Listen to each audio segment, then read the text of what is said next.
Thank you, Cousin Brucey. We'll continue our round-the-clock coverage of the attempted assassination of President Donald Trump in Butler, Pennsylvania, earlier today.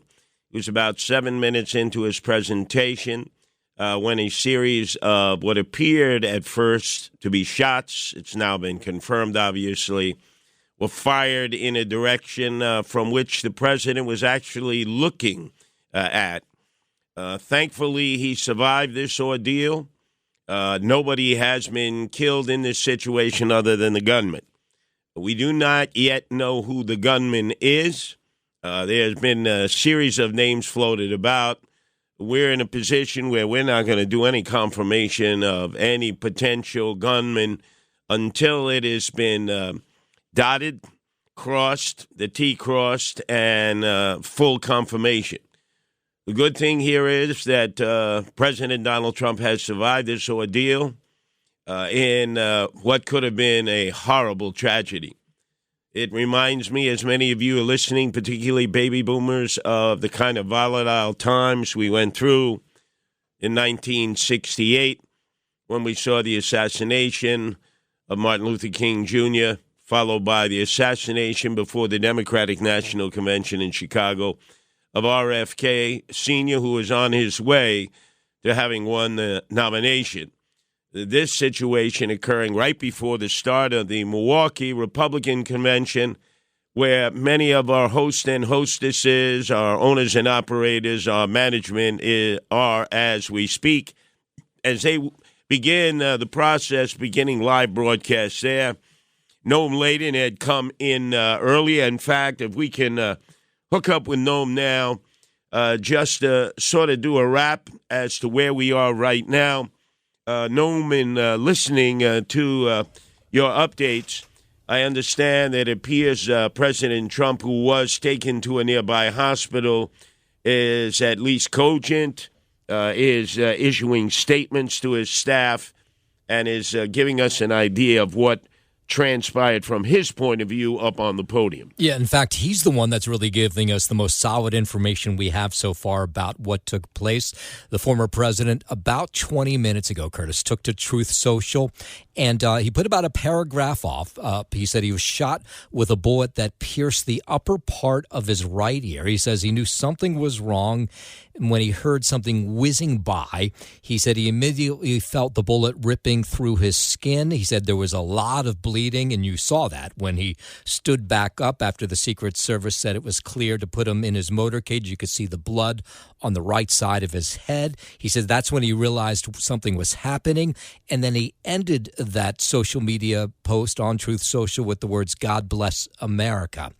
And what's also interesting, Curtis, that we're getting an amazing, thank God he's still alive, is we're getting all these different confirmations that are saying that he still plans to attend this UFC fight in Denver, Colorado, that's going on as we speak.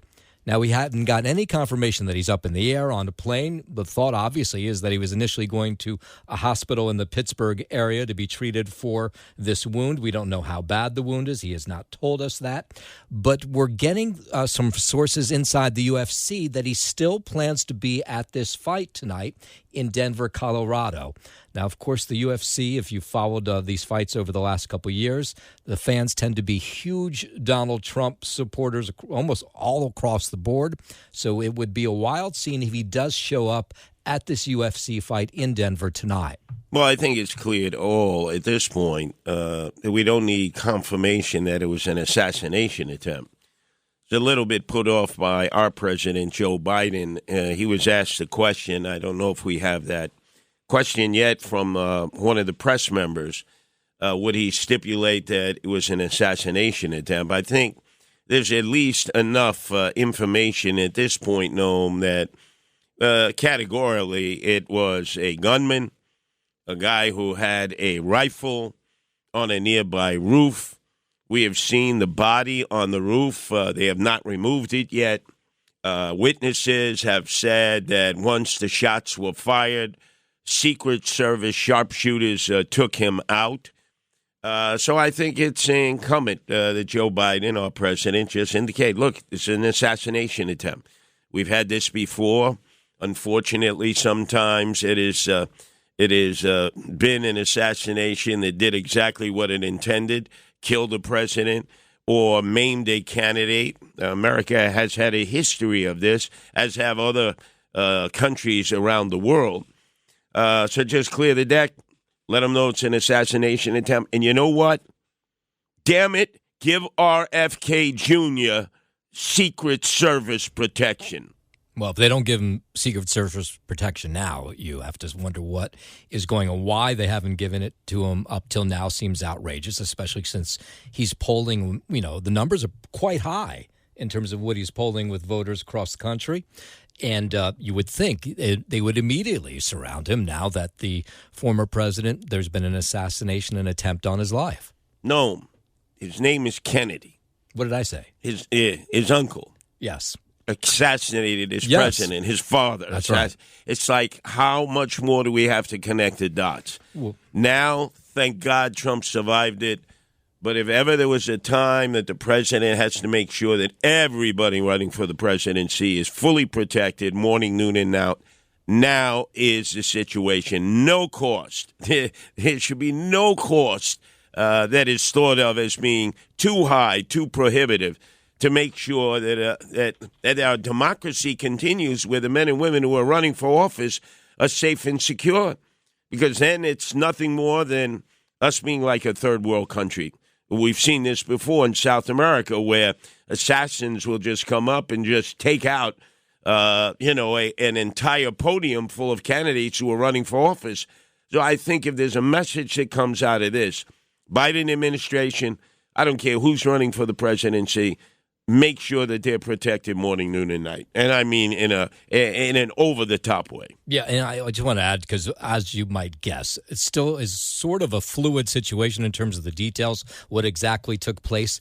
We just are getting this video. It looks like it's from about 25 minutes ago of the former president leaving the hospital and in a motorcade, which would suggest, on his way to the airport, which would suggest that the information we had gotten before, that he plans to attend this UFC fight in Denver, may be accurate.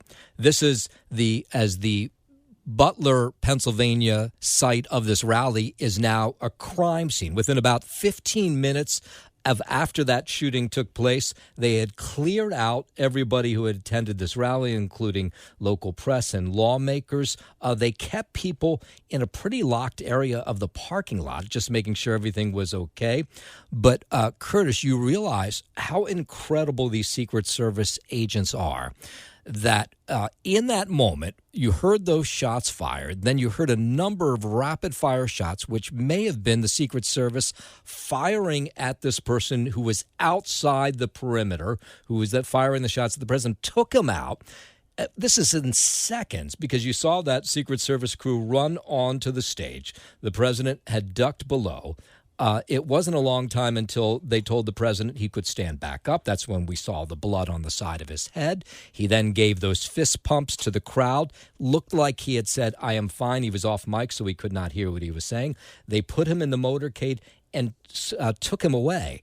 But that gunman was already dead. Yes. We're talking about seconds of time. There wasn't a lot of time between the time those bullets whizzed past the president's head and the time that they took out that gunman. Well, in a while, we're going to have the audio from a BBC interview of some of the young men who were near where the gunman was crawling on his belly on a rooftop.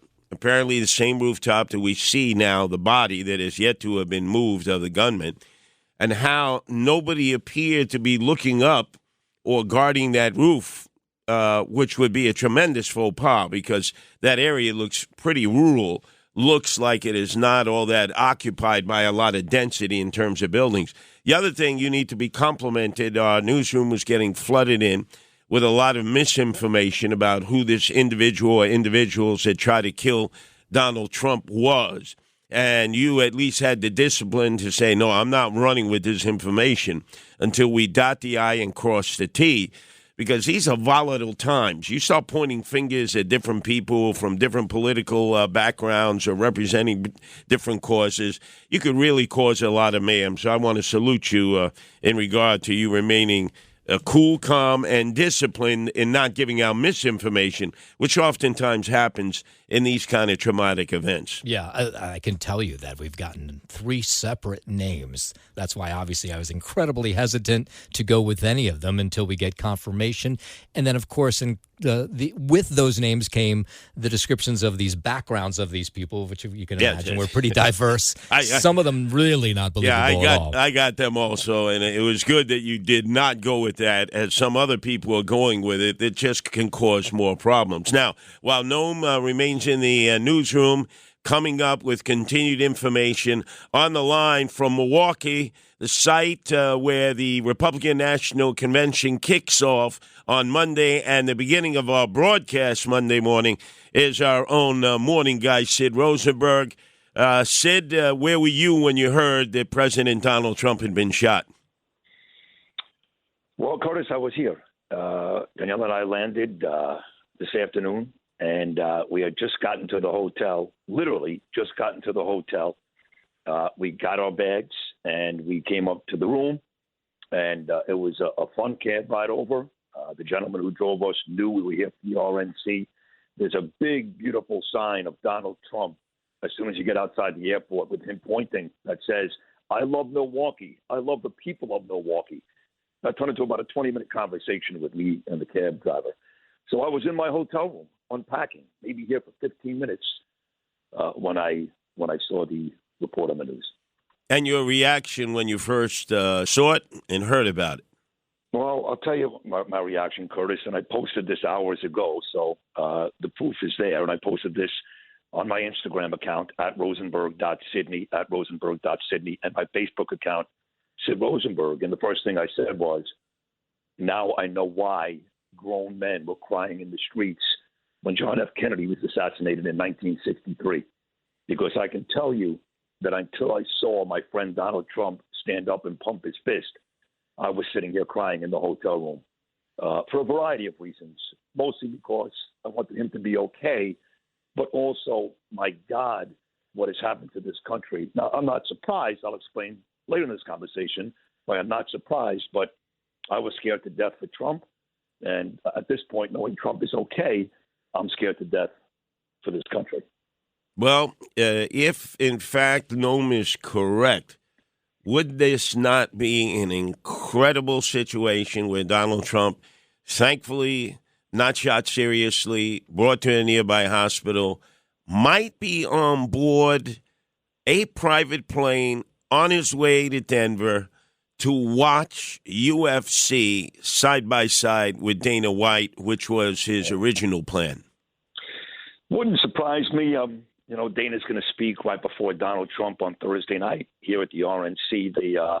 They obviously are great friends. Many Saturday nights, as you know, Curtis, over the last months, Donald Trump, Newark, Miami, Vegas, has been to these UFC events. And if he's tough enough to pump his fist seconds after being shot, it wouldn't surprise me. But, for people that are surprised, I just want to remind folks that only a few years ago on a baseball field in Washington, D.C., some crazed Bernie Sanders supporter shot Steve Scalise on a baseball field. And only, thankfully God, Steve Scalise didn't die. So we have seen over the last couple of years, Trump now today and Trump people in Washington, D.C., taken aim at, to be assassinated, to be murdered. So it's not as if this hasn't happened before. I just want to remind people that while the Democrats, and I'll make this very, very small statement because this is more about Trump and how he's doing and not about politics necessarily, although this was a political shooting, don't kid yourself. The Democrats are on record the last couple of years as trying to assassinate now two Republican leaders. So when they talk about being the party of tolerance and Kathy Hochul comes out, I'm sorry, and Joe Biden says this isn't right, I would just ask you to put the shoe on the other foot. If God forbid, and I mean God forbid, a Democrat was shot today, what do you think they'd be saying? Donald Trump did this, Sid Rosenberg did this, Andrew Giuliani did this, Greg Kelly did this, all the supporters did this. They wouldn't be so nice. So I don't care what Biden says tonight. I don't care what Kathy Hochul says tonight. I don't care what any of these Democrats say tonight, Hakeem Jeffries and Derek Adams, because the truth is Their rhetoric over the last 8 years is a major part of the reason why Donald Trump was shot on stage tonight. And the message to everybody, because this stirs up tensions in all camps now, should be what, Sid? What is the message that you give to anybody listening out there, whether they're friend or foe or independent or not really politically oriented? Well, the message is that you would hope that people realize now just how nasty this has gotten. There is a school of thought that maybe now people will calm down just a little bit, that the Democrats will even stop some of their rhetoric. There was a story out tonight that Joe Biden has a new campaign that he's about to unleash over the next couple of days before the RNC, which is very, very nasty to Donald Trump. But according to reports that I've heard, the White House is now reaching out to television stations not to play it. Not to play it, believe it or not. Now, look, that can change with one Donald Trump comment. We know that. But at least for the moment, it seems even the White House is putting down their guns. Hate to use that terminology tonight, but it's true. And they're going to take some of that stuff, at least ask these stations not to play it over the next couple of days. So the hope is this really hits people between the eyes and makes them realize that this is getting way too crazy. It's one thing to love a political candidate. It's one thing to want to win. But what we've heard the last couple of years is just way over the top, proven by that today. So maybe this will lower the temperature. Do I think that'll last? I don't. Don't forget I lived in New York in 9/11, and for 2 weeks, everybody loved each other. And 3 weeks after that, it was back to business as usual. So maybe we'll get a short respite of the nastiness. I think it'll be back.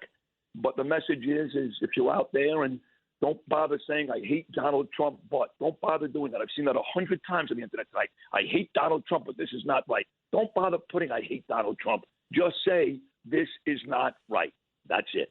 Well, apparently, Sid, in a call that President Joe Biden made to calm his donor class, because many of them have been threatening not to continue making donations during the campaign unless he resigns and turns it over to Kamala Harris. He said, look, my goal now is to take the bullseye off of me and put it on to Donald Trump. Enough of that. Listen, I'm not doing that.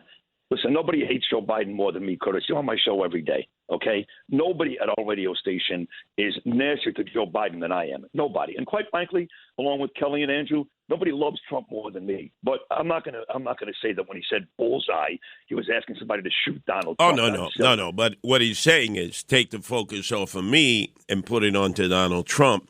But I think the volatility here is such that everybody needs to take a few steps backwards here, because having survived in this scenario in 1968, remember, Sid, months ago I told you it's 1968 all over again. I'm reliving it. Unfortunately, everybody was throwing gasoline on the fire, and we had a country in tremendous turmoil. Thankfully, President Donald Trump survived this assassination attempt, and as you initially said, it's a perfect opportunity for everybody to tone it down, focus on the issues. Don't get your groups all fired up into such a hateful frenzy that screwballs out there, crazies. We don't know who this individual is. We have no idea their background, their motivation, or what they were hoping to achieve. I'm not sure about that. I mean, I have seen reports from a pretty good source that he did put this guy on his social media moments before he did this shooting, and again, we're waiting for confirmation, that this was going to be Judgment Day and that he was an Antifa member. So I know there were 2 or 3 different names, and I heard you congratulate Noam on not rushing to give out all that, and you're right about that, but there is information out there that says this guy was an Antifa person, and he did put on his social media right before he shot Trump, today is going to be Judgment Day. Now, look, there's a lot of other stories in and around this shooting, which is, here's one for you. You mentioned it. You mentioned the BBC story, but you left one important part out. The guy actually told the BBC that he told a cop there at the rally, there's somebody up there crawling on the roof. And according to the guy, the cop did nothing about it. There's going to be a major, major investigation with Secret Service, Curtis. You know that whether it's 200 yards or 300 yards, as brave as these 6 individuals were that rushed the stage, incredible courage, and saved Donald Trump, There is no way in a million years they should allow a shooter, a potential shooter, to be 200 or 300 yards away on top of the roof. So this is not going to go away all that quickly. And I really believe the Secret Service, despite, again, showing incredible courage today, they're going to get hammered for this, because you cannot allow something like this to happen, especially if the guy on the BBC did what he did, which was warn the cops there's a guy crawling on the roof. Oh, absolutely. And as you know, Sid, apparently this was only a few hundred feet away, sort of like a storage kind of a building. Apparently he was on top. Law enforcement did not see him. Thankfully, guys who came to watch Trump speak decided, let's go find a shaded area. Although we won't be able to see Trump, we can hear him. Imagine had they not done that, how much more damage this guy might have done. But remember, we know that there are arms out there with people who have knowledge about sniping, long-distance shooting, which you can shoot somebody from further distance away. And I think this will just be the alarm that every candidate out there, I don't care who they are, from President Joe Biden to President Donald Trump to RFK Jr. to anyone else, deserves full, complete protection, and every angle must be covered to guarantee their safety. We can't afford to have another incident like this.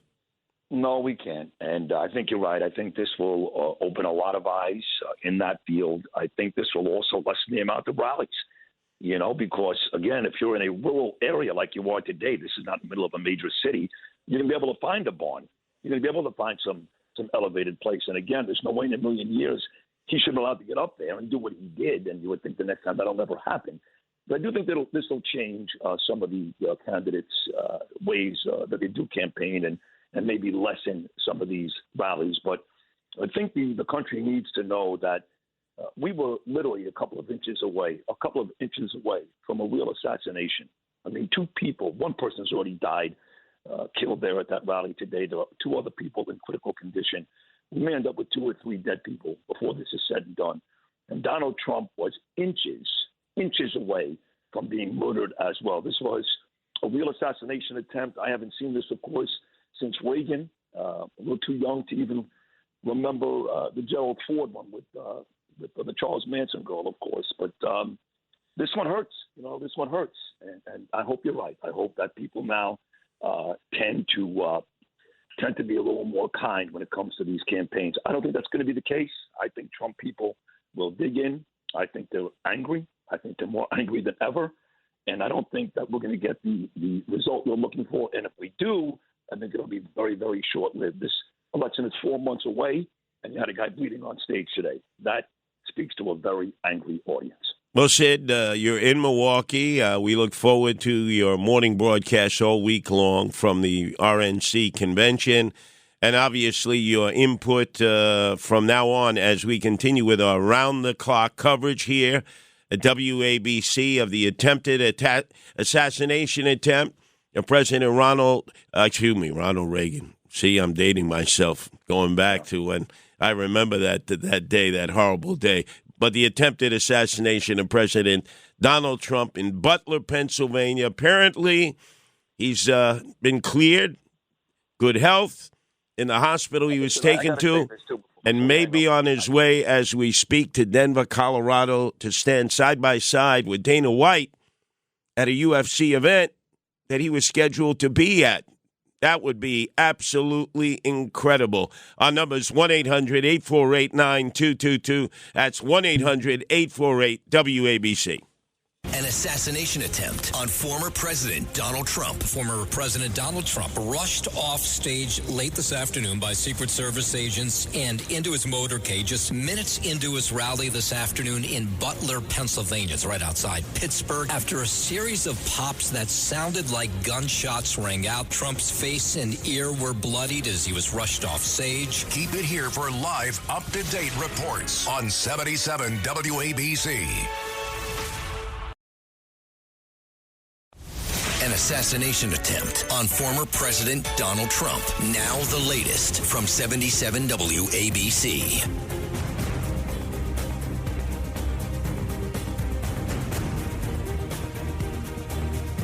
As we continue with our round-the-clock coverage, if you're just joining us right now, President Donald Trump was the intended target of an assassin who has been killed by Secret Service snipers at his campaign event in Butler, Pennsylvania.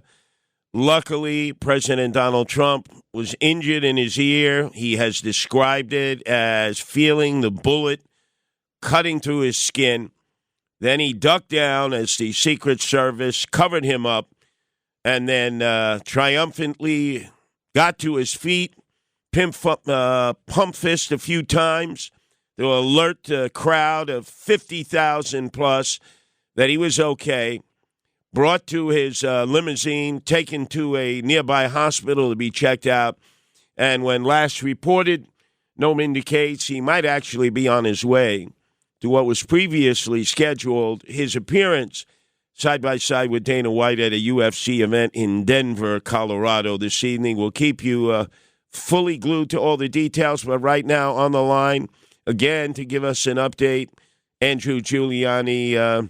Andrew, where were you when you first heard that the President, Donald Trump, had been shot?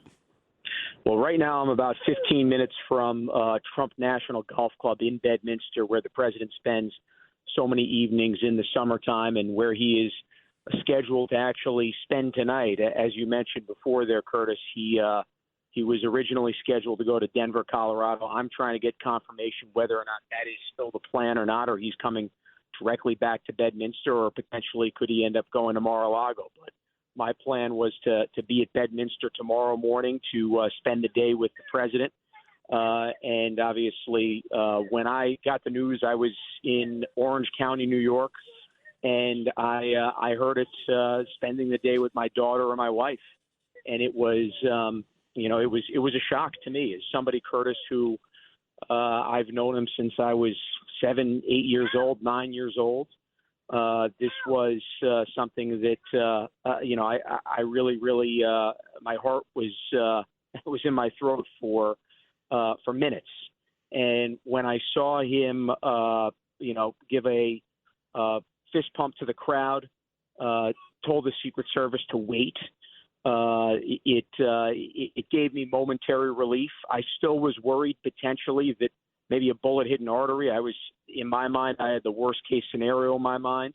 But it felt like a family member. I think and I don't think that's just me, Curtis, who's known him personally for so long. I think that's so many Americans that have been on this, call it a roller coaster ride with Donald Trump over the last 9-10 years, and seen what he's been through, what our country has been through, the incredible comeback that President Trump seems to have made, where he's leading in the polls. We've heard time and time again from so many people that the only thing that could stop President Trump was something disastrous, something that seems like we were maybe just an inch away from seeing today. And thank God, by the grace of God, that the bullet seemed to graze his right ear. And thankfully it wasn't just a centimeter to the right of that. The other observation, I don't believe anybody has commented on it yet. I've been at a lot of gatherings, 50,000, 100,000, where shots have been fired, and then there's a huge stampede. People run in panic. They trample each other. All of a sudden, every modicum of civility goes out the door because there were a number of shots fired there. It's not like it was one shot. And I was amazed at how cool, calm, and collected the MAGA people and the Trump people were. They did not go scurrying. They did not go running. They did not start stampeding, which could have caused tremendous injuries and maybe even death because everybody was so compact. People, they have the wrong idea, Andrew, when they think of a MAGA rally as all these guys and gals, just ready to, rip each other apart. To me, you would never have seen that anywhere else. There definitely would have been some kind of reaction from the crowd that could have been very, very dangerous for all those who were also with them. Yeah, well, Curtis, to that point, I've been at probably at this point over 100 MAGA rallies. There's everything from a spectator to a volunteer to a White House special assistant to the president to even a speaker at these rallies. And I have to tell you, it's consistently been, as you said, kind of a loving affair, a patriotic affair. You have people that like they travel around to see their favorite band. They travel around the country to see Donald Trump speak all across the country, just like we saw in Wildwood, New Jersey a few months ago, just like we saw in the Bronx, just about 6 miles away from WABC studios in the Bronx, New York. And Curtis, one of the things that I thought about when I saw him pump his fist, I was at a rally with President Trump about a week before the 2016 election in Nevada. I believe it was in Reno. And about halfway through his speech, there was a gun that was yelled out, right? Somebody yelled out, gun. And the Secret Service rushed President Trump off the stage. There was no shots fired, but they rushed President Trump off the stage. President Trump ended up getting in his SUV. I was in one of the backup SUVs of my father, Rudy Giuliani. He ended up getting in the SUV with President Trump as he spoke and introduced President Trump at that rally. And he said that the conversation between the Secret Service and Donald Trump was Secret Service said, you have to go. It's time for us to go. And he said, absolutely not. He said, make sure it's safe. And I'm going back out there to address this crowd. And 20 minutes later, Donald J. Trump retook the stage and addressed the crowd. And I think that's what you saw in that moment where President Trump is shot. He sees that he has blood. He's down. Secret Service, there are 6 of them on top of him. And he told the Secret Service to wait. He wanted to show the American people that he was tough, that he was fighting, that America is tough. And that's leadership, Curtis. Well, certainly every image of him in this shooting comes across that way. It exudes strength, confidence, wanting to salute the crowd, to alert them that he's okay, and that the fight continues. It's exactly what you look towards in leadership. I saw our President Joe Biden tonight not even willing to yet describe it as an assassination attempt. And I think, if anything, Andrew, there is a candidate out there with the last name Kennedy who deserves a full Secret Service crew protecting him morning, noon, and night, because that guy is targeted simply because of his last name. His uncle assassinated his president. His father assassinated, soon to be on his way to be the Democratic nominee in Chicago in 1968. And this president will not assign him a Secret Service detail. It is mind-boggling because now all the screwballs come out. All the screwballs come out. You know, Curtis, I didn't want to get political tonight on this, but I think simply we can all say that this president, President Joe Biden, is pathetic, a pathetic excuse for a leader, and one of the reasons why America has gotten weaker, both domestically and from a foreign policy standpoint over the last 3.5 years, is because Joe Biden and his lackeys have been leading this country down the wrong path. And it's not only that, Curtis. You mentioned John F. Kennedy. He absolutely should have that Secret Service protection, especially considering what happened to his father in light of this assassination attempt that missed President Trump, that hit President Trump, that missed taking his life by an inch today. But the fact that this administration continues to target conservatives, puts political opponents like Peter Navarro, Steve Bannon in jail, locks them up, goes after anybody who will represent the president of the United States, ends up colluding with district attorneys, leftist district attorneys, in order to try to lock Donald J. Trump up. What you've seen out of this administration, the Biden administration, over the last 3.5 years is nothing short of the start of a tyrannical regime. It's that simple. And I don't want to get any more political than that at this point. And obviously, emotions are very, very high. But this is something that I've been seeing for the last 3.5 years. And as they've talked about, words can hurt people. They told this for years and years and years about Donald Trump, when Donald Trump only promoted more individual freedoms.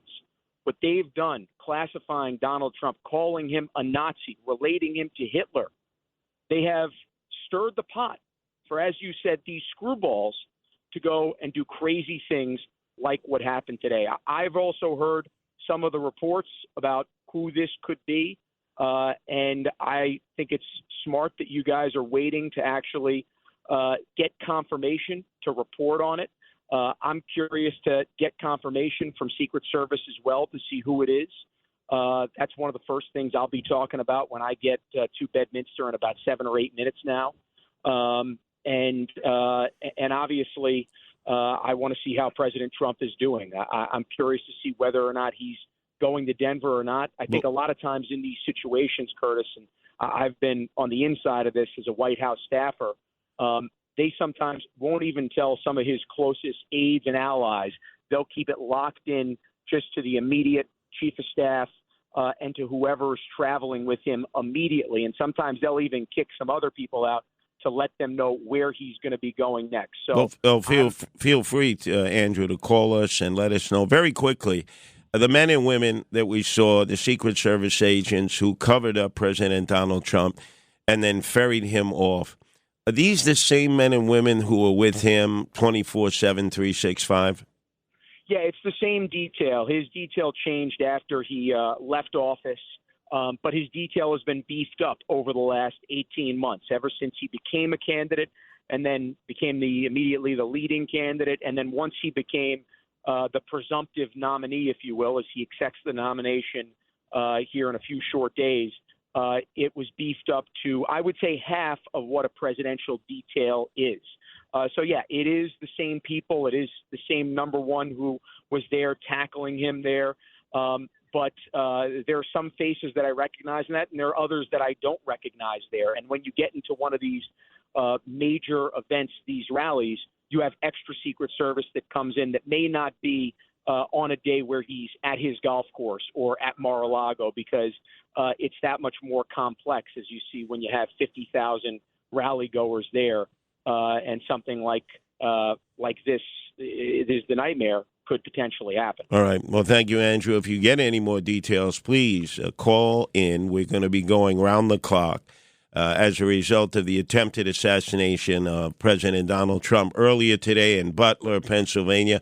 On the line right now, our owner-operator, John Catsimatidis. John, where were you when you heard that President Trump was shot? I was out in Southampton at a friend's engagement party for his daughter, and WABC had it first. I got certain reports from my intelligence people, and WABC Radio had it first on the air. And the first reaction was disbelief. Nobody believed it.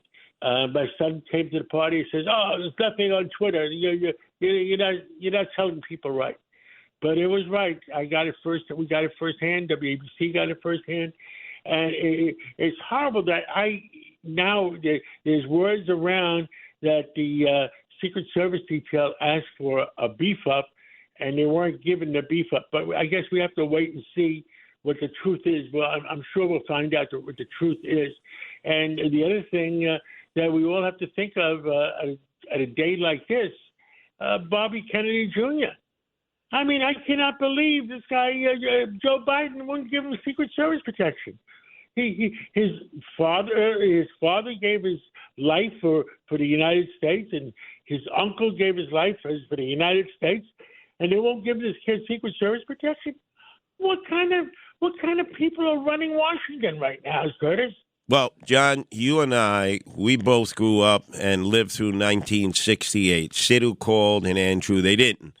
So we know what calamities can occur when assassinations take place and how it causes an entire country upheaval. And not to give Bobby Kennedy Jr. wall-to-wall protection and beef up President Donald Trump's protection and make sure everything is safe and secure the rest of the way until all the ballots are counted. I don't care. Cost, there should be no prohibition to cost when it comes to something like this. I remember when his father, Robert Kennedy's father, Robert Kennedy, was shot, and the body was coming into LaGuardia Airport. I was at LaGuardia with my friends waiting for him to come in. It's like you blink your eyes, it was like yesterday. And it's such a tragedy. And I am worried about our country right now. If we don't take this seriously, then shame on us. Absolutely, John. And I think more importantly, when you see the way everything is going, the direction it's going, the Democrats are in disarray. The Democrats were in disarray in 1968. Remember when LBJ announced to the nation, I'm not running for re-election. Richard Nixon came back. I have nothing against Joe Biden, but he hasn't made the right decision in 3 years. No. He's made a lot of wrong decisions. It's time for him to go. I mean, he's not making good decisions for our country. And that's what I'm angry about. It's nothing about being Democrats or Republicans. I couldn't give a crap. It's about being an American and making the right decision for the American people. Absolutely. So, John, feel free. We're going round the clock. Your orders from headquarters is round-the-clock coverage of the attempted assassination attempt earlier today of President Donald Trump in Butler, Pennsylvania. John, feel free to call in. I'll be taking everybody to the break of dawn. And there's only one subject to talk about, this attempted assassination. We'll go to guests, we'll go to experts, and we'll go to the callers to get their responses. I'll talk to you later. Thank you very much for doing what you're doing. Thank you, John. Let's go and get our news update from Noam Laden.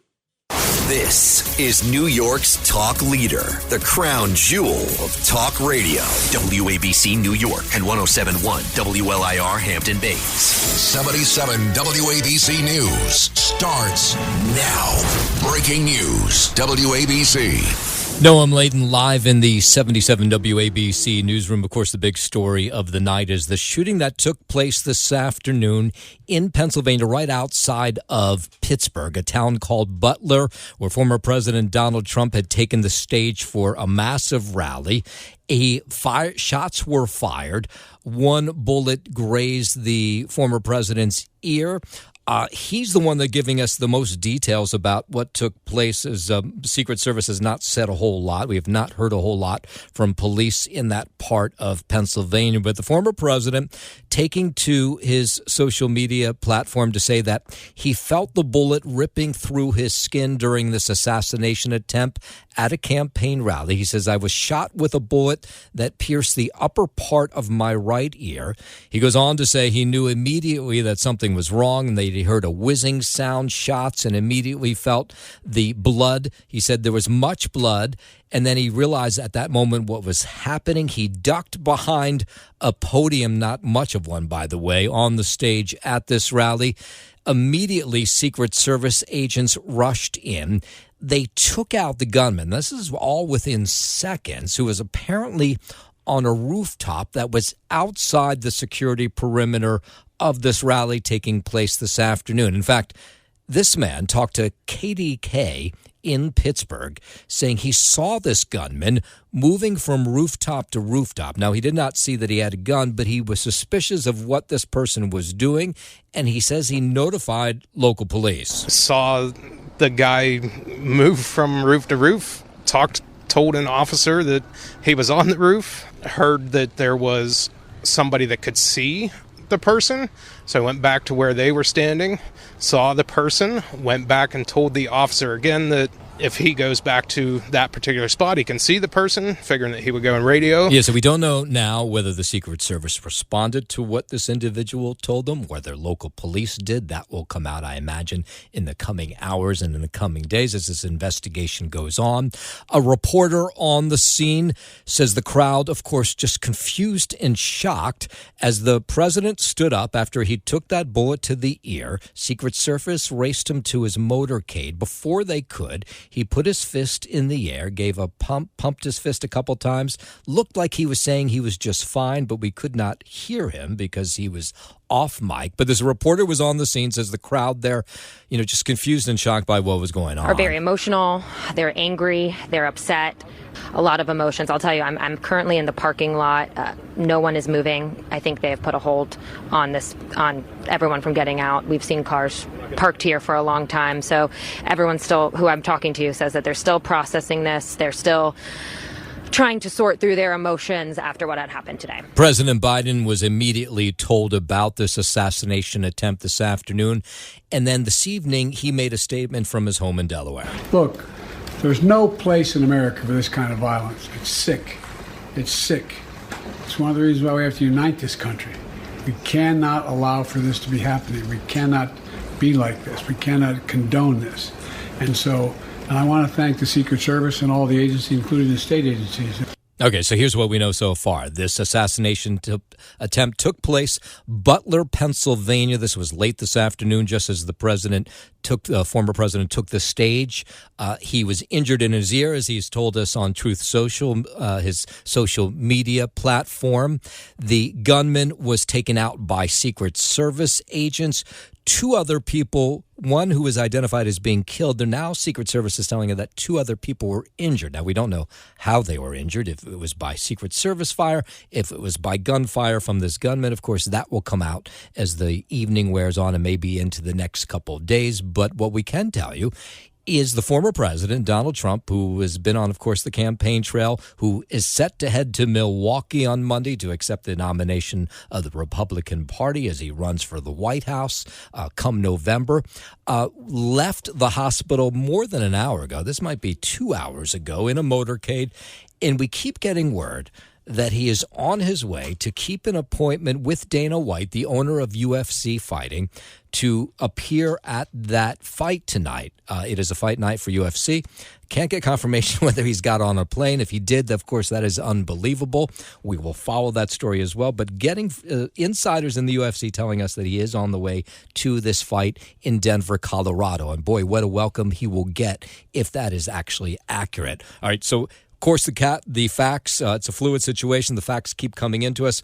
We're not ready to identify the gunman, but of course, as soon as we can get 100% confirmation on who he is, we'll pass that information on to you. And of course, wall to wall, all night long, you're going to hear this from Curtis and lots of other experts about what took place this afternoon in Butler, Pennsylvania, the attempted assassination of a presidential candidate in Butler, Pennsylvania. Keep it here, 77 WABC News. I'm Noam Laden, live from the WABC Newsroom. Excellent work, Noam, again, for being disciplined enough not to indicate who might have been the assassin who launched an attempted assassination against Donald Trump earlier today in Butler, Pennsylvania.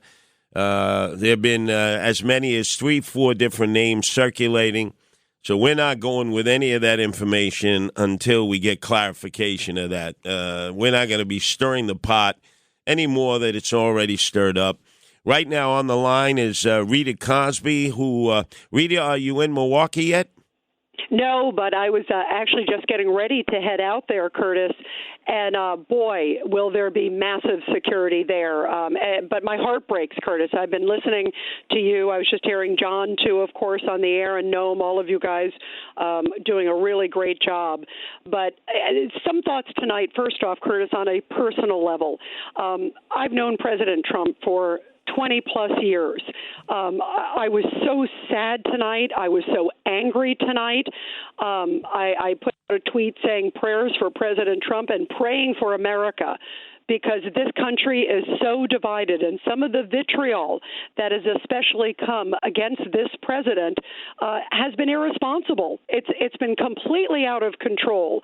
And I hate to say this, I wasn't surprised that this happened. I was surprised, obviously, the details and that this happened, but the vitriol has gotten so intense in this country, and the anger has gotten so intense in this country, and some of the rhetoric that we've heard has just been so irresponsible. And you have these crazies and these loonies, like you talked about, that, we don't know the background yet of this man, and I think it's great that we have not released any details or anything yet until anything is confirmed.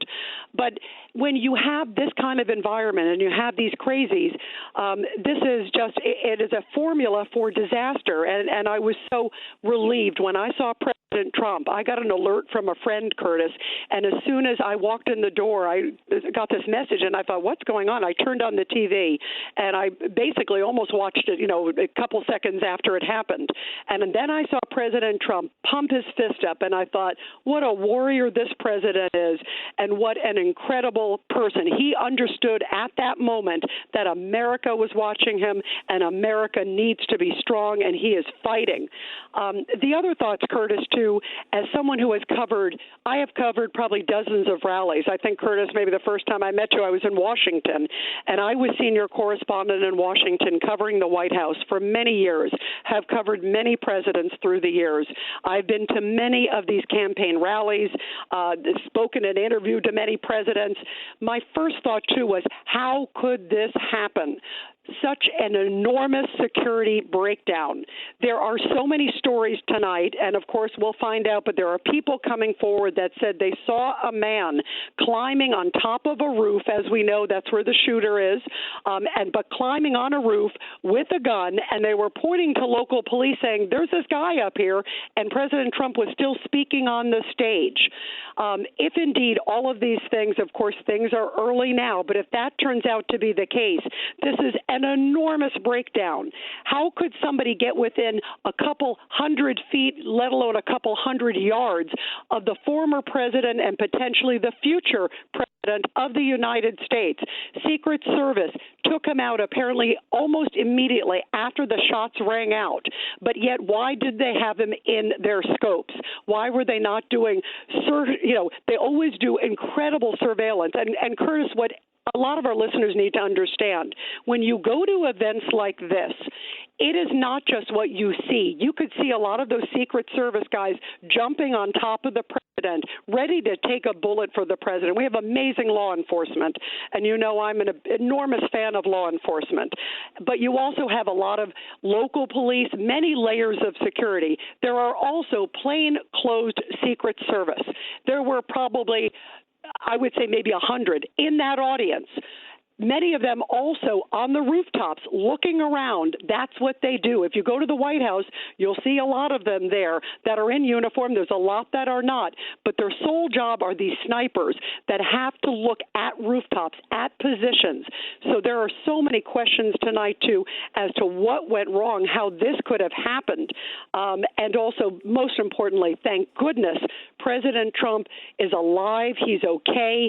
And, of course, my thoughts and prayers are with that person who attended the rally, the bystander who was there, and obviously they lost their life tonight. It's heartbreaking, Curtis, and I'm just praying for this country. I'm so sad and I'm so angry tonight, Curtis. Well, the other thing that was amazing is the MAGA people who attended, the Trump supporters.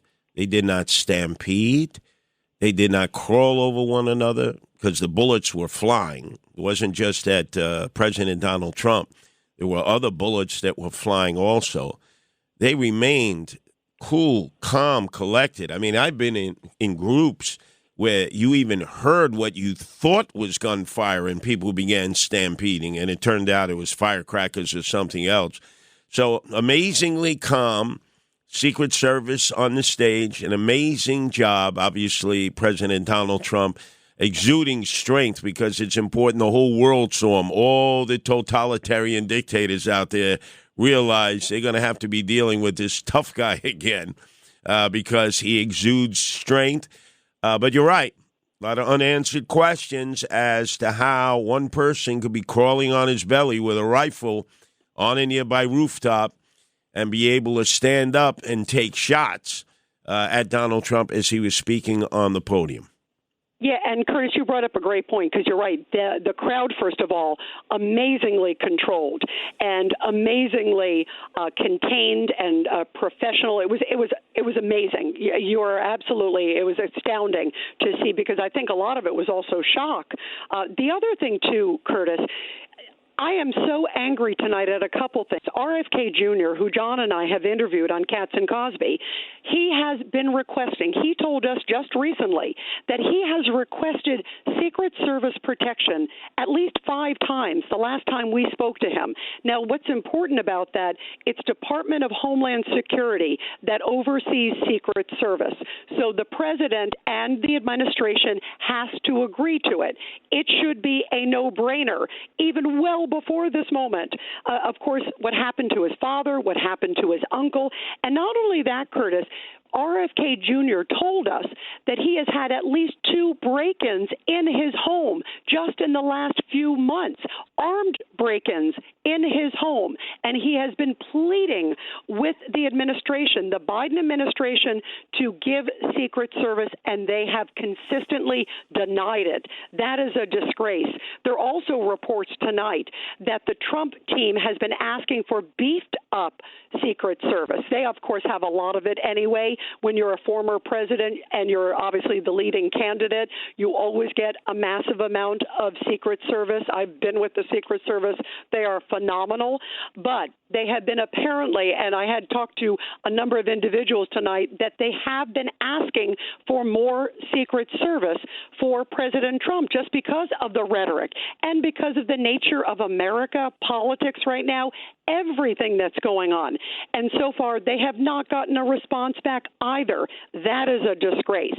Also, Curtis, Biden tonight, I watched him, and you use the fact that he didn't call it an assassination attempt.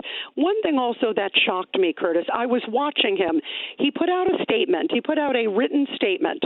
And, who knows who put it out for him, given what we've seen of the last week or two. But all of this dynamics, he should have been the first person in this country to put out a statement. There has just been an assassination attempt on the leading Republican candidate, the nominee, about to be the official nominee within a matter of days there in Milwaukee, where I'll be going. He should have put out a statement saying, our thoughts and prayers are with President Trump and his family. I'm glad he's okay. This cannot be tolerated in America. He finally put a statement out.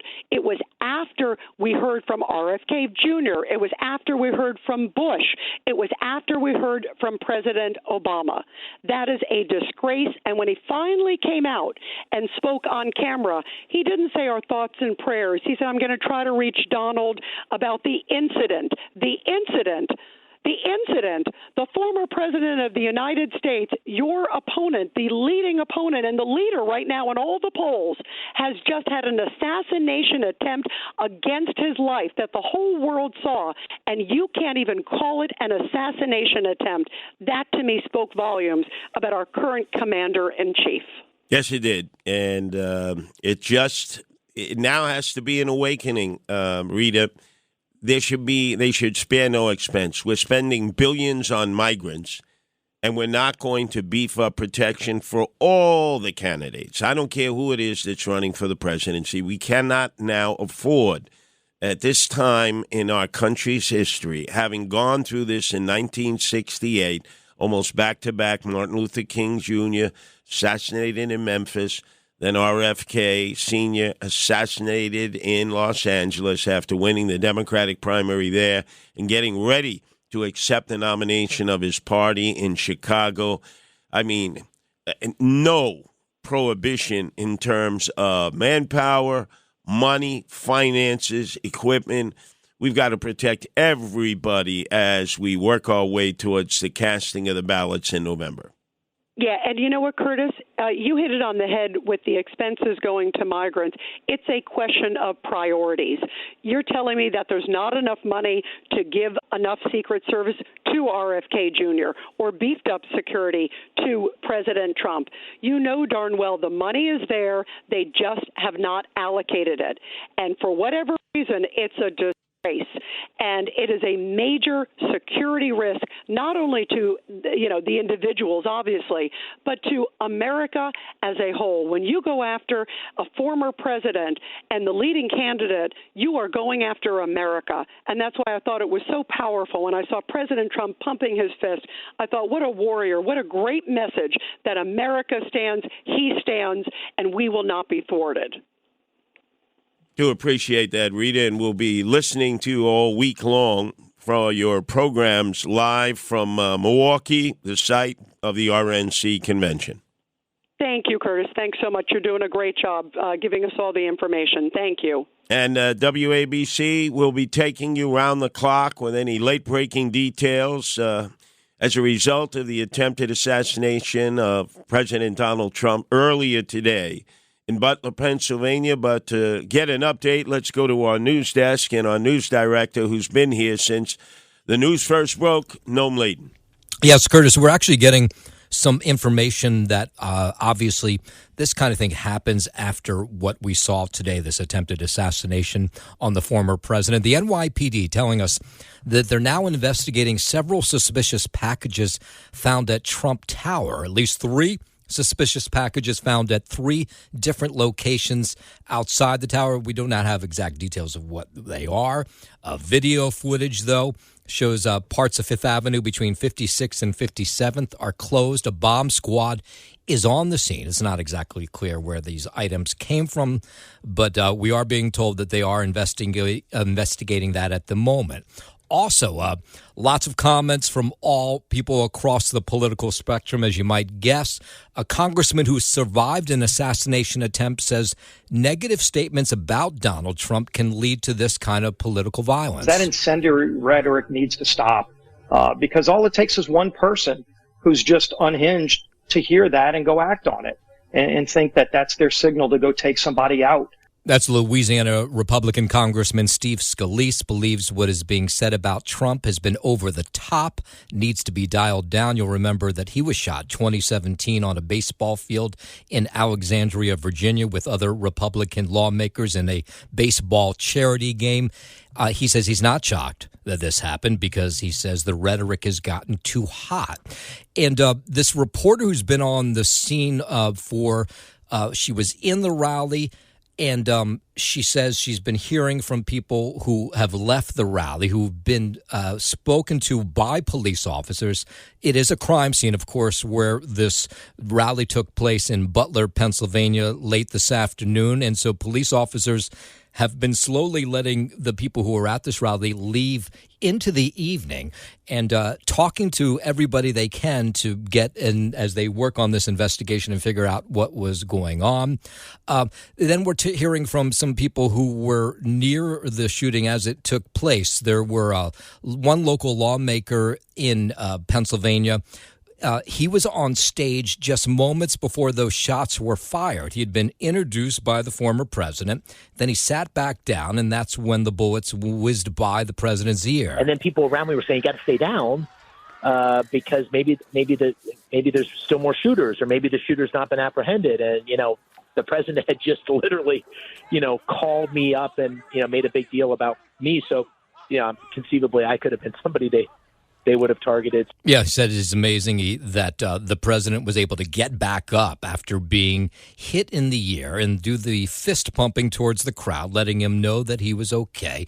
Blake Marnell, he was one of the Trump fans who had waited in line early. He had arrived at this Butler rally very early because he wanted to be in the front row, and he was in the front row, and he witnessed everything that took place this afternoon. I saw President Trump giving his remarks. I heard the noises. I looked to my left, hoping that it was a prank, and it does not appear from the reactions that it was. Yes, so Marnell says the Secret Service was unbelievable. So the president, you've seen the video, no doubt, goes down behind that podium. The Secret Service on stage within seconds. They neutralized that gunman who apparently was on a rooftop outside the security perimeter.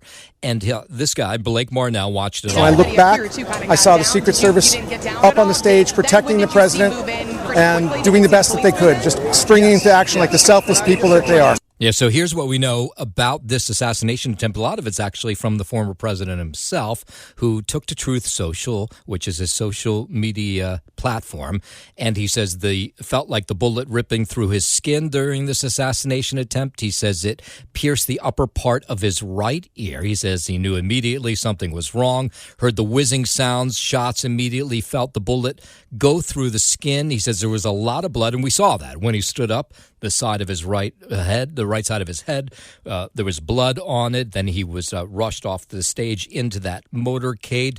And then we get word that he's back out of the hospital. And we continue to hear from these UFC fighters who say the president will be there in time for a midnight battle tonight that's taking place in Denver, Colorado. We can't get confirmation from anybody except these UFC fighters who apparently say they have heard from the Trump campaign that he's going to keep his appointment to show up at the UFC events. Now, if you're not familiar, the former president is a regular at UFC fighting events. He goes to them quite often. He has a lot of supporters among UFC fans. So normally it would not be shocking at all to see him in the front row. In fact, lots of times fighters at the end of fights will come out and take pictures with him. But if he's there tonight, we can only imagine the reception he'll receive. So here's what we know. Gunman dead. 2 other people injured in this shooting that took place this afternoon at the rally. Initially, there was a report that 1 was dead, but we're now being told by the Secret Service it was 2 people injured. We don't know if it's from bullets from the gunman, bullets from the Secret Service. That's not clear. And what we know now is that the president is okay. From his own words, he says he's fine, and his spokespeople say that he is fine as well. Of course, as more details come in, because they will, we will pass them to you. And I'm live, Noam Laden, in the 77 WABC newsroom. And again, thank you, Noam, for not revealing anybody's names that have been attached to the suspect who's responsible for the attempted assassination of Donald Trump and the injury to 2 of the spectators. There's a lot of names flying out there.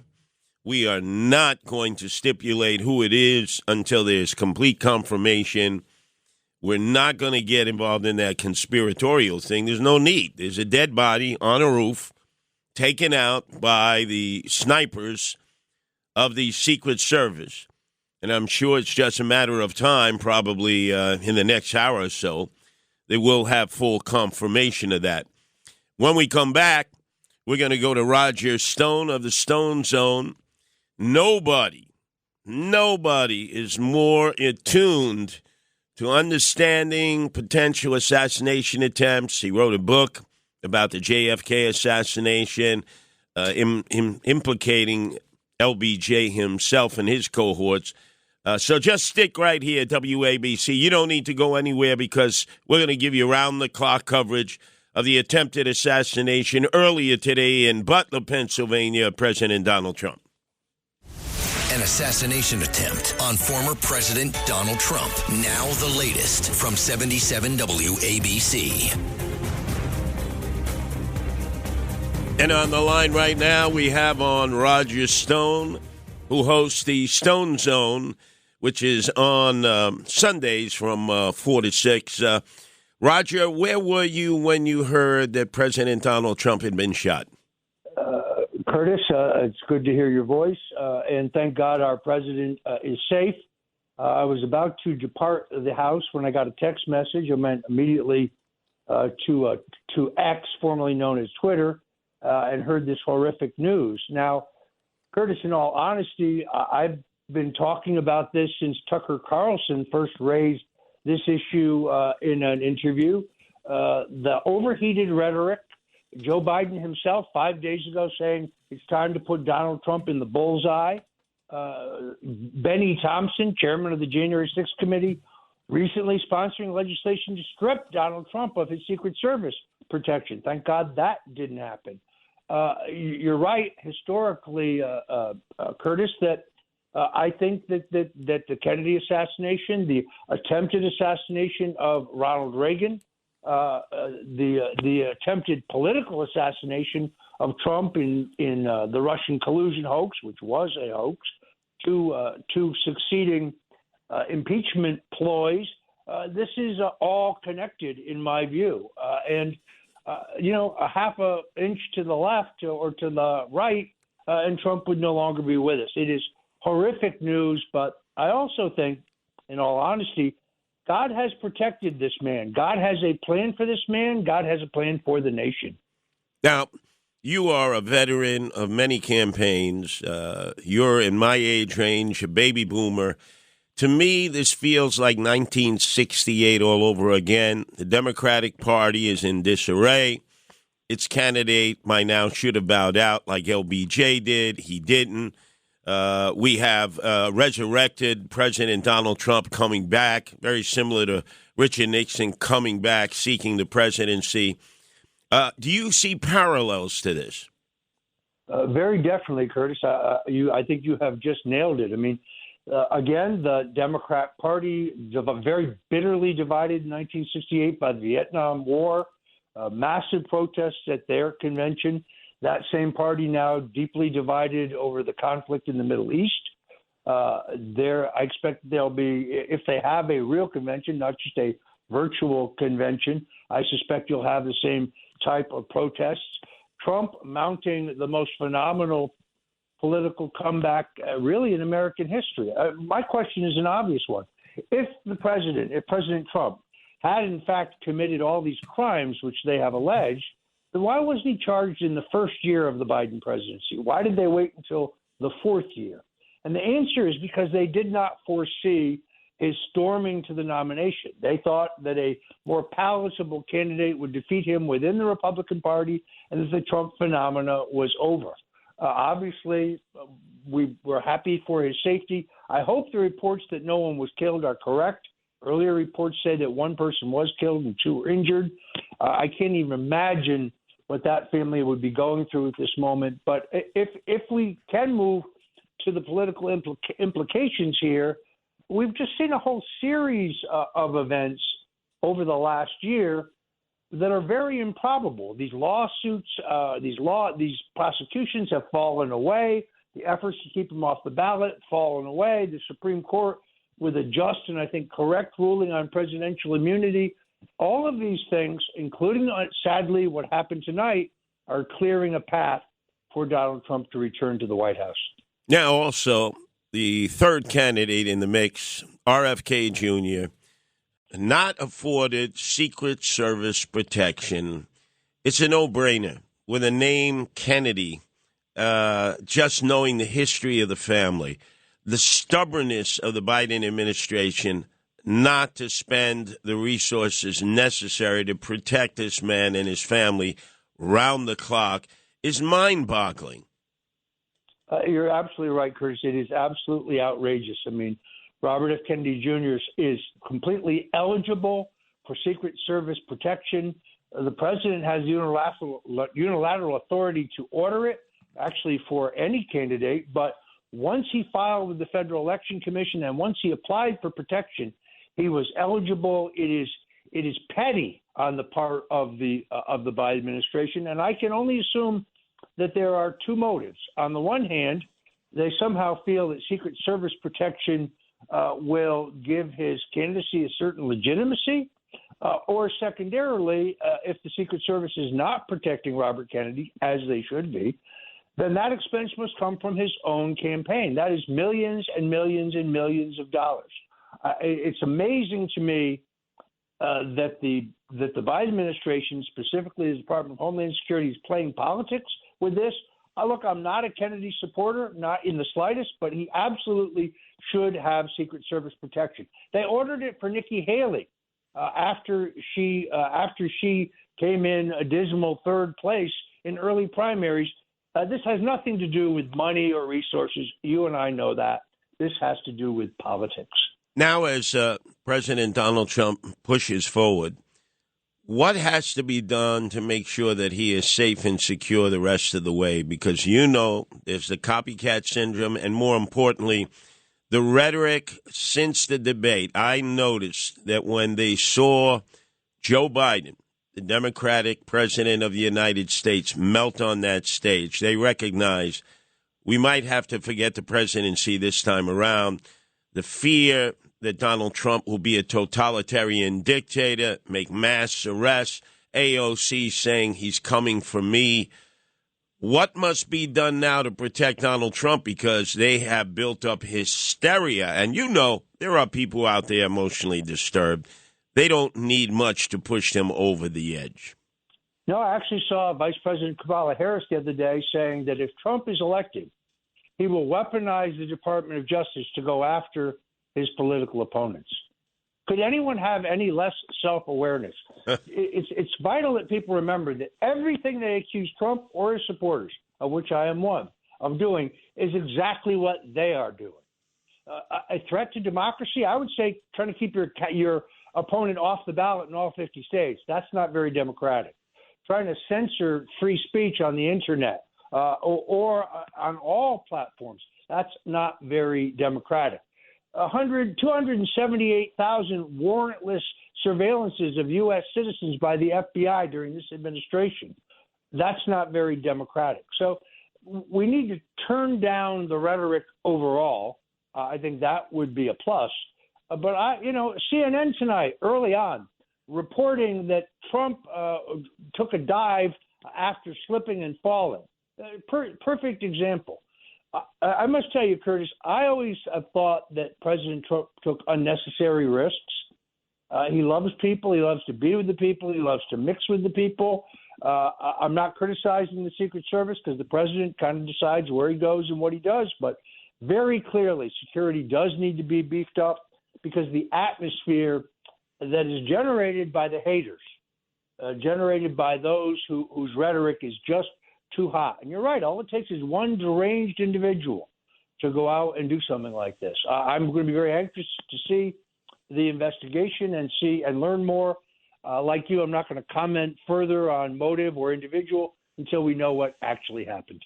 Because of this event, thank God President Trump survived, but let's assume the worst, that he might not have. We've had figures in our history where that's been the case. The importance of the vice president. A choice will be made at some point in this week in Milwaukee, or maybe Donald Trump has already made his choice. As a long-term consigliere, the man who was credited as first telling Donald Trump, you should run for president of the United States, not for governor of New York, what would your advice be in terms of picking a running mate? Well, first of all, I think that President Trump needs to select someone who has the experience, the judgment, the temperament, the stature to actually, God forbid, be president if that's necessary. That is the first and most important consideration. The second most important consideration is someone who really sincerely shares his America First agenda, someone who is not a neocon, someone who is not committed to sending billions more to Ukraine, someone who's committed to doing whatever is legally necessary to close down the border. When you take those considerations, then and only then can you turn to the third consideration, which is, of course, politics. Now, former President Nixon once told me that in looking for a vice presidential running mate, don't look for someone who can help you. Simply find someone who doesn't hurt you. The kind of the do no harm theory. I think that this election is going to be so close and so hard fought, even under these conditions. If I were President Trump, I would be looking for somebody who was additive. Now, we've heard various names out there, but given the implosion in the Democrat Party, if it were me, in all honesty, I like former Congresswoman Tulsi Gabbard. She's a former four-term Democrat congresswoman, former national co-chairman of the Democratic National Committee, now an independent. She's a lieutenant colonel in the U.S. Army Reserve. She's a combat veteran in both Iraq and Kuwait, championship surfer, a woman of great conscience. She's written a terrific book about why she left the Democrat Party. If you want somebody who will help attract millennials, Democrats, and independents, I'm very intrigued by the idea of her candidacy. I also admit to you, Curtis, I think her selection is unlikely. When you look at the four names that have floated most recently, of those, I have to point out that J.D. Vance is 39 years old. That's the exact same age Richard Nixon was when Dwight Eisenhower chose him for the vice presidency. And like Trump, Vance is not a neocon. I think their politics are most compatible. So while I'm not telling you that Vance is my first choice, he is certainly a more than acceptable choice to me. Dr. Ben Carson would also, to me, to be an excellent choice. You want somebody who's sure-footed. This is, I think, one of Tulsi Gabbard's strengths. It would be one of Carson's strengths. Somebody who's been through a presidential campaign, understands the media and how it works and how they will try to jackpot you into saying things that are harmful. So, look, the president is his own man. The only thing predictable about Donald Trump is that he's completely and totally unpredictable. I don't know who he's chosen. Last time I spoke to him about this a couple of days ago, he really had not yet made a final decision. He was still weighing his options. He's playing it very close to the vest. But he's also a showman, as you know, and he will milk all the publicity out of this and all the speculation he possibly can. And then I think we're only going to find out who this person is when they walk out on the stage with him. Well, do appreciate that. I think that's going to happen. Yep. Roger Stone, you can always catch Roger Stone on the Stone Zone, 4 to 6 on Sundays. And if you can't listen to it at the time that it plays, you get it on the podcast at WABCRadio.com. An attempt on former President Donald Trump. Now the latest from 77 WABC. From Roger Stone, the Stone Zone, to Noam Laden, any continued updates in the aftermath of the attempted assassination of Donald Trump earlier today in Butler, Pennsylvania? Of course, the big thing, Curtis, we're waiting to hear is who was this gunman. We know he's dead. We know that he was on the outside of the perimeter of this rally that was taking place in Butler, Pennsylvania this afternoon, a suburb of Pittsburgh, right outside Pittsburgh. We know now that from the president himself that he was injured in the upper part of his right ear. We saw the blood when he stood back up after ducking beneath that podium when the bullets were fired. We know he's back out of the hospital, and apparently this is his campaign telling us that he's fine. That's the word they use, is fine. Secret Service rushed in, of course, to cover him after the bullets were fired. It was a Secret Service member who took out that gunman, and this man saw the gunman before he shot, moving from roof to roof, and he says he reported it to police right away. Saw the guy move from roof to roof, told an officer that he was on the roof, heard that there was somebody that could see the person, so I went back to where they were standing, saw the person, went back and told the officer again that if he goes back to that particular spot, he can see the person, figuring that he would go on radio. All right, so what's not clear was that information given to everybody who was on site, the security detail? We don't know, and we may not know the answer to that for a while. It is a crime scene where this rally took place this afternoon. This Trump supporter was incredibly close to the action. He had arrived at this rally very early in the afternoon because he wanted a front row seat, and he got a front row seat. Did you see blood on his ear? Above his ear. It did not look like he was bleeding from his ear. And everybody in the front row, we were just all started praying for him. And everybody, of course, shocked by what they had seen. The former president, when he stood up and was then moved off the stage and into his motorcade, before he did, he pumped his fist a few times, yelled "fight on" a few times, and then was put in the car and sent away. About 15 minutes later, somebody, we don't know who it is, took the stage at this rally and asked everybody to leave. They did in an orderly fashion, including reporters, the rally attendees, lawmakers who were there. Then they were stuck in the parking lot for a while, and that may have been done on purpose as police took victim statements from these people who witnessed what took place. And then early this evening, we had been told that President Biden, had been updated regularly about what was going on. He came out and made a statement from his home in Delaware. Here's a little bit of what it sounded like. Look, there's no place in America for this kind of violence. It's sick. It's sick. It's one of the reasons why we have to unite this country. We cannot allow for this to be happening. We cannot be like this. We cannot condone this. And I want to thank the Secret Service and all the agencies, including the state agencies. Yeah, and then we had this craziness that seems to happen, unfortunately, after incidents like this. Over at Trump Tower this evening, a section between 56th, 57th on Fifth Avenue shut down for a while. 3 suspicious packages found. Now, this may be the NYPD, the FBI, being overly cautious, of course, in the aftermath of this shooting.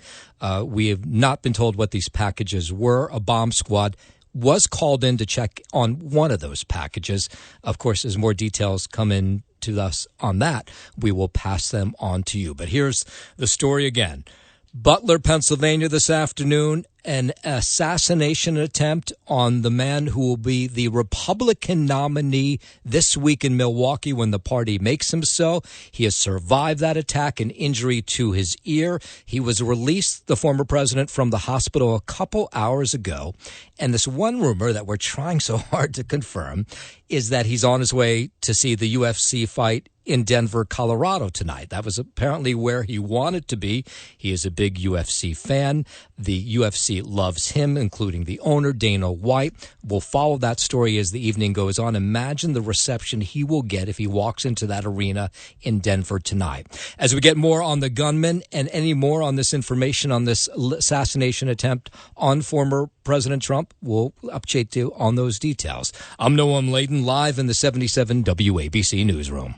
Great coverage, Noam Laden. And again, we've had a lot of different rumors emerge as to who that gunman may be. And we will not reveal it to anyone until we can cross the T and dot the I and know specifically who it is. So you're sending in all kinds of information to us here. We appreciate that, but we're not going on the air with it until it's confirmed. On the line right now, though, Dominic Carter, who will be doing his broadcast all week long from the RNC convention in Milwaukee. Dominic, where were you when you heard that President Donald Trump had been shot? Well, first of all, Curtis, thank you for the outstanding job you have been doing this evening as I've been listening to you, because it's a really, really, really sad day for the country. I happened to be walking past the television, and I heard shot. And shots fired. And something just told me to focus again, and sure enough, it was my worst nightmare. And I have just been really upset since this news broke. This is the last thing that the country needs, Curtis. As you know, I have no idea what's going to be the impact to the RNC, how it's going to change. We'll be live in just a matter of hours, and it's really sad. And I'm just glad. My worst fear, Curtis, if the former president had turned just a bit either way in the other direction, this could be an entirely different story. Oh, there's no doubt. There's no doubt, and we'll soon find out the caliber of the rifle that was seen in the hands of the gunman who was killed by Secret Service snipers. We'll know the caliber of the ammunition, the scope. We'll know all the details, so just continue to listen to us here at WABC. But, Dominic, you have been one here at WABC that's been warning us that the rhetoric that has been percolating against Donald Trump, especially after the meltdown of President Joe Biden on that debate stage. I'm glad you brought that up. Mm-hmm. Go ahead, Curtis. Has been so over the top that Democratic leaders are talking about if Trump gets elected, he's doing mass arrests. He's basically discarding the rules of law and is going to seek revenge. And all you need to do as a leader in the Democratic Party is just even not in that direction. There are enough screwballs out there that they hear that differently than everybody else does. Absolutely. And Curtis, I'm not a conspiracy guy. I'm just pointing this out. In situations like this, as you just said, not reporting information that we're receiving in the newsroom at the station, not reporting it, that's the way to go in a situation like this, because we don't want to fan the flames. I do know that, as you well know, Curtis, because you've been doing enormous coverage on this, that with President Biden, the headline for the last, week and a half to two, has been his disaster at the debate. And all of a sudden, within a matter of hours now, that headline is gone, I don't know how long, to the headline of what happened to President Trump, former President Trump, this evening. I know that the Secret Service is going to come under fire. As a matter of fact, they already are. Why weren't the areas, the perimeters outside the inner perimeter, why weren't they all checked? Why weren't they manned by agents as they normally often are. But I am, Curtis, giving them a little bit of credit here. I was proud. I got the opportunity back in the 88 race to follow these guys in the Secret Service every day for an entire year. And if you notice, the way they surrounded President Trump immediately, even with agents putting their hands up in front of his face, and that's done so that another sniper won't get a clear shot at the former president. And so here it is. He's wounded. He's bleeding. We don't know what's going on. And these agents are still the ones that immediately surrounded him and got him off the stage. They were still at that moment putting their lives on the line. And for right now, I just think that we all need to remember that. How the agents, and don't believe me, look at the video. Look at that female Secret Service agent. Look at the rest. Look at how the armed personnel in military camouflage came out with the heavy artillery. Look how fast they moved. I know there's going to be a lot of scrutiny over why the outer perimeter was not covered by agents. But I just initially, Curtis, the way that they stood in front of the former president and tried to guard his face, and to his credit, I think we saw the personality of Trump.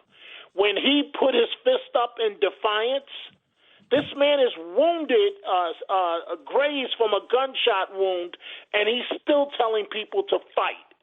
So that should indicate how strongly he believes and taking back America and leading back America to the right direction. But I felt bad for the former First Lady. I felt for his children that had to watch this in live time, a quarter of an inch either way, and we could have seen the leading candidate in the race for the White House, not just the leading candidate as the Republican, the leading candidate. I hate to say it, we could have seen his head blown off in a live TV situation. Just as it occurred to JFK in that limousine in Dallas, it would have been somewhat similar. Now, Dominic, you've been at a lot of gatherings of people, whether it were political rallies, whether it was social, cultural, music. And I've heard shots fired at these events, or what people perceive to be shots fired. And immediately people began to stampede, oftentimes injuring one another, sometimes killing people in the process. Correct. I was amazed. We did not see that at this MAGA rally at all. There appeared to be no panic, nobody running for the exits, nobody acting out of control, which, most people have an impression, if they haven't been to a MAGA rally, that these are guys and gals who are completely out of control. That's like the most disciplined crowd I've ever seen. Absolutely. I couldn't agree with you more, Curtis. I think we saw the American people at that Trump rally a few hours ago in Pennsylvania.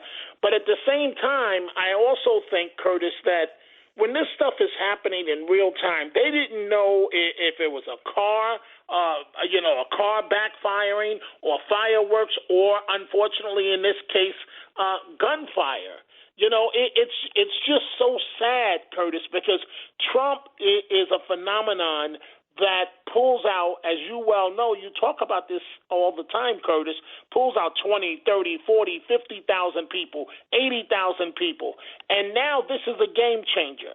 So what I fear, if you recall, what comes to mind, because I was there when he accepted the nomination at the NFL football stadium in Denver, Colorado, Obama, they had those it looks like glass mirrors up all around. I fear that this is what they're going to have to do for Trump now, because you can't have these rallies, Curtis, where he's out there open with some person or individuals can take a shot at him. And it's disgusting when you think about it. An individual, we don't know who's involved as of right now. There's plenty of time for the speculation game. But what we know right now, one individual tried to change the entire course for this country. Trump is headed back to the White House, and one individual, deranged or not, said, no, he's not. I'm taking him out.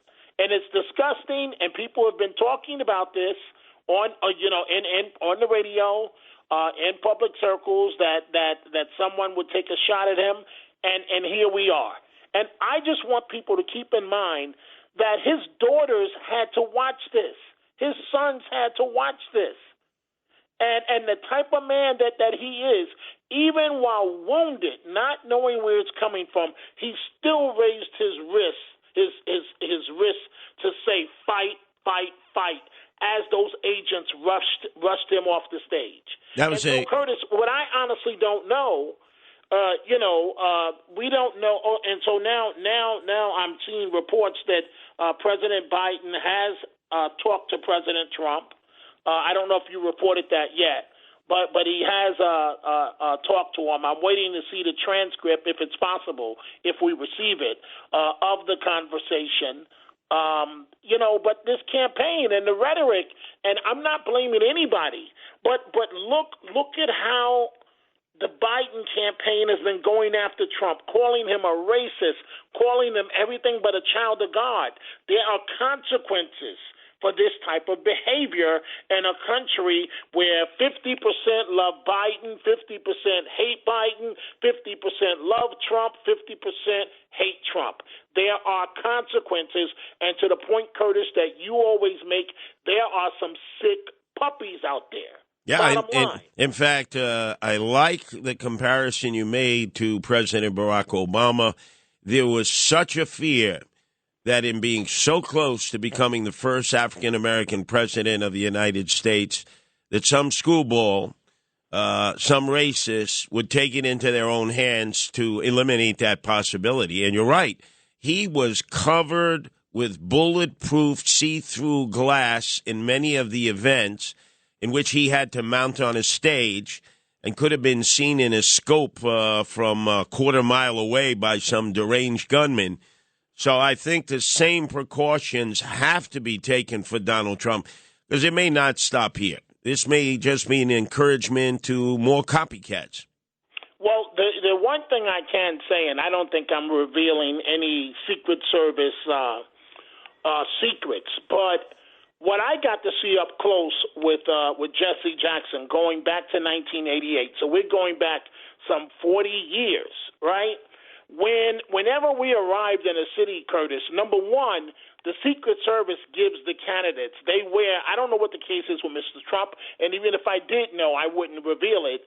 But I know with Jackson, the Secret Service had him wear bulletproof shirts.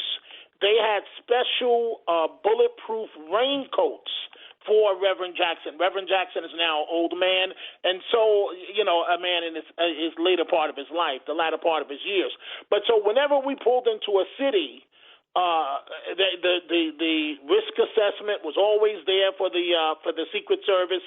The agents on the tarmac knew before we arrived. When the plane would be on the way landing, Curtis, we would see the agents on the aircraft with us checking their weapons, which is what the Secret Service, what they do all the time.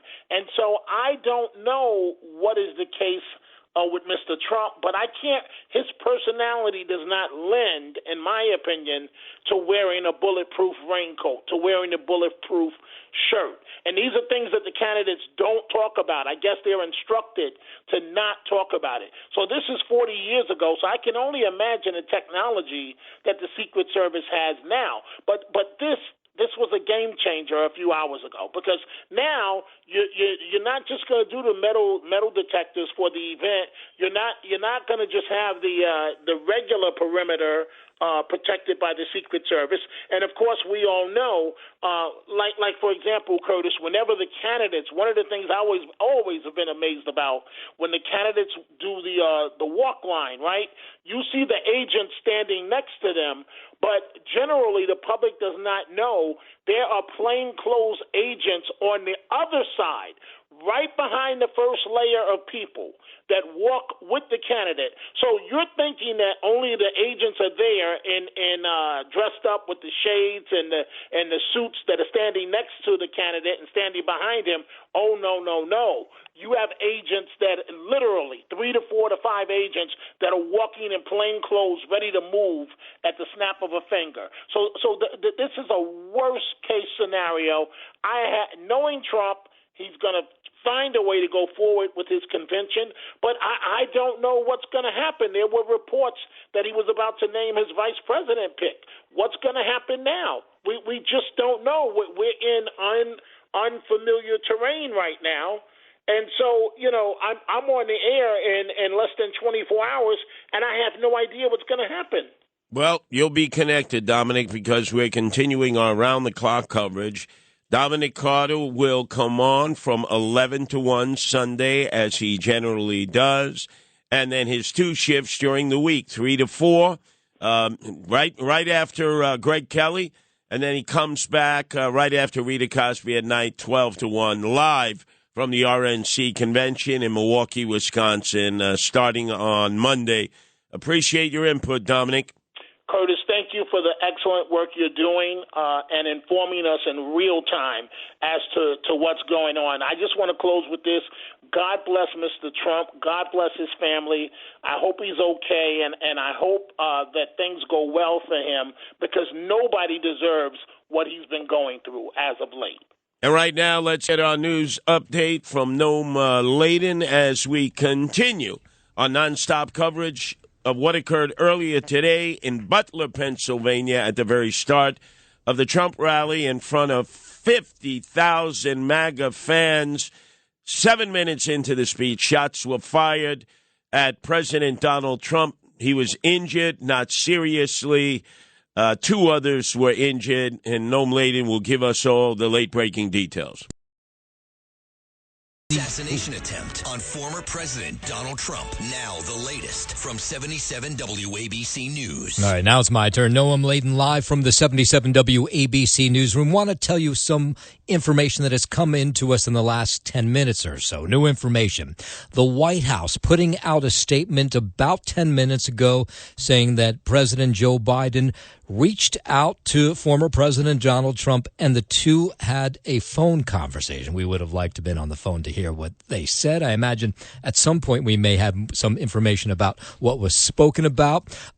The president also putting out a statement saying that he had spoken with Pennsylvania Governor Josh Shapiro and Butler Mayor Bob Dandoy. Butler, of course, Pennsylvania is where this rally was taking place this afternoon when shots were fired at the former president in what's clear as an assassination attempt.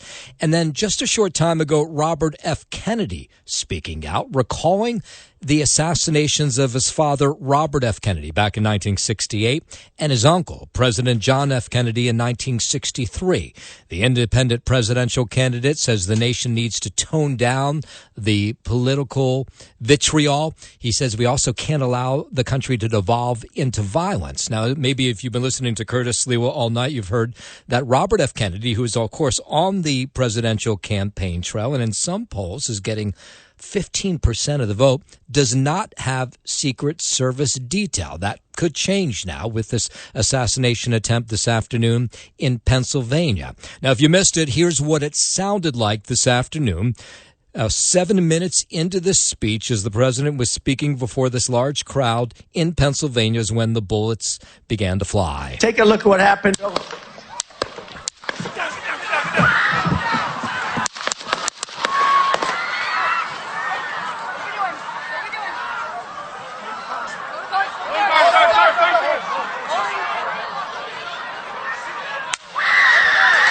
Trump ducked behind the podium, a very narrow one at that. The Secret Service raced in to cover him. When he then stood back up, you could see there was blood on the side of his head. And the information on the injury to him is from the former president himself, who went to Truth Social to say that his ear was hit by a bullet, but that he is okay. A local Republican lawmaker was on stage, or at least had been invited on stage seconds before those shots were fired. And then people around me were saying, you got to stay down because maybe there's still more shooters, or maybe the shooter's not been apprehended. And, the president had just literally, called me up and, made a big deal about me. So, conceivably I could have been somebody they would have targeted. The shooter is dead, apparently on a rooftop that was outside the security area of the rally, firing from a rooftop. We heard from a number of eyewitnesses during the course of the evening who saw this gunman, one saying that they saw this man moving from roof to roof and had alerted local authorities that they thought something was strange about that.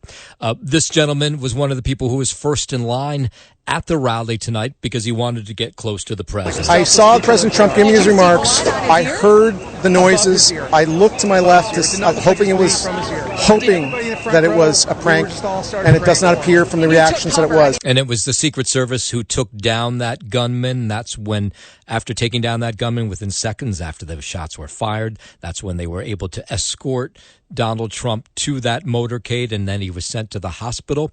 And about 2 hours ago, now we're actually more like 3 hours ago, the president was treated for that injury to his ear and left the hospital. There was rumors he was set to go to Denver to a UFC fight taking place there. And in the aftermath of this attempted assassination tonight, 3 suspicious packages found at Trump Tower. Waiting for the NYPD to give us more information on that. The bomb squad definitely was called in to check on one of those packages.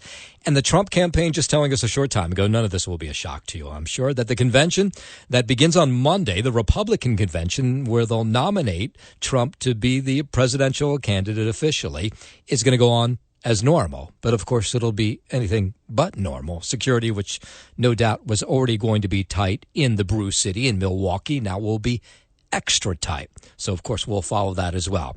In terms of the gunman, that's what everybody wants to know. Who is he? We're getting all kinds of rumors all across the map. For the time being, we will keep it to ourselves until we have hard confirmation of who this individual is, or now we could say was, because they're no longer alive. And of course, as soon as those details come into us, we will pass them on to you. So the top details of this newscast again: former President Donald Trump surviving an assassination attempt in Butler, Pennsylvania this afternoon, a bullet grazing his ear, injuring his ear. He's in, then out of the hospital, and the gunman who shot him is dead. We're getting different reports about 2 individuals inside the rally who were shot. Some reports say they're dead. Others say they're still alive. So no confirmation on that. Of course, as more details about that come into the newsroom, we will pass them on to you. Noam Laden live in the 77 WABC newsroom. And on the line right now is Frank Morano, host of The Other Side of Midnight, that you can hear Monday through Fridays from 1 to 5. Nationally syndicated from coast to coast. Frank, where were you earlier today when you first heard that President Donald Trump had been shot? Well, I was actually at the Met game. I was at Citi Field, and immediately I had been texting with a friend who was watching the Trump rally live in Pennsylvania, and they called me seconds after it occurred. And, initially I thought it was, some sort of a prank, but obviously it wasn't. I wish it were. And, then obviously I was following the news as the rest of the world has been. And obviously I've been following your coverage since you've been on the air here as well. Just really incredibly disconcerting on the one end. I know you reported that President Biden and President Trump spoke earlier, and that's certainly, as a citizen, something that you're pleased about, in that it maybe brings down the temperature of things a little bit. As President Trump said in his statement on Truth Social, we don't really know any details about the shooter. Could have been a left-wing lunatic, could have been a right-wing lunatic, could have been just a plain old regular lunatic without political affiliation. So, it's all just speculation, doesn't make sense to draw any conclusions at this point. The one thing that I think a lot of people are saying today, both national security experts, law enforcement experts, Secret Service people, and members of Congress now, is how did the Secret Service allow such a lapse here? Congress says they want to do an investigation. James Comer's calling for an investigation. Even Democrats. in Congress, like Jared Moskowitz, are saying they are all for an investigation to determine how a lapse like this occurred. Some folks have been saying, you mentioned the RFK issue, which is just outrageous that he still doesn't have Secret Service protection. Some folks are saying that President Trump still doesn't have the full detail that a president would normally be entitled to. But that's who knows what's true at this point. There's a lot of blaming, a lot of heated rhetoric going on. One of the things that is interesting that I haven't heard anybody mention is that 10 hours ago, President Biden tweeted the following. This is what he said. He said, I want to ban assault weapons and require universal background checks. Trump promised the NRA that he'd do nothing about guns, and he means it. That was the last tweet that President Biden made prior to this shooting.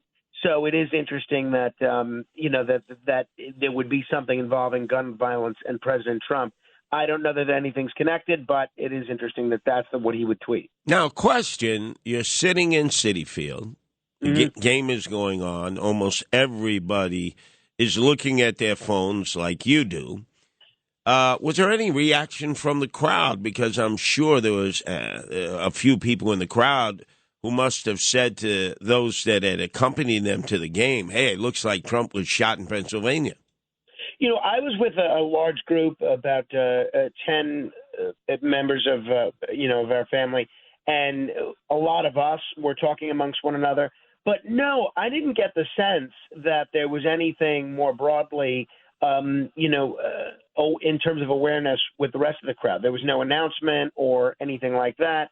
So no, I didn't get the sense that there was any sort of widespread sense of panic. It was not as if minutes after this was reported, you heard people shrieking and demanding answers. No, it seemed pretty standard as far as a baseball game goes. Now, in the history of assassinations, anarchists have always played a key role because they believe in smashing the state. They don't believe in any form of government. So whether it's Donald Trump, AOC, they don't believe in any form of structured government. Have you heard anything? Because your program, more than any other program here at WABC, will at times touch upon the kind of people who are in tune with conspiracies that are real and live out there and are affected by this now very volatile campaign. Yeah, it's such a good question you ask. Obviously, the assassination of President McKinley in 1901, which was here in New York State, that was done by an anarchist, and they've been involved in different assassination plots over the years. And, obviously a lot of people are already, including Elon Musk, drawing the parallel between this and what happened in 1912 when there was an assassination attempt on another former president that was running for his old job, Theodore Roosevelt, and he was shot, and then he finished his speech before going to the hospital. And actually, in that instance, the reaction from the other candidates was pretty similar from what we're seeing from Biden so far. Wilson stopped campaigning, Taft stopped campaigning, and at this point, Biden has suspended, as we're being told, all outgoing presidential communications, and he's trying to pull his ads now for the time being. But no, based on what we know in terms of what's confirmed, there doesn't look like there's any anarchist link, but it's premature at this point to speculate. The President Trump in his tweet said, or in his Truth Social, said that there was no new information about the shooter.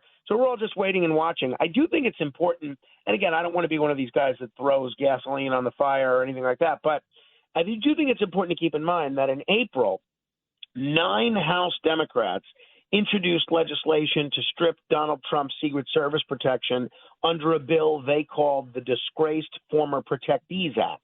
And you have to wonder, what if that bill passed? What if that bill passed and they were dealing with this today without any sort of Secret Service protection?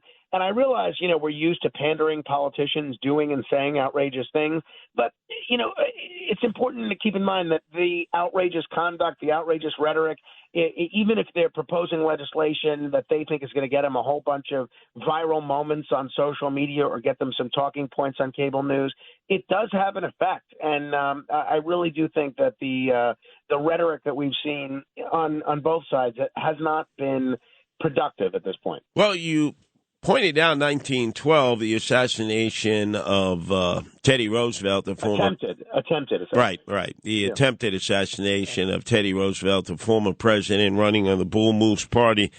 That was right in Milwaukee. That's right. Yeah, no, it was a really odd situation. It was someone who, it was clearly a couple of aces short of a full deck, and shot him right before the speech, a former saloon keeper, actually. And, Roosevelt, his opening comments to the crowd were, "Friends, I shall ask you to be as quiet as possible. I don't know whether you fully understand that I've just been shot, but it takes more than that to kill a bull moose." And then, he went and gave the rest of his speech, and then he went to the hospital. And, as I said, Taft and Wilson didn't really campaign after that. But it remains to be seen what this person's motivation was and what's going on here. But it does look, as everybody is saying, like this was not a great moment in terms of the Secret Service. This shooter was apparently on a roof, and this was something that, but for a couple of inches, all of history could have been different. Your premise in establishing the Teddy Roosevelt attempted assassination, you know what happened to the gin mill owner who tried to kill Teddy Roosevelt at his trial? Actually, I don't remember what happened to John Strank. No. He was found not guilty by reason of insanity. And then was committed, apparently, to an institution for the rest of his life. But it is interesting how these things have been handled by the courts over the years. In this situation, as far as we know, it was one gunman. He appears to be dead on a roof. They have not transported his body that we know of yet, and we don't know if he's affiliated, if he's a lone wolf, none of the above. Yeah, and, it's interesting. I had forgotten that, not guilty by reason of insanity kind of deal, but it's interesting that was similar to what happened with John Hinckley, who, after, a period of time where he was institutionalized, he's now as free as you and I are and making music and selling his music. It is. Well, do appreciate it, Frank. Again, Frank Morano, host of The Other Side of Midnight, nationally syndicated now. You can hear him Monday through Fridays from 1 to 5. And I'm sure by the time you come on the airwaves with the RNC convention underway in Milwaukee and continued information about this attempted assassination of President Donald Trump, you will have a lot of conspiracy to delve into. No doubt. We're going to be taking caller input on it, but I'm in talks with a lot of different sources now, both people that were in Pennsylvania and people that have been following this, including people that have some unorthodox theories about what may have transpired here. And hopefully by the time tomorrow night rolls around, we'll have some more information as to the shooter and possible motive. But we're going to be putting it all out there tomorrow from a ballistics point of view, from a political point of view, from a historical point of view. Tomorrow's show is not one to be missed. I knew we could depend on you, Frank. Thank you. I wish I could say the same. Meantime, let's get a news update from our news director, Noam Laden, who has been giving us constant reports ever since this attempted assassination occurred against President Donald Trump at his MAGA rally in Butler, Pennsylvania, earlier on Saturday. An assassination attempt on former President Donald Trump. Now the latest from 77 WABC News. It's 11:17 on this Saturday evening. Now 6 hours after this assassination attempt in Butler, Pennsylvania. The former president is the one who's giving us really a lot of the information that we're not getting from elsewhere. He took to his social media platform, Truth Social, a few hours ago to tell us that he was shot in the ear. And we saw that when he stood up after those bullets flew that we could see the right side of his head was bleeding. He says it ripped through the skin. He says he was shot with a bullet that pierced the upper part of my right ear. He says, I knew immediately that something was wrong, and I heard a whizzing sound, shots, and immediately felt the bullet ripping the skin. He goes on to say there was much bleeding that took place, so he realized then what was happening. He says that's when he ducked down. He ducked behind that podium. Of course, Secret Service rushed in. Then they took out this gunman who apparently was on a rooftop that was outside the security perimeter of this rally that was taking place in Butler, Pennsylvania. This man saw this gunman, or at least claims to, moving from roof to roof. And he says he immediately told authorities that he thought something was suspicious about that. Saw the guy move from roof to roof, told an officer that he was on the roof, heard that there was somebody that could see the person, so I went back to where they were standing, saw the person, went back and told the officer again that if he goes back to that particular spot, he can see the person, figuring that he would go on radio. Of course, a lot will be said about that. If those accounts are accurate, how come they did not respond to this person who was going from roof to roof? This Trump supporter was one of the people who got to this rally early so they could get a front row seat to see Donald Trump. Did you see blood on his ear? Above his ear. Above his ear. It did not look like he was bleeding from his ear. And everybody in the front row, we were just all started praying for him. And then a number of hours ago, the President Biden, making a statement from his home in Delaware. Look, there's no place in America for this kind of violence. It's sick. It's sick. It's one of the reasons why we have to unite this country. We cannot allow for this to be happening. We cannot be like this. We cannot condone this. And I want to thank the Secret Service and all the agencies, including the state agencies. Now, during that press conference, the president wasn't ready to call it an assassination attempt when it was asked a reporter about that.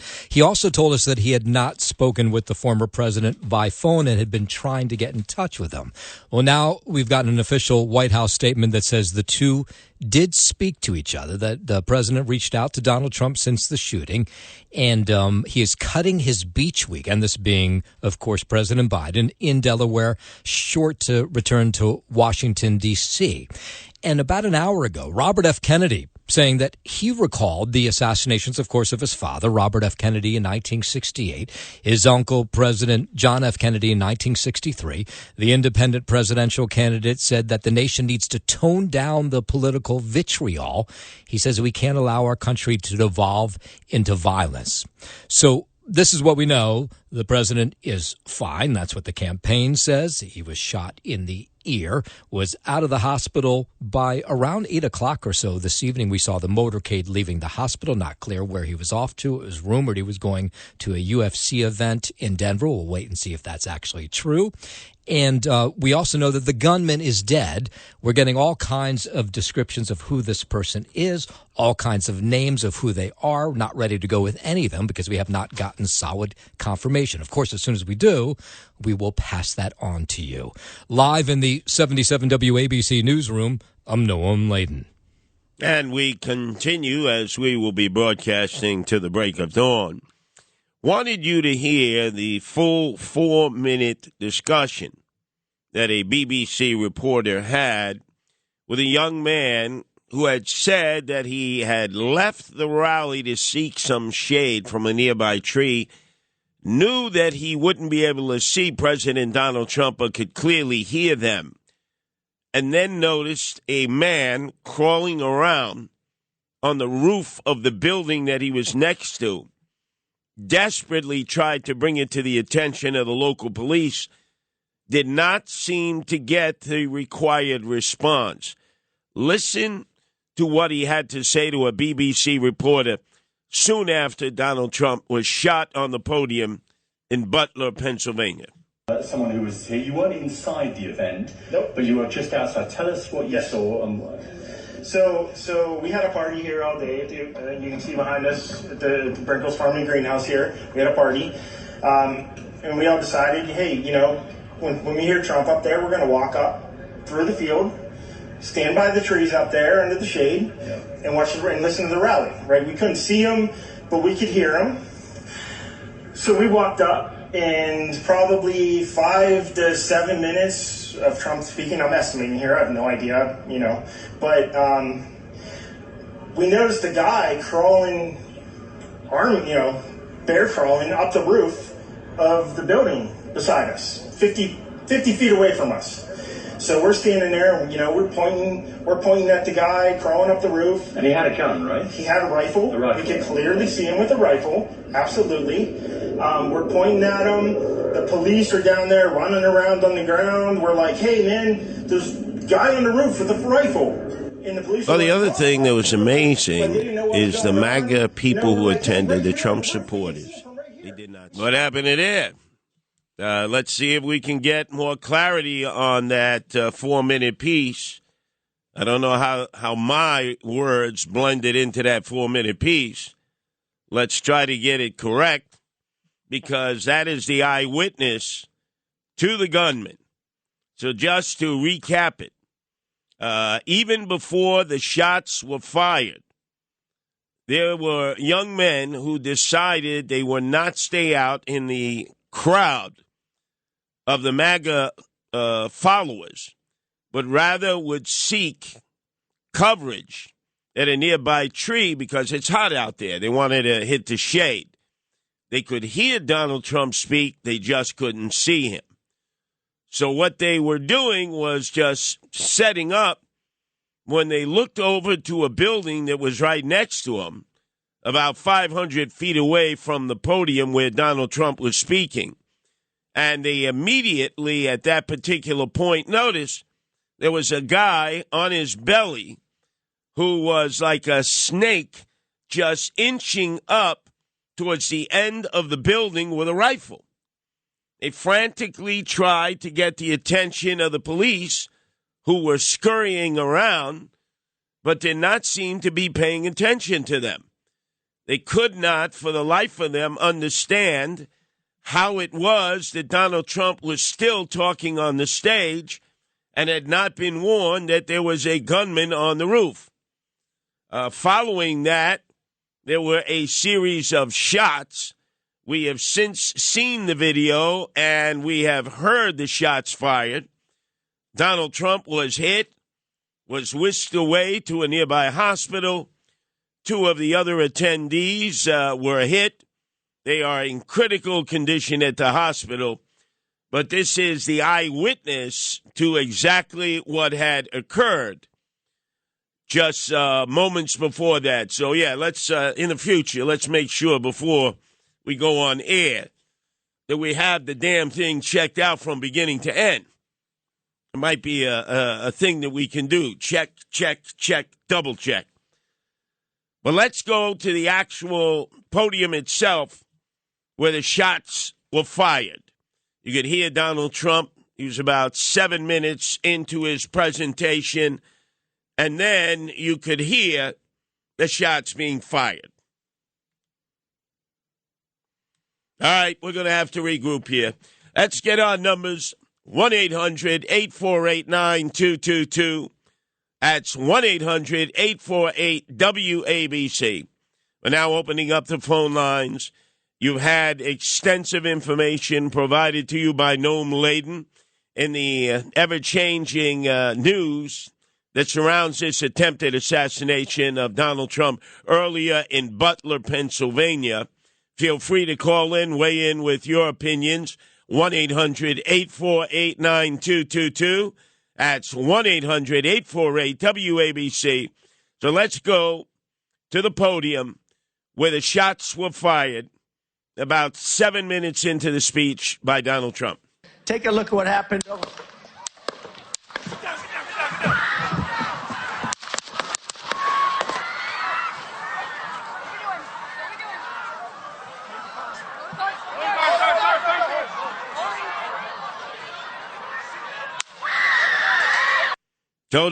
Total response by the Secret Service that covered the president. The crowd amazingly in control, even though you heard them screaming there. Nobody was stampeding. Nobody was running in different directions.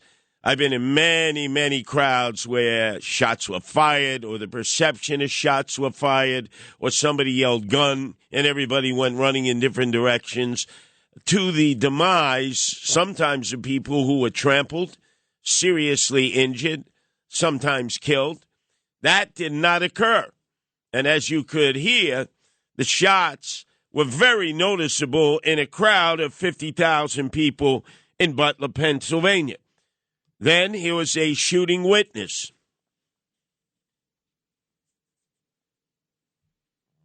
So I eventually got back down, as most people did. But my initial reaction was, boy, is somebody behind me hurt? How do we make sure they get the right care? And, it was such a dense crowd. Getting the right medical assistance back into the crowd took a few minutes. But that was my initial reaction. And then there was a reporter at the scene. Are very emotional. They're angry. They're upset. A lot of emotions. I'll tell you, I'm currently in the parking lot. No one is moving. I think they have put a hold on everyone from getting out. We've seen cars parked here for a long time. So everyone still, who I'm talking to, says that they're still processing this. They're still trying to sort through their emotions after what had happened today. And in addition, you had President Joe Biden, who is very slow to respond. He had been at Mass, not far from his beach house in Delaware, and eventually took to the podium and had this to say about the shooting of Donald Trump. Look, there's no place in America for this kind of violence. It's sick. It's sick. It's one of the reasons why we have to unite this country. We cannot allow for this to be happening. We cannot be like this. We cannot condone this. And I want to thank the Secret Service and all the agencies, including the state agencies. And then he continued on.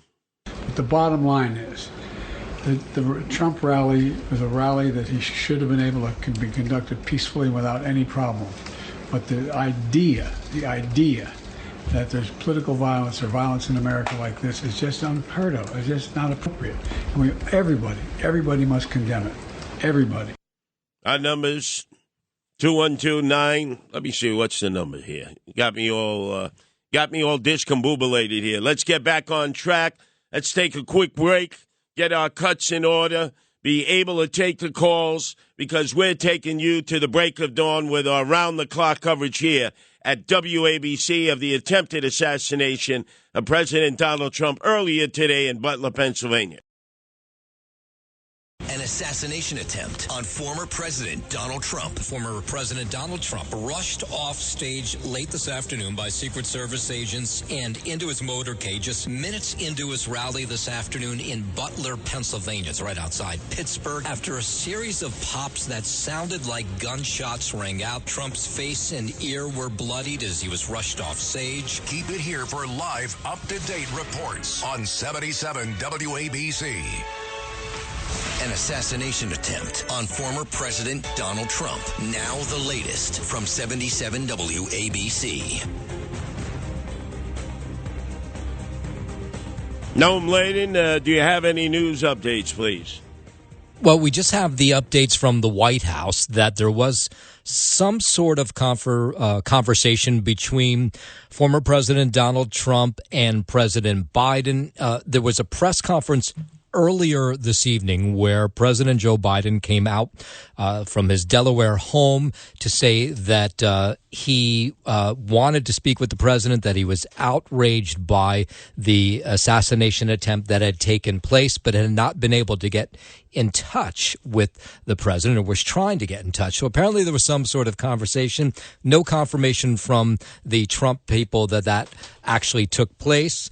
But he did say that he was outraged by what he saw. There was, of course, there is at the rally scene where this shooting took place this afternoon is now a crime scene. They are combing over the area.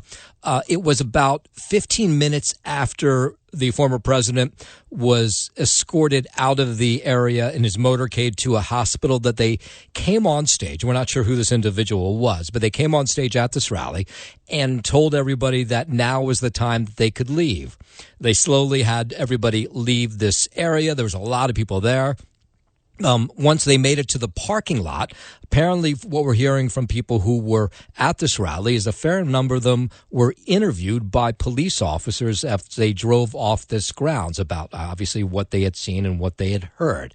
What we heard from reporters at the scene, as you can imagine, it was a very emotional scene. People were worried about what had happened to the former president. They wanted to know more information about the gunman. And we really didn't get any information about the former president until he posted something himself later this evening. He took to Truth Social, of course, his social media platform, and that's when he told us that he had been pierced with a bullet in the upper part of his ear. So that was our first confirmation that he had actually been shot. He went on to say that he was fine, but that it was a lot of blood, and we saw that when he stood up after hiding behind the podium and those Secret Service agents covering him, that the right side of his head was bloodied. He said a lot of blood came out. So he was rushed to the hospital, but now it's about 3 hours ago that he left that hospital. We do not know where he is now. What we have heard from the campaign over the last couple hours is that he is fine. Those are their words, that the president is fine. And we also heard just in the short while, in the last 45 minutes ago, from the RNC, the Republican National Committee, that the convention, this week is convention week in Milwaukee, is that it's going to go on as normal, that nothing's going to change. The schedule's going to stay the same. No doubt security will be heightened in a way that we have not seen before. Security is always tight at these things, having covered a lot of conventions over the years, but now it'll be amped up to a new level.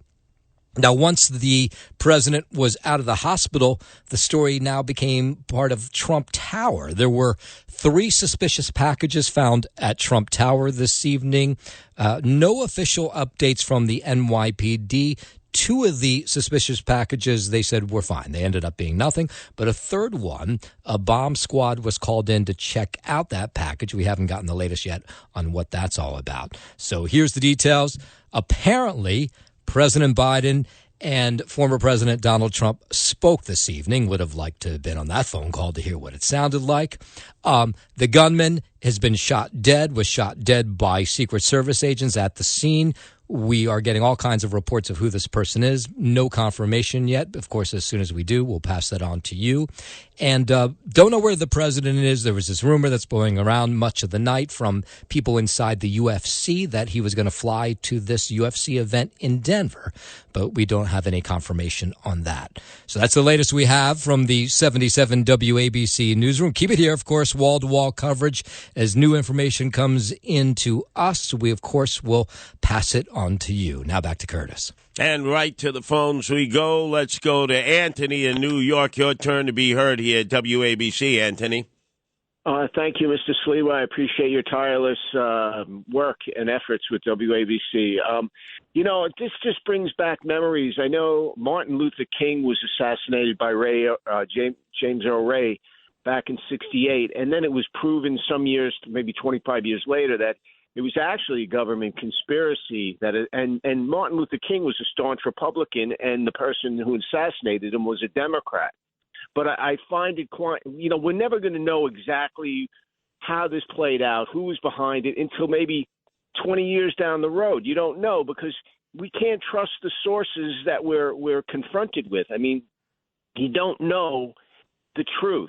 Everything we're being fed is always has a lot of disinformation, misinformation. For all we know, Mary Poppins could be behind this. You remember Nina Jankowicz. At this point, the American people have little faith or trust in their government leadership.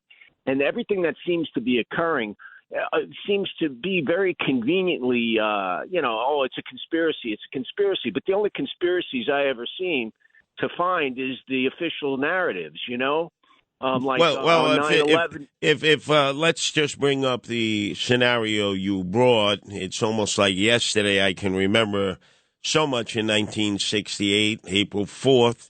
At the Lorraine Motel, the second-floor balcony, Martin Luther King Jr. and his associates were staying there. They were assisting the sanitation department that was on strike against the city of Memphis.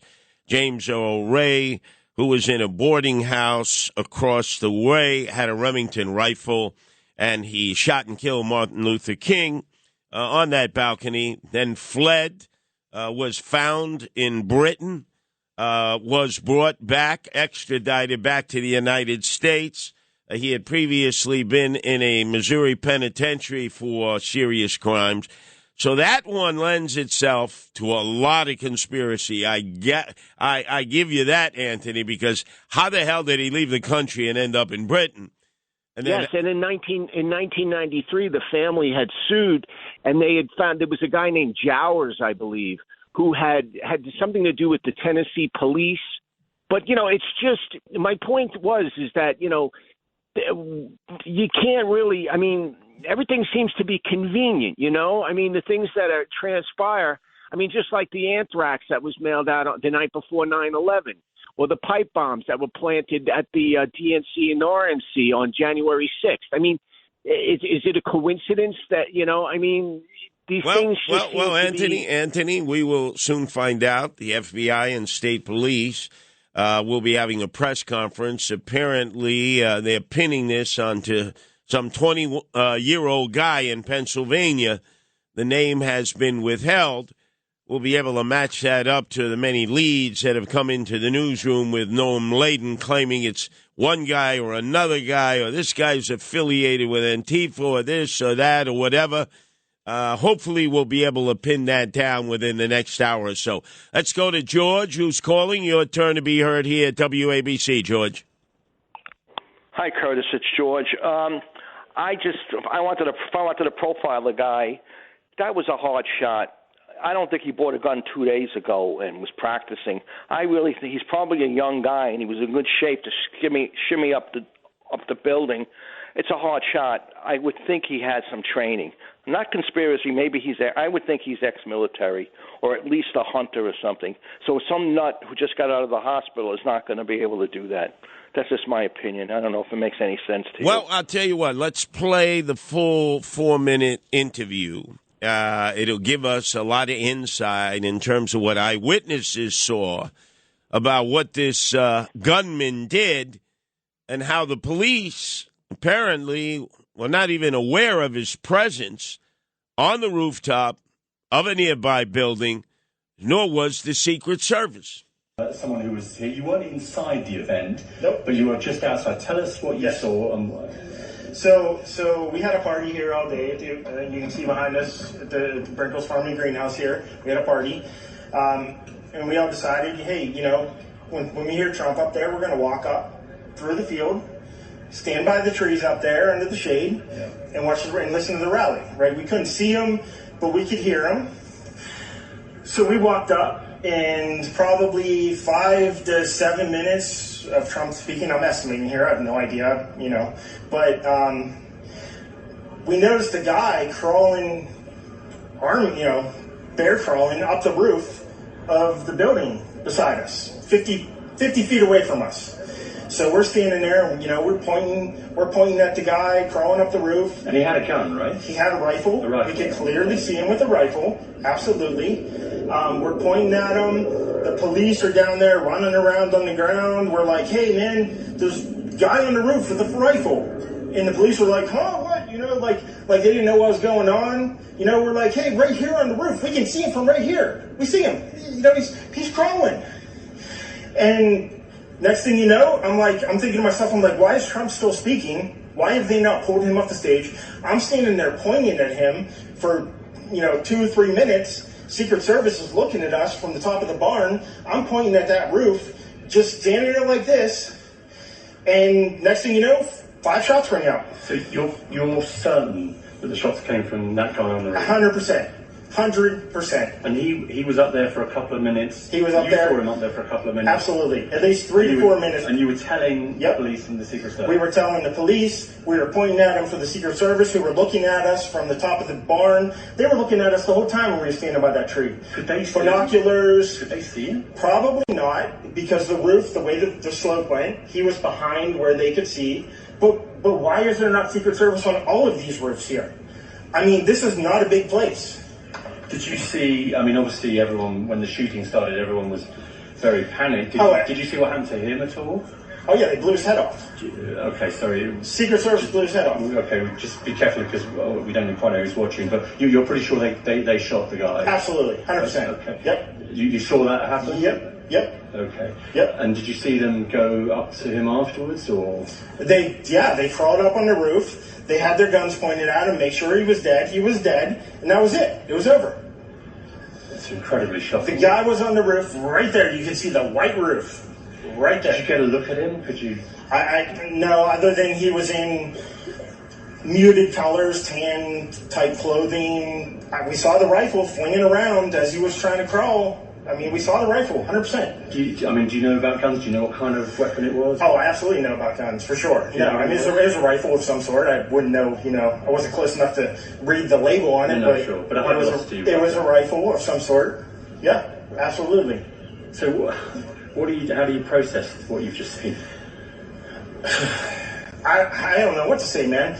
All I'll tell you is, if I walked up close to there with anything that Secret Service considered a problem, I wouldn't be standing here talking to you right now. But I don't know why a guy who we're standing there pointing out to police and Secret Service is crawling up the roof. Were you outside the security perimeter? Yes, right there by that tree. We were outside the security perimeter.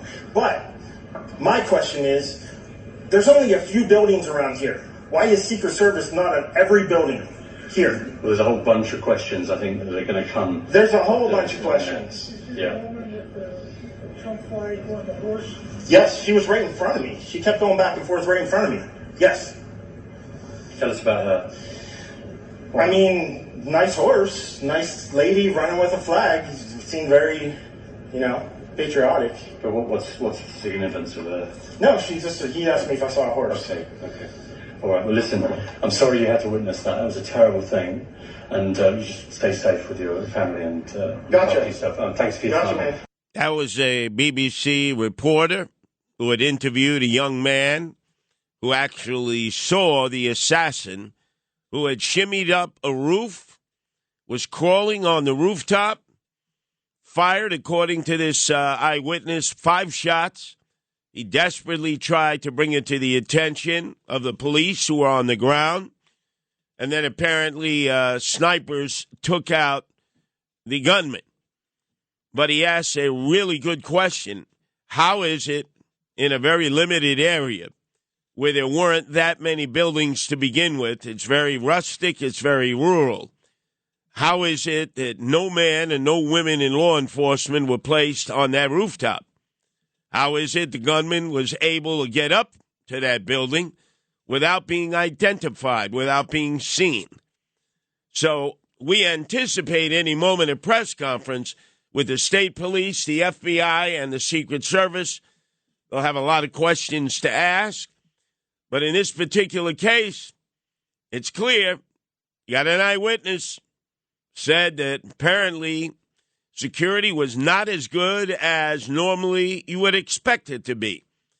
Generally, when there are these kinds of political gatherings, whether it's the candidates or the president-elect, you have a man or a woman on every rooftop in the area, knowing that there are now highly advanced, powerful rifles that can hit you from a quarter of a mile away to a half a mile away.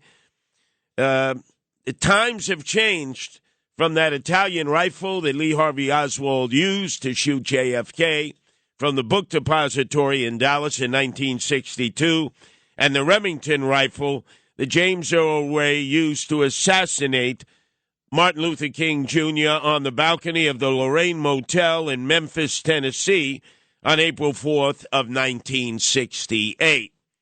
Our number is 1-800-848-9222. Let's go to Patrick, who's calling from New Jersey. Your turn to be heard here at WABC, Patrick. Yes, hello, Patrick. Actually, I shook your hand, but the question I have is, did they ever see the movie Shooter with Mark Wahlberg? What the hell, Curtis? You know what I'm saying?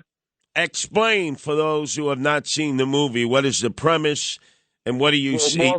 Mark Wahlberg was a shooter. He could take a shot for a mile and a half away. I was wondering why they didn't have some other security on these rooftops. That's my question. Chris. Yeah, well, no, that's the pending question.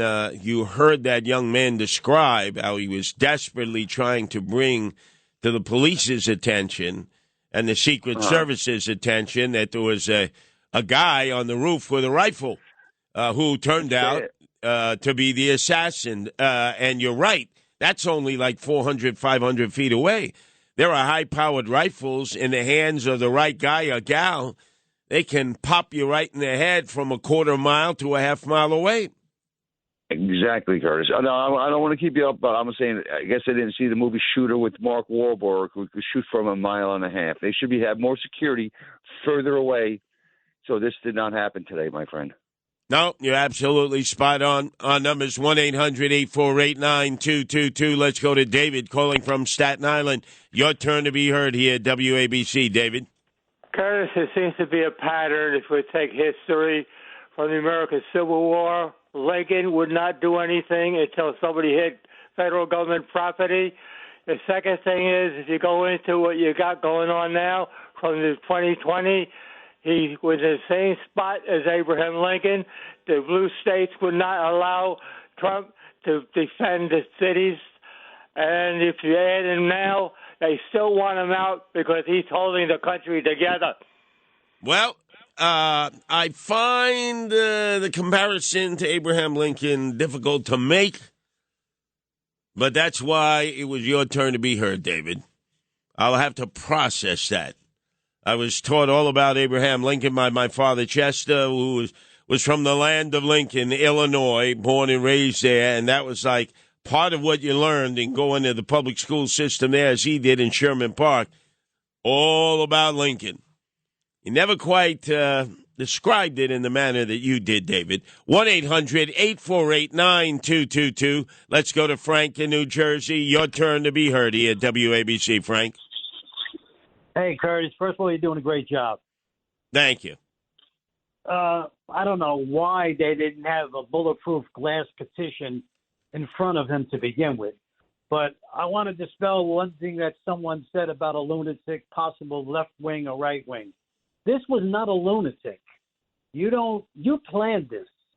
To get up there, to know this situation, to know where he is, when you're going to make the shot, not one, several shots, 300-400 yards away.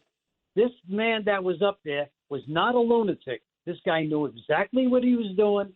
He planned this to the letter, and he got his shots off. Yes, he got killed. I wish they would have not killed him so we can find out more about him. I would have rather see him get captured so they can waterboard his ass and find out where the hell he got all this information from and who's behind this, if, in fact, he's not a lone wolf. Well, no. In fact, that's what we're waiting to hear, Frank. Very perceptive of you is that he probably didn't just stumble upon this rally, decide to get the rifle out of his pickup truck, go crawling up the side of this building, and then crawl on his belly on the roof until he got to the spot where he felt he had the best shot right at Trump, which was about 400, 500 feet away from the podium. So he had to know something. And again, you're wondering why. We're not talking an urban area here, Frank. We're talking maybe there were 4 buildings in the area. How they didn't have police or Secret Service on the rooftop, that rooftop is a mind-boggler. Was it done intentionally not to have any security there? It makes your mind begin to wander how you could be so inept in such a simple situation in a rural area where everybody knew that Donald Trump was coming there well in advance. I mean, well in advance. There was a window of one good place to make the shot. How did this guy know that was the window? You're absolutely right. And hopefully the FBI, Secret Service, and police will reveal that. They're promising the nation that they're going to hold a news conference. I don't think we'll learn all the details because they always keep things close to the vest. But there's no doubt this is... this makes no sense. It's only 4 buildings in the area. 4 buildings. We're not talking the size of the Chrysler Building or the Empire State Building. We're talking like 1-story, 2-story buildings. Our number is 1-800-848-9222. Let's go to Dan in New York. Your turn to be heard here at WABC, Dan. How are you, sir? It's a privilege to talk to you. Curtis, I'm going to be quick in respect to your time. I've been following you since the 80s, 90s. I know your career. I know your sense. I know your street sense. And I know in your capacity you're saying, you're asking these questions and that's your professional obligation. But I think deep down, I got a bunch of guys like so many of us on a text, right? Bunch of close friends. Half of them are military. We're all professional guys, okay? This stuff about he's an amateur, we don't know who he is. Okay, I'm going to be very quick. All right, I was a formerly trained target shooter, and I was fortunate enough to be trained by a Marine gunny. Okay, this guy did not take a shot from a rooftop from at least 100 yards away, and we know at least 2 of them were within a quarter of inches target. He's not an amateur. Okay, everybody on that text, nobody's saying how, what, oh my God, nobody's surprised. And nobody thinks this is an accident or a freak shot, okay? And 2 weeks ago, just as a matter of record, and I mean, I have it in print. I have the quote. You may know it already. Biden, in front of witnesses, said, time to put a target on Trump, a bullseye. Okay, that's a quote from him, all right? Everybody that I know knows what this is, all right? They couldn't indict him. They couldn't impeach him, all right? This is it, and the Democrats don't have someone to run now because of Biden. So this is the final solution, and that's it. My only question is, I don't know how they're going to protect the man for the rest of his run. That's it. But everybody knows, and frankly, again, I know you. I've been following you a long time. You're a smart guy. Response from Quantico, Virginia. We have intelligence analysts as well, working from our field office in Pittsburgh, working feverishly to attempt to identify the individual who did this and any motives behind why this was done. Right now, we need the public's help. Anyone who was on scene, who saw anything, who identified any information, please report that to the FBI using either the phone number 1-800-CALL-FBI or online at fbi.gov/Butler. This evening we had what we're calling an assassination attempt against our former president, Donald Trump. It's still an active crime scene. As I mentioned, we have a number of agents on scene. We also are working closely with other federal agencies, our state partners, and our local police partners as well. Again, at this time, we are not prepared to identify who the shooter is. We are close to that identification, and as soon as we are 100% confident in who that individual is, we will share it with the press. With that being said, also, we do not currently have an identified motive, although our investigators are working tirelessly to attempt to identify what that motive was. At this time, I'm going to turn over the podium to Colonel Chris Paris from the Pennsylvania State Police. Thank you very much. My name is Colonel Chris Paris, P-A-R-I-S, Commissioner of Pennsylvania State Police.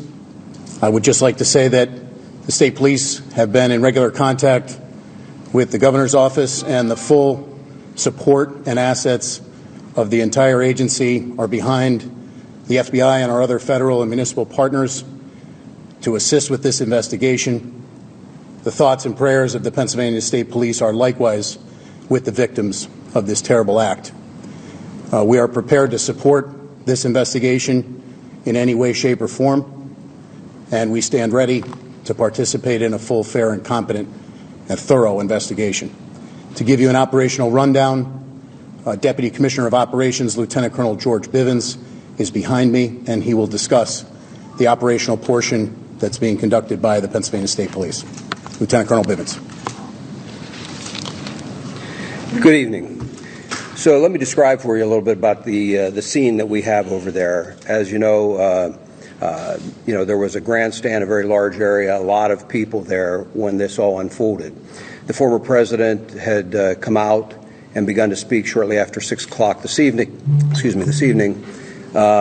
And within about 10 to 15 minutes, a number of sounds were heard, and it became apparent that shots were being fired in that direction. It was a chaotic scene. Law enforcement, I believe, acted heroically, quickly identifying and neutralizing the threat, as well as responding to assist the various victims. PSP had a significant presence on the scene along with all of our federal partners at the time of the shooting. We have since enhanced that presence significantly, bringing in resources from all over the Commonwealth to ensure that we have a speedy, thorough investigation. We are working very closely with the FBI as we work through this. As you can imagine, because of the variety of crimes that have been committed, some are under federal jurisdiction, some are under state jurisdiction. And so, we're working through all of that, not an issue at all. We work seamlessly. But the FBI has maintained the lead on the attempted assassination. PSP will take the lead on the homicide and the shootings of the other individuals in the grandstand area. And so there are a lot of witnesses to be interviewed, a lot of things to be processed. There were some complicators that hopefully the next time we speak we can describe for you, but some complicators that slowed down some of the processing and the positive identification of the shooter. But know that at this time we have no reason to believe that there is any other existing threat out there. We are doing everything we can to make sure that this is thoroughly investigated, and that if there is any information developed that anyone else was involved, that between PSP and the FBI, that will very quickly be followed up on. So I think at this time we would open it up to questions from all of you. Was this a lone wolf attack? Again, I think it's too early to say that. We have one shooter tentatively identified, but we're not stopping there. We're following up on a lot of information. It will be some time until we can conclusively say or answer that question, I think. How long do you think that gun is hiding up there? I mean, we saw snipers up there, as the crowds were kind of rolling in. It looked like they had a pretty good viewpoint to check everyone out. So how long did they hide it out there? Again, that will all be part of the investigation, but that will all be part of the investigation. But I can tell you that preliminarily it appears everything unfolded very quickly. So, again, we'll have more information on that, but it's just too early to start definitively saying this happened at this exact time. And inside the security perimeter, right? That building is outside of it? That's correct. How far outside of it? We'll have that information for you. It was some distance outside of the security perimeter. Colonel, can you comment on reports that there were people who saw someone on the roof and tried to alert authorities? We're following up on those. I will tell you that I am aware of those, and I am aware that law enforcement had responded to a number of reports of suspicious activity. The specific response to this will be all part of the after action, but yes, law enforcement was responding to check on several suspicious occurrences. What were the other suspicious occurrences? That will all be part of the investigation. So you said that you're close to identifying the shooter. Could you at least confirm that he is from Butler County, Pennsylvania? Is there anything else? Did he have any affiliation with that company, do you know? So again, we're not prepared at this time to provide the identity of the potential shooter. We're in the process of doing the confirmation, and once we have the confirmation, we'll release the name officially to the press. But at this time, we can't give any further information on the potential shooter. No, it's a matter of doing biometric confirmations. So if there was no identification on the individual, as an example. We're looking at photographs right now, and we're trying to run his DNA and get biometric confirmation on. Would you be able to comment just what police found left behind? Like any possible devices? Did you find any extra guns? Just anything else you'd be willing to comment? Not at this time. No, we're still in the process of an active investigation, so we'd like to reserve releasing any information like that until we have more facts. Hey, it's Greg Kelly. Alexa, enable the 77 WABC skill and listen worldwide to an American original. 1071 WLIR-FM Hampton Bays and WABC.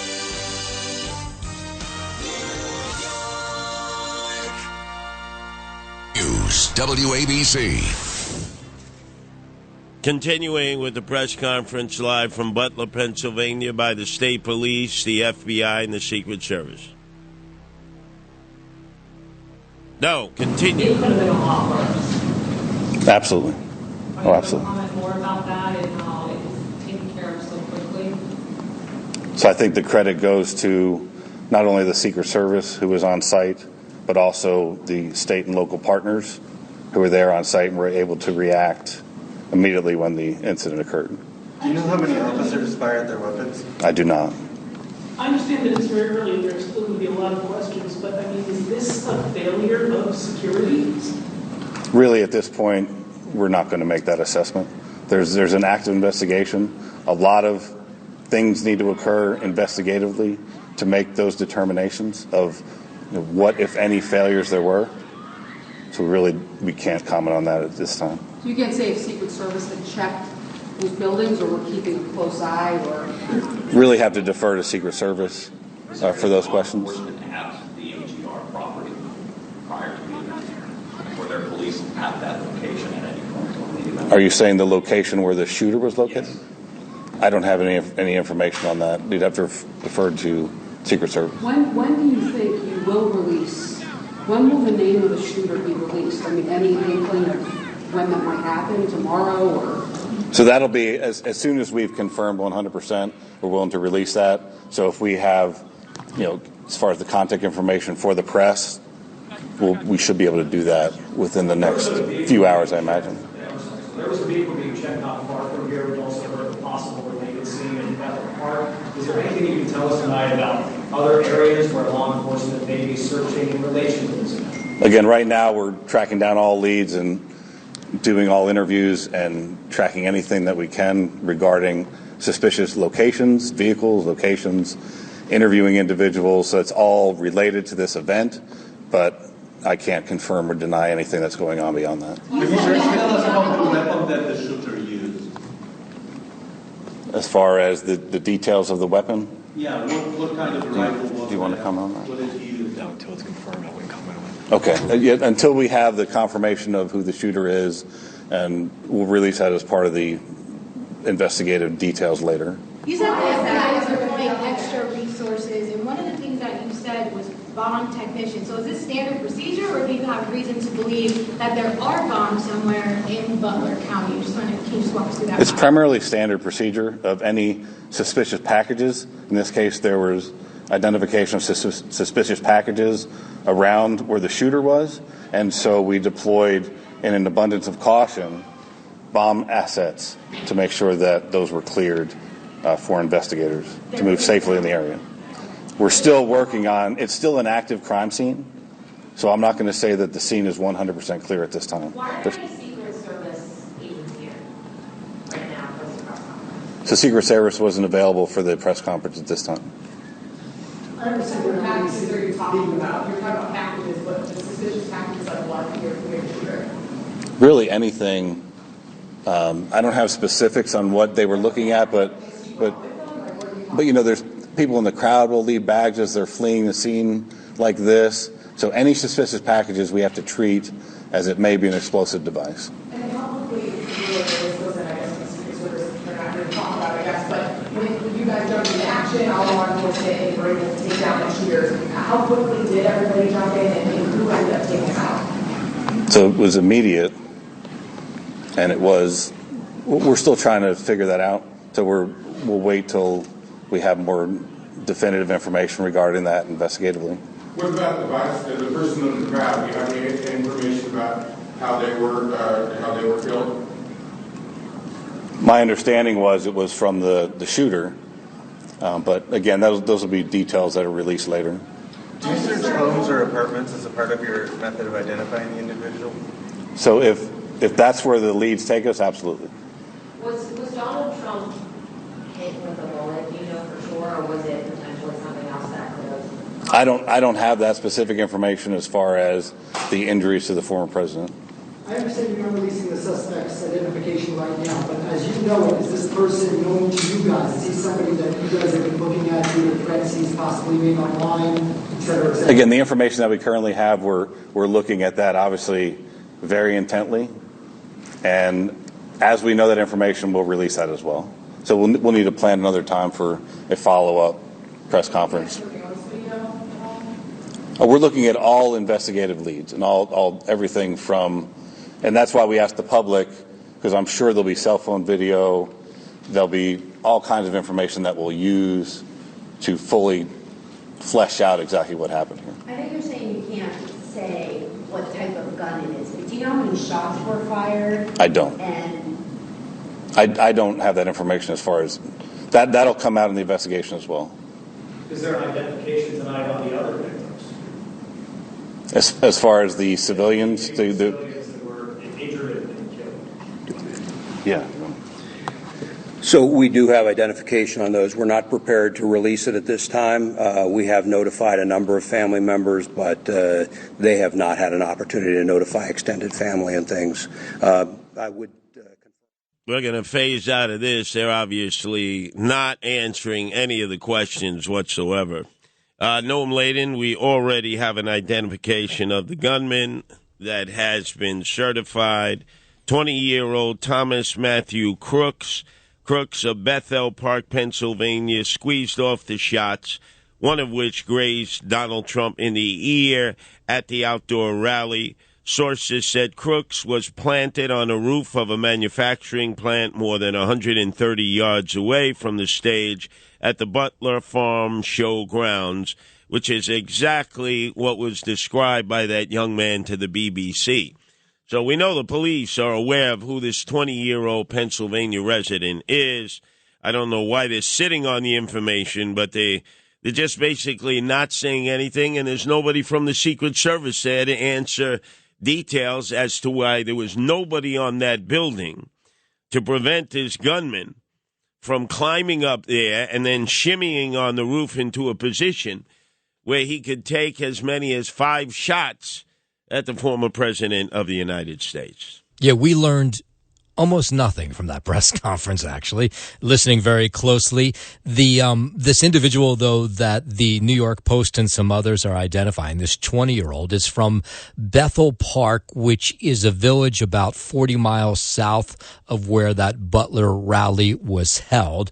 And as soon as we got the name, we started doing, an deep dive to try to figure out, Facebook, Instagram, social media platforms. And slowly we're trying to put something together. But it's going to take us a little while longer to see what information comes in. But he's been identified as this 20-year-old. That you're right. You heard it. It's the Butler Farm Showgrounds where this rally took place. And on top of this manufacturing plant. And what's interesting, Curtis, is we've now heard from a number of people who said they saw this person going from rooftop to rooftop, and all of them saying the same thing, that they had notified the authorities because they thought something was strange about it. I don't know that any of them saw that he had a gun, but they thought it was strange that somebody was standing or sitting or lying down on a rooftop. And so that's going to be, no doubt, a bigger part of this investigation. How was this individual able to get on a roof? Why, if they were notified, the Secret Service and police, did they not respond? Or was it too close to when the actual event took place? Maybe they did get the information, but it was just seconds later when he was able to get those shots off. Well, interesting. There were only 4 buildings in that whole area. On one of the buildings was the snipers for the Secret Service. They had their sniper nest set up. So when you look completely across the field grounds to the other side, that's where the other 2 buildings were that apparently had no security personnel posted on the roof at all. That's the building that the sniper chose to get access to. We got to figure out, how did he get access to the building? How did he scale the building? How did he then shimmy on the on the very roof of that building into a position that he felt was favorable so that he could get shots at President Donald Trump, which, according to that one eyewitness to the BBC, was pretty doggone specific. He saw as many as 5 shots being fired by the guy with an AR-style rifle. And then that's when apparently the snipers in the sniper's nest across the field in the other 2 buildings spotted him, and then, according to the eyewitness, fired continuous shots and blew his head off. Now, his body was still left up on the rooftop. The Secret Service got up there, checked the body. Apparently, there was no ID on the body. I don't know how they were able to then identify him, but the system is moving rapidly, except we, the citizens, are being told absolutely nothing at this point. But it does, just on the face of it, look like a major failure by Secret Service. Yeah, and when you think about it, he is not from the area. So Bethel Park is 40 miles away from Butler. So then you start to think, did he plot this out? Because clearly they knew this rally was taking place. They had advertised it. They had let the Republican faithful know that this was going to happen. That's why thousands showed up today. Did he practice this? Did he find the rooftop that he thought would be the best shot to take aim at the former president today, being that he's not from Butler? So those will be some questions, no doubt, that you think the Secret Service, local police will try to figure out in the coming days. But it is interesting that we sat through what was about 20 minutes of that press conference and learned almost nothing. We had all that information before the press conference began. You know, it may well be, when all is said and done, that he was hiding in the building and then was able to get access to the roof in advance of the rally.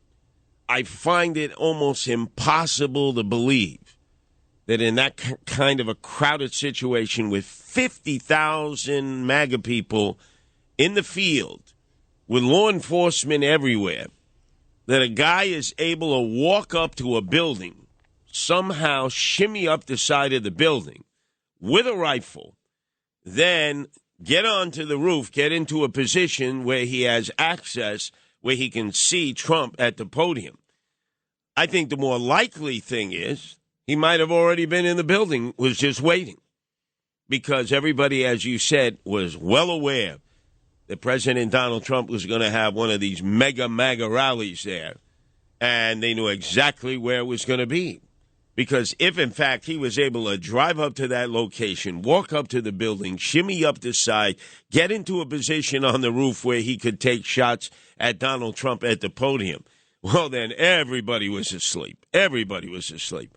You know, having been in areas where there's the Secret Service, going to events, attending these presidential events, being in the radio station when former presidents have visited the radio station, the amount of planning that goes into those events by the Secret Service, it goes on for days and weeks before the event. Those Secret Service members show up and have at the radio station before big name figures have arrived to plot out every little moment so they can make sure that individual is safe. So you have to think that no doubt this happened in Bethel Park, or rather in Butler, where this rally took place. So now you ask the question, was he hiding in this building in the 24 hours before? Would they search this building in the 24 hours before the rally? It doesn't seem possible that he could get up on the roof without some sort of really great plan ahead of time. It's not a guy who just drove up on the day of, decided he wanted to take out the former president. It's clear he had mapped this out over a period of time. Well, what is a bad telltale sign is there's no representative of the Secret Service at this press conference. That sure ain't good. And don't tell me they don't have enough capable personnel to be able to assign one person to answer in the same capacity that law enforcement is saying right now. We can't tell you at this time. We can't tell you at this time. We'll make a note. We'll get back to you at a future press conference. As you said, we learned nothing about what appears to be not necessarily the most sophisticated attempt at killing somebody that we've ever seen. seems pretty squared up if you listen to the witness, the BBC. In fact, ladies and gentlemen, before we go to the calls, let us match what the witness speaking to the BBC had to say about the gunman, because in my mind, it's pretty clear cut as to what transpired before the bullets were fired at Donald Trump, who had already begun his presentation to the 50,000 who were in the fields there waiting for his speech. Someone who was here, you weren't inside the event, nope, but you were just outside. Tell us what you saw. So we had a party here all day. You can see behind us at the Brinkles Farm and Greenhouse here. We had a party. And we all decided, hey, you know, when we hear Trump up there, we're going to walk up through the field, stand by the trees up there under the shade, and watch and listen to the rally, right? We couldn't see him, but we could hear him. So we walked up, and probably 5 to 7 minutes of Trump speaking, I'm estimating here, I have no idea, you know, but we noticed the guy crawling, bear crawling up the roof of the building beside us, 50 feet away from us. So we're standing there, and, you know, we're pointing at the guy crawling up the roof. And he had a gun, right? He had a rifle. We could clearly see him with a rifle. Absolutely. We're pointing at him. The police are down there running around on the ground. We're like, hey, man, there's a guy on the roof with a rifle. And the police were like, huh, what? You know, like they didn't know what was going on. You know, we're like, hey, right here on the roof. We can see him from right here. We see him. You know, he's crawling. And next thing you know, I'm thinking to myself, I'm like, why is Trump still speaking? Why have they not pulled him off the stage? I'm standing there pointing at him for, 2 or 3 minutes. Secret Service is looking at us from the top of the barn. I'm pointing at that roof, just standing there like this. And next thing you know, 5 shots ring out. So you're certain that the shots came from that guy on the roof? 100%. 100%. And he was up there for a couple of minutes. He was up there. You saw him up there for a couple of minutes. Absolutely. At least 3 to 4 minutes. And you were telling the police and the Secret Service? We were telling the police. We were pointing at them for the Secret Service, who were looking at us from the top of the barn. They were looking at us the whole time when we were standing by that tree. Could they see binoculars? Could they see him? Probably not, because the roof, the way the slope went, he was behind where they could see. But why is there not Secret Service on all of these roofs here? I mean, this is not a big place.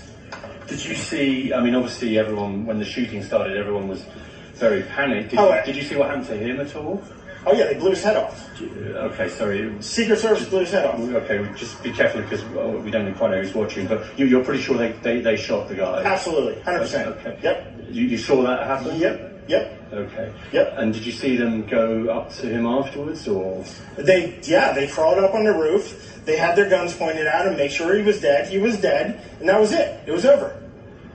That's incredibly shocking. The guy was on the roof right there. You can see the white roof right there. Did you get a look at him? Could you? No, other than he was in muted colors, tan type clothing. We saw the rifle flinging around as he was trying to crawl. We saw the rifle, 100%. Do you know about guns? Do you know what kind of weapon it was? Oh, I absolutely know about guns, for sure. It was a rifle of some sort. I wouldn't know, I wasn't close enough to read the label on it, but sure. But it was a rifle of some sort. Yeah, absolutely. So how do you process what you've just seen? I don't know what to say, man. All I'll tell you is, if I walked up close to there with anything that Secret Service considered a problem, I wouldn't be standing here talking to you right now. But I don't know why a guy who we're standing there pointing out to police and Secret Service is crawling up the roof. Were you outside the security perimeter? Yes, right there by that tree. We were outside the security perimeter.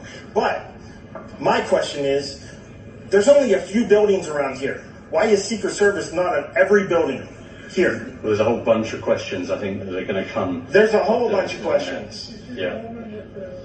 Trump flag on the horse? Yes, she was right in front of me. She kept going back and forth right in front of me. Yes. Tell us about her. Nice horse, nice lady running with a flag. Seemed very, patriotic. But what's the significance of her? No, he asked me if I saw a horse. Okay. All right, well, listen, I'm sorry you had to witness that. That was a terrible thing. And you just stay safe with your family and look after yourself. Thanks for your time. Man. Well, we certainly got 10 times more information from that eyewitness, Noam Laden, who spoke to the BBC, who was in proximity to the building where the gunman was shot and killed on the roof by the Secret Service snipers after he had fired, according to the witness, as many as 5 shots in the direction of Donald Trump down at the podium. Yeah, well, you also lends itself to the story of, okay, he sees this gunman on the roof, and then he alerts the authorities, and then he said it was just a couple minutes, right? If I heard him right, he said it was a couple minutes until he heard the gunfire. So, communication takes a little while, right? So he communicates this to maybe somebody on the ground who then communicates it to the Secret Service, and maybe none of that just happened in time. But, of course, the beginning of the story is the most important part, is how and why was that guy on the roof in the first place? He should have never been there. And that's the question we're going to have to answer in the coming days and weeks. Well, we remember Lee Harvey Oswald, if you believe in the one gunman theory, how he had hid away in the book depository, knew the route that JFK's entourage would be taking through the streets of Dallas. All prepared, all planned.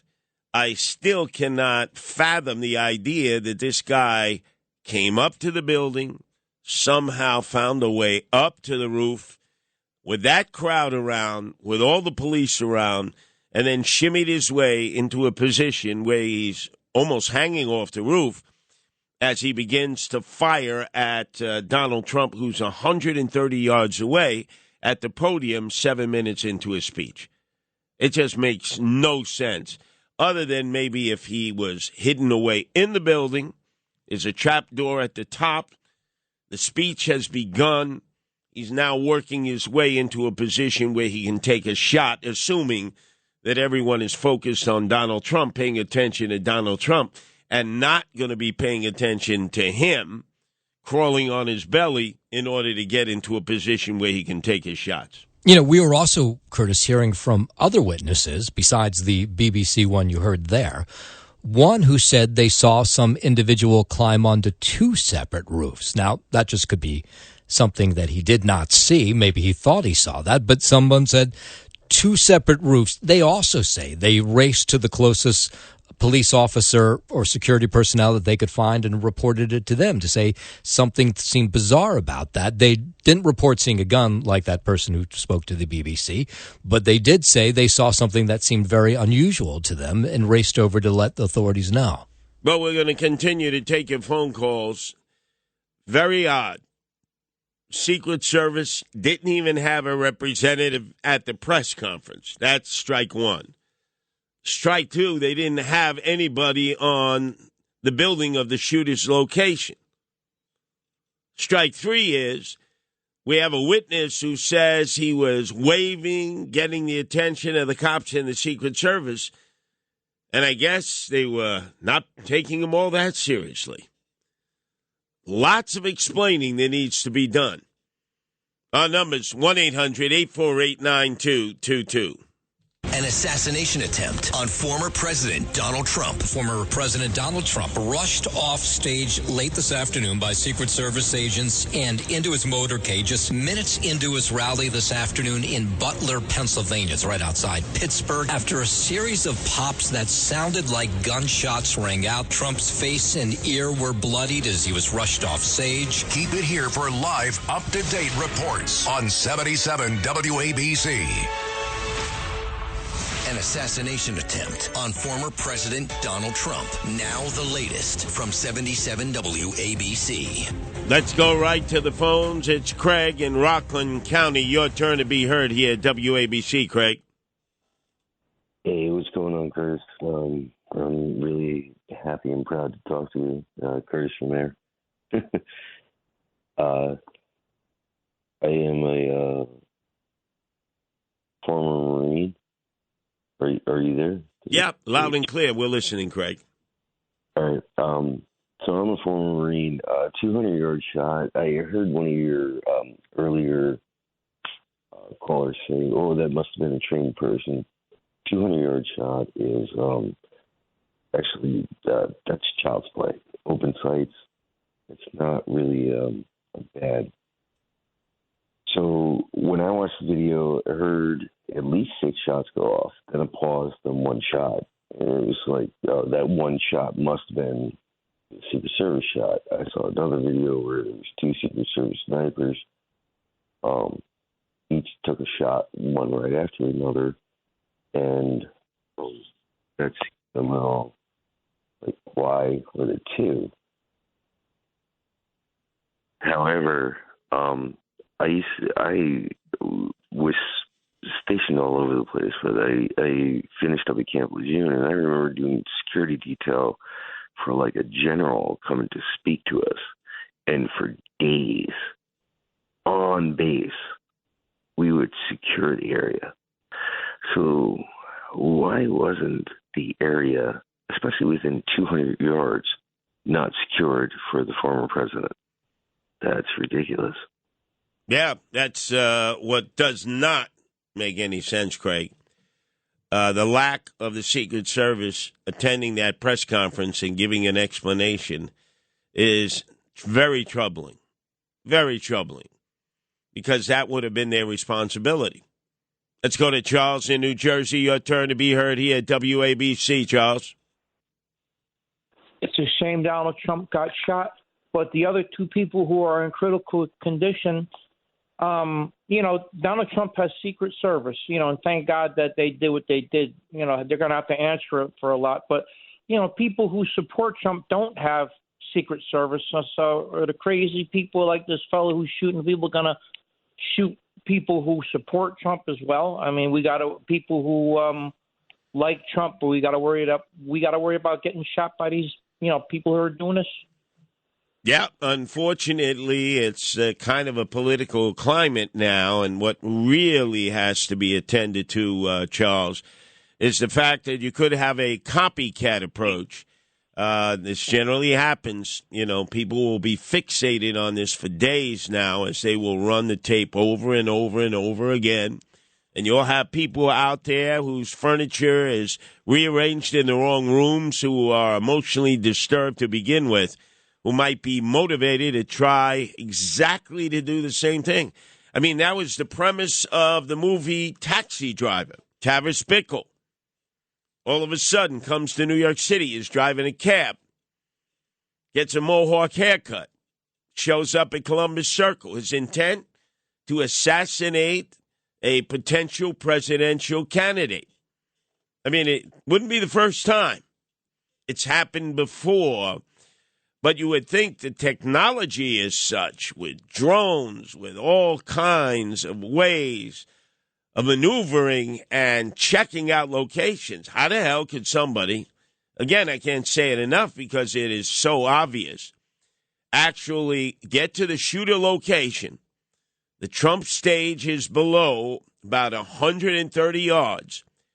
The Secret Service is on buildings completely in the opposite way, and nobody appeared to be at the shooter's location. It's not like there were a lot of buildings there at all. This is a rural area, a very rustic area. Either it was purposely done that way, or it's just ineptness, callousness, indifference. There's no other way to describe it. Not a difficult thing to follow up on. Is a dead guy on the roof there who had fired 5 shots in the direction of Donald Trump. Let's go to Marjorie, who's calling from Brooklyn. Your turn to be heard here at WABC. Marjorie. Yes, Curtis. I have been in the city when Biden was expected here recently. It could have been May 19th on a Sunday because I meet friends at St. Patrick's for Mass. On a particular visit when he was here, I get off the bus at Madison and 47th. The police wouldn't let us go forward towards 48th and 49th. Then they finally said, well, go around the block to 5th and 47th and try to cross there. So we had to wait there. And while I was waiting with the crowd, I looked up at the building, and there was a guy looking down at us from the roof, okay? So then finally, I said to myself, it's probably Secret Service. Then they finally said to us, well, go back to 47th and Madison, and they'll let you cross there, which I did. And I finally got to St. Patrick's and a deli we used to go to after Mass, Toasties on 49th. But what I want to say is this, it's very important. You said it's possible he was hiding in the building. Let me say something. Was he alerted beforehand that on particular roof the Secret Service would not posted? Was he alerted by somebody? Does he have a partner in crime? If he was alerted, do they check the technology, the cell phone communications to alert him it's good to go up on that roof? It's very strange, Curtis. It's mind-boggling. No, it's getting stranger, and now we find out that Trump's Secret Service detail is just a fraction of what it should be. And we know that RFK Jr. has no Secret Service detail at all. That is Yashanda. That is who disgraziata. Let's go to Matt, who's calling from Staten Island.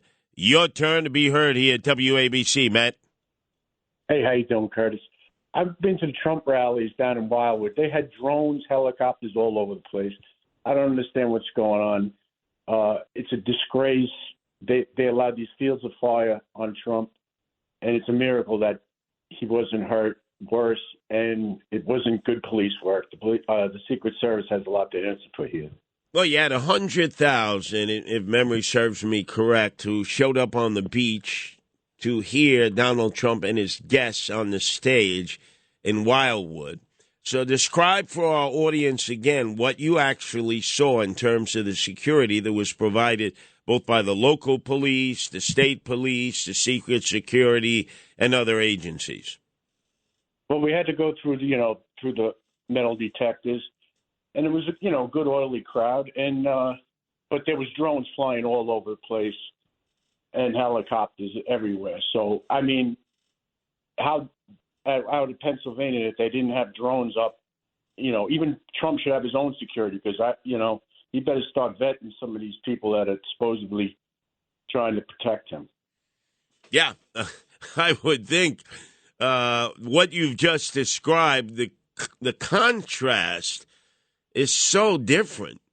You would think that they have the same template every time they do a rally.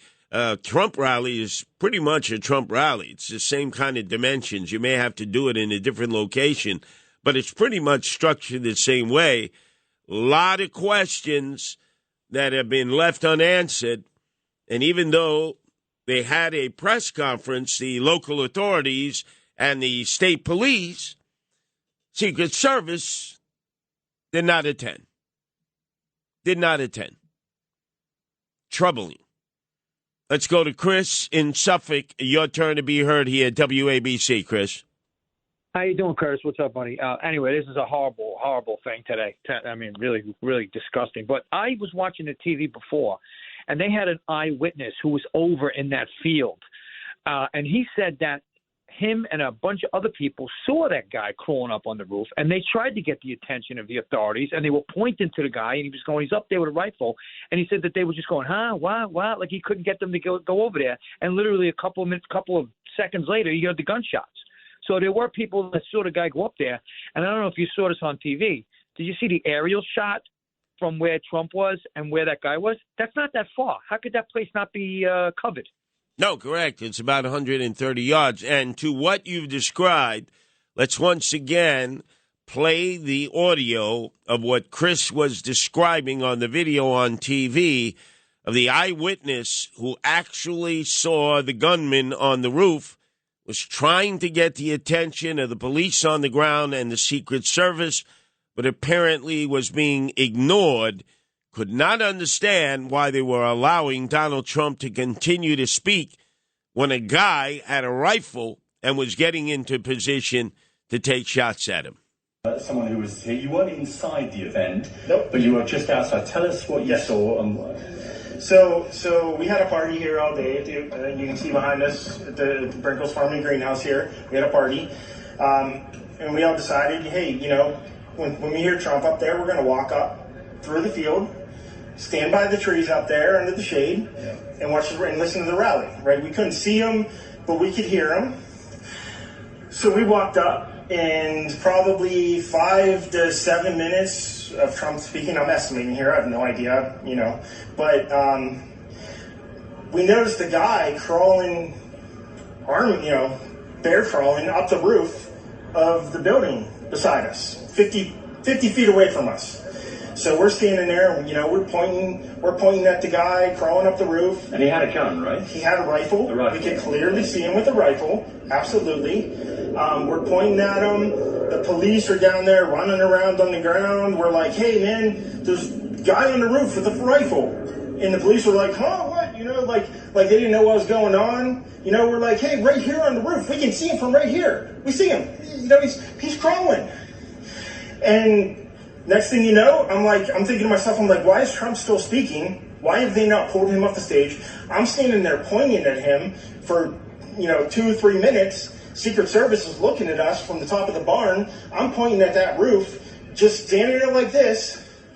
And next thing you know, 5 shots ring out. So you're certain that the shots came from that guy on the roof? 100%.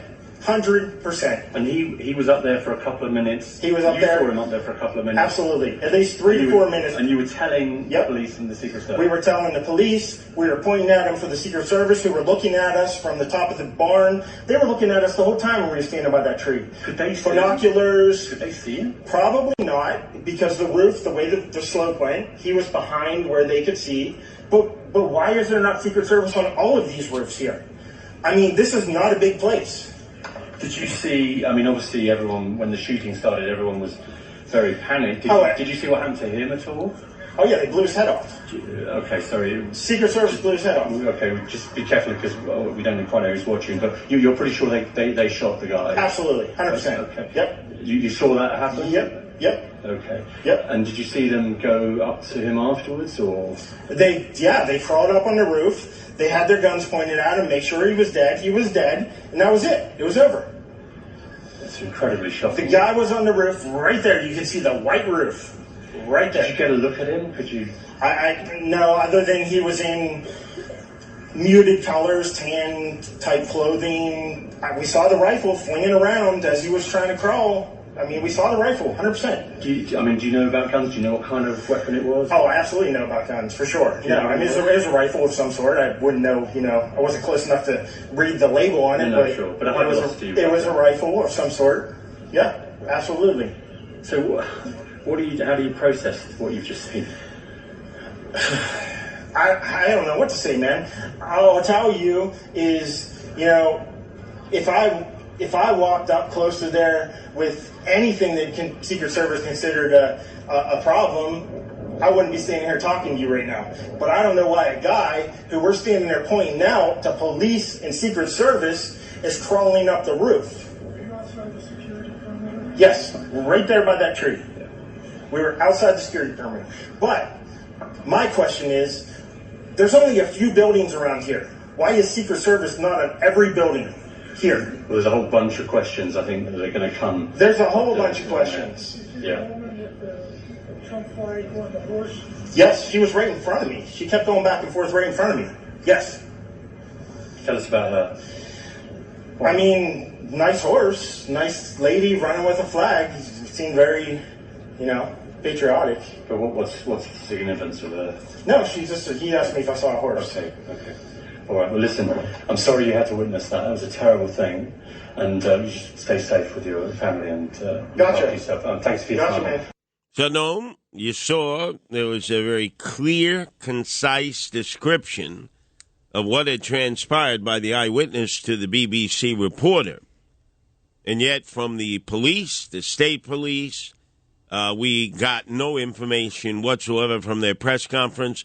From the Secret Service, who should know, they didn't even send a representative. This is not looking good at all, no. Yeah, well, we do know we have a name. New York Post, a number of other outlets, Curtis, reporting that this shooter is 20-year-old Thomas Matthew Crooks, who's from Bethel Park, Pennsylvania, which is a village which is about 40 miles south of Butler, where that rally took place and that assassination attempt took place this afternoon. The 20-year-old, as you heard that individual report to the BBC was on the roof of a manufacturing plant about, they say, 130 yards from the stage where the former president was speaking this afternoon when that bullet either hit his ear or grazed his ear. The president then taking to social media. He's the one that's really given us the solid information tonight, to be honest. He goes to Truth Social, the former president, and says, "I was shot with a bullet that pierced the upper part of my right ear." By the way, nobody else has reported that information, just he has. He says, "I knew immediately something was wrong, that I heard whizzing sounds, shots, and immediately felt the bullet ripping through the skin." He says there was a lot of bleeding. We saw that when the Secret Service pulled him up off the ground where he had ducked when he had heard these bullets fired. We saw the right side of his head. There was blood dripping down. He realized that's when something was happening. The Secret Service rushed in, and one of them, or a number of them, took out this 20-year-old Thomas Matthew Crooks, who was on the rooftop. That's when they decided it was safe to take the former president off the stage into his motorcade and then away to the hospital. As you heard from that BBC individual, he actually saw the gunman in action. This man, he says he actually saw a gunman moving from roof to roof, which is a little different than the other description. Saw the guy move from roof to roof, told an officer that he was on the roof, heard that there was somebody that could see the person, so I went back to where they were standing, saw the person, went back and told the officer again that if he goes back to that particular spot, he can see the person, figuring that he would go in radio. And lots of Trump supporters were there, many of them early, to get a spot close to the president. And this is one of those individuals. Did you see blood on his ear? Above his ear. Above his ear. It did not look like he was bleeding from his ear. And everybody in the front row, we were just all started praying for him. And as you no doubt, if you've seen the video, just the shock, the screaming from thousands of supporters who had showed up to see the former president. This reporter on the scene watching these supporters who, after about 15 minutes after the president was motorcaded out of that area, someone came on stage and told them it was time for everybody else to leave. Are very emotional. They're angry. They're upset. A lot of emotions. I'll tell you, I'm currently in the parking lot. No one is moving. I think they have put a hold on everyone from getting out. We've seen cars parked here for a long time. So everyone still, who I'm talking to, says that they're still processing this. They're still trying to sort through their emotions after what had happened today. So that night, of course, instantly becoming a crime scene might be some of the reason why those people were not let out of the parking lot so quickly. Others said they were interviewed by police on the way out. And of course, the President Biden, he was in Delaware over the weekend, and he was, of course, told about this assassination attempt on the former president. He came out about, it might have been 7:30, 8 o'clock last night, I guess it's last night now, it's 12:45, made this statement. The bottom line is that the Trump rally was a rally that he should have been able to be conducted peacefully without any problem. But the idea that there's political violence or violence in America like this is just unheard of. It's just not appropriate. And everybody must condemn it. Everybody. There was this one odd moment during that press conference last night where a reporter shouted out, "Do you believe it was an assassination attempt?" And he would not say at that moment, the president, that it was an assassination attempt. I will tell you now, the FBI has confirmed it was an assassination attempt. We've heard from them. Then the president said he had tried to reach former President Donald Trump, was unable to do so, but they did now. We got a statement from the White House. This was about 9:30, 10 o'clock last night, said that the president had spoken with President Trump. And the president had reached out to Pennsylvania Governor Josh Shapiro and the mayor of Butler, where this attempted assassination took place, Mayor Bob Dandoy. Robert F. Kennedy, he spoke out last night, recalling, of course, the assassinations of his father, Robert F. Kennedy, in 1968. His uncle, President John F. Kennedy, of course, in 1963. The independent presidential candidate says the nation needs to tone down the political vitriol. And he says we can't allow the nation to devolve into violence. Now, if you haven't been following Robert F. Kennedy Jr.'s story, in some polls, he gets 15% of the vote. killed, which is big for an independent candidate. Yet, as of today, he has no Secret Service, even though his father and his uncle were shot and killed. No Secret Service. Now, that may change now with this latest assassination attempt on former President Donald Trump. A congressman who survived an assassination attempt says negative statements about Donald Trump can lead to political violence. That incendiary rhetoric needs to stop because all it takes is one person who's just unhinged to hear that and go act on it and think that that's their signal to go take somebody out. That's Louisiana Republican Congressman Steve Scalise. No doubt you know his story. He was shot as he played on a baseball field in Alexandria, Virginia back in 2017, which was no doubt an assassination attempt on a number of Republicans who were playing in a baseball game in 2017. He says he's outraged by this shooting earlier, or now yesterday, in Pennsylvania. So we're looking now to know more about this gunman. We do not know a whole lot about him yet.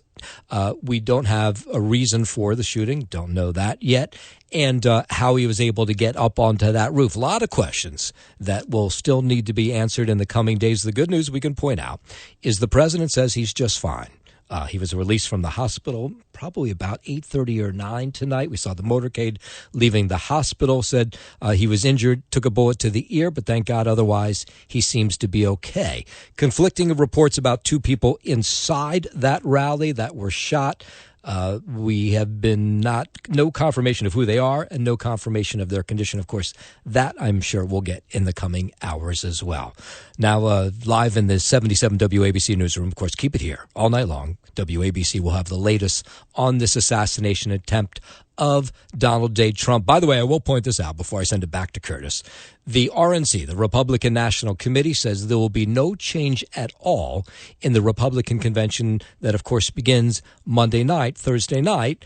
Of course, the Republican Party will nominate Donald J. Trump as their presidential candidate officially in Milwaukee. And WABC, of course, is going to be there with live shows. So no doubt that takes on a whole different meaning in light of this attempted assassination that took place on Saturday afternoon. Now, Noam, you had indicated that President Trump had left the hospital where his injuries were being tended to, and you had hinted at the possibility that maybe he was flying to Denver, where previous to the shooting he was going to expected to be at 12 midnight, a UFC bout staged by Dana White.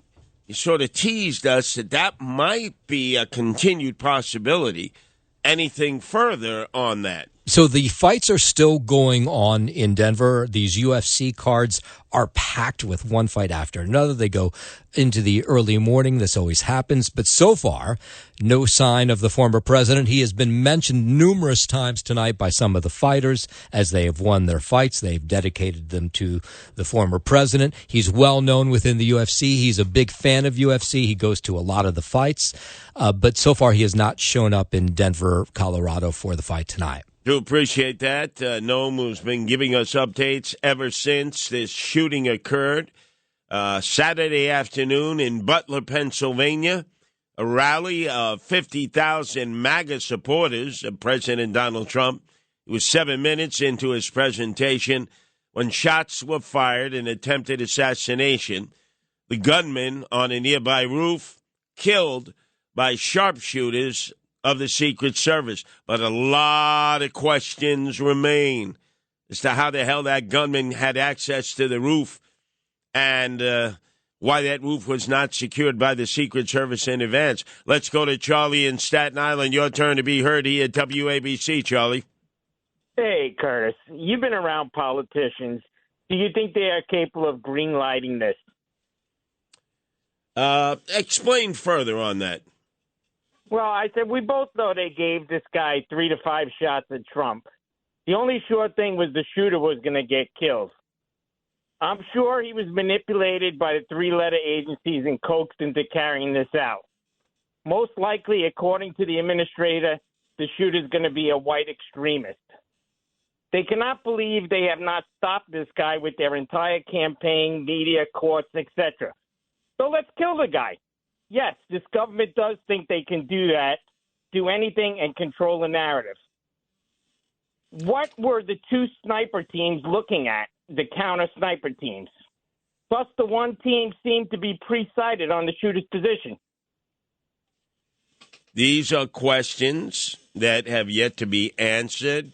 Very troubled at the fact that there was no representative of the Secret Service at a press conference hosted by the other law enforcement agencies. And it boggles the imagination, Charlie. It boggles the imagination. It certainly does, Curtis. It certainly does.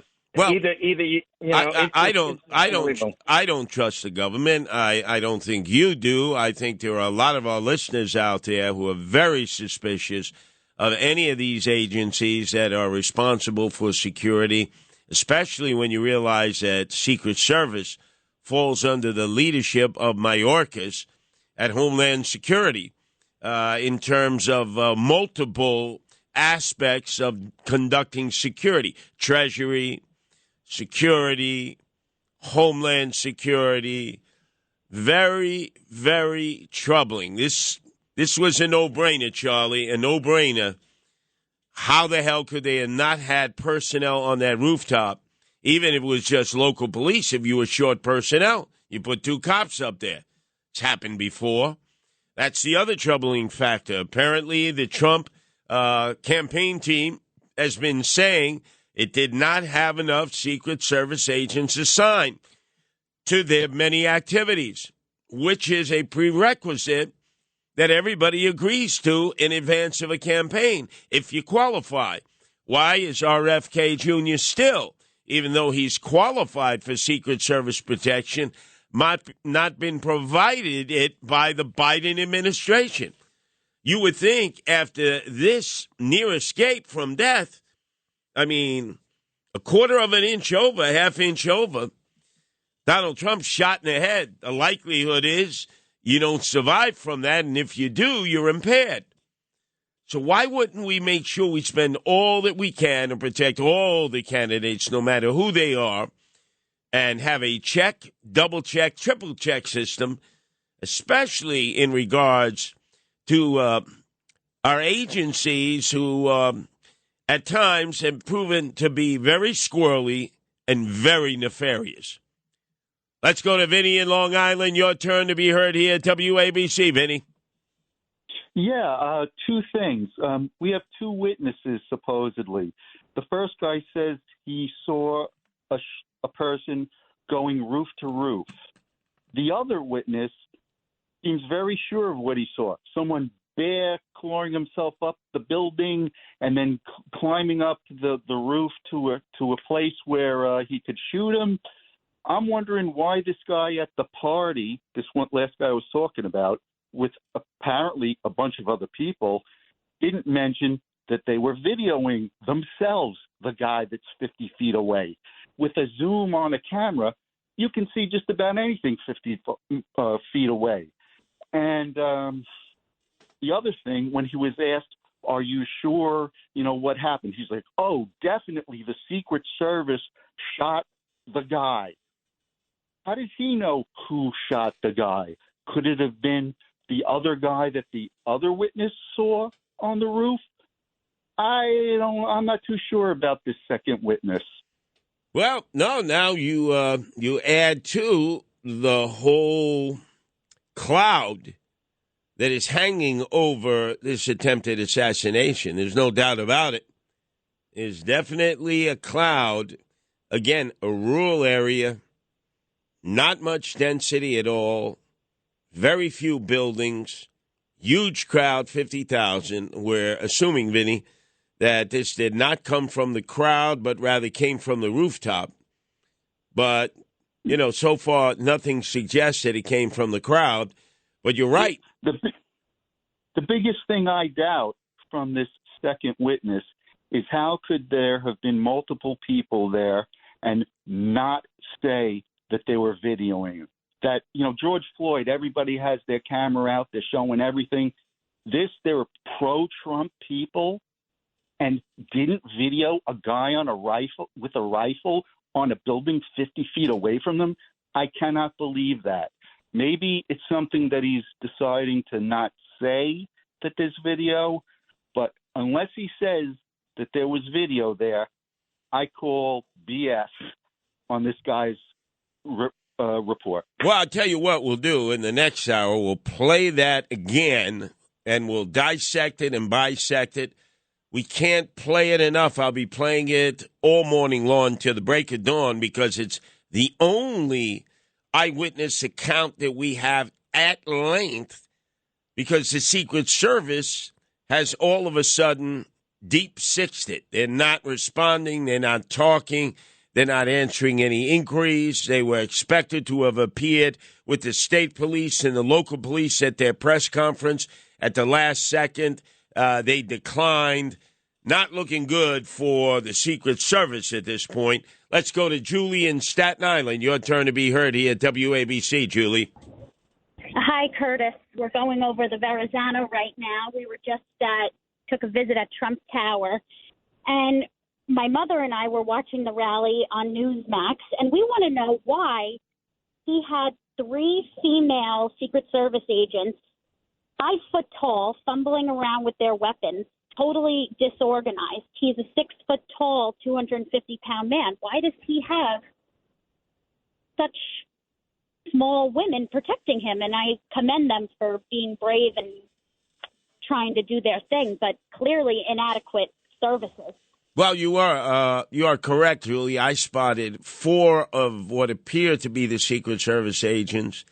At least they were dressed very similarly to the other male agents, and they were all shorty shorts. They were very short in comparison. Now, Trump is a big guy, and the other Secret Service agents seem to match him in terms of their girth and their height. But the women assigned were very short.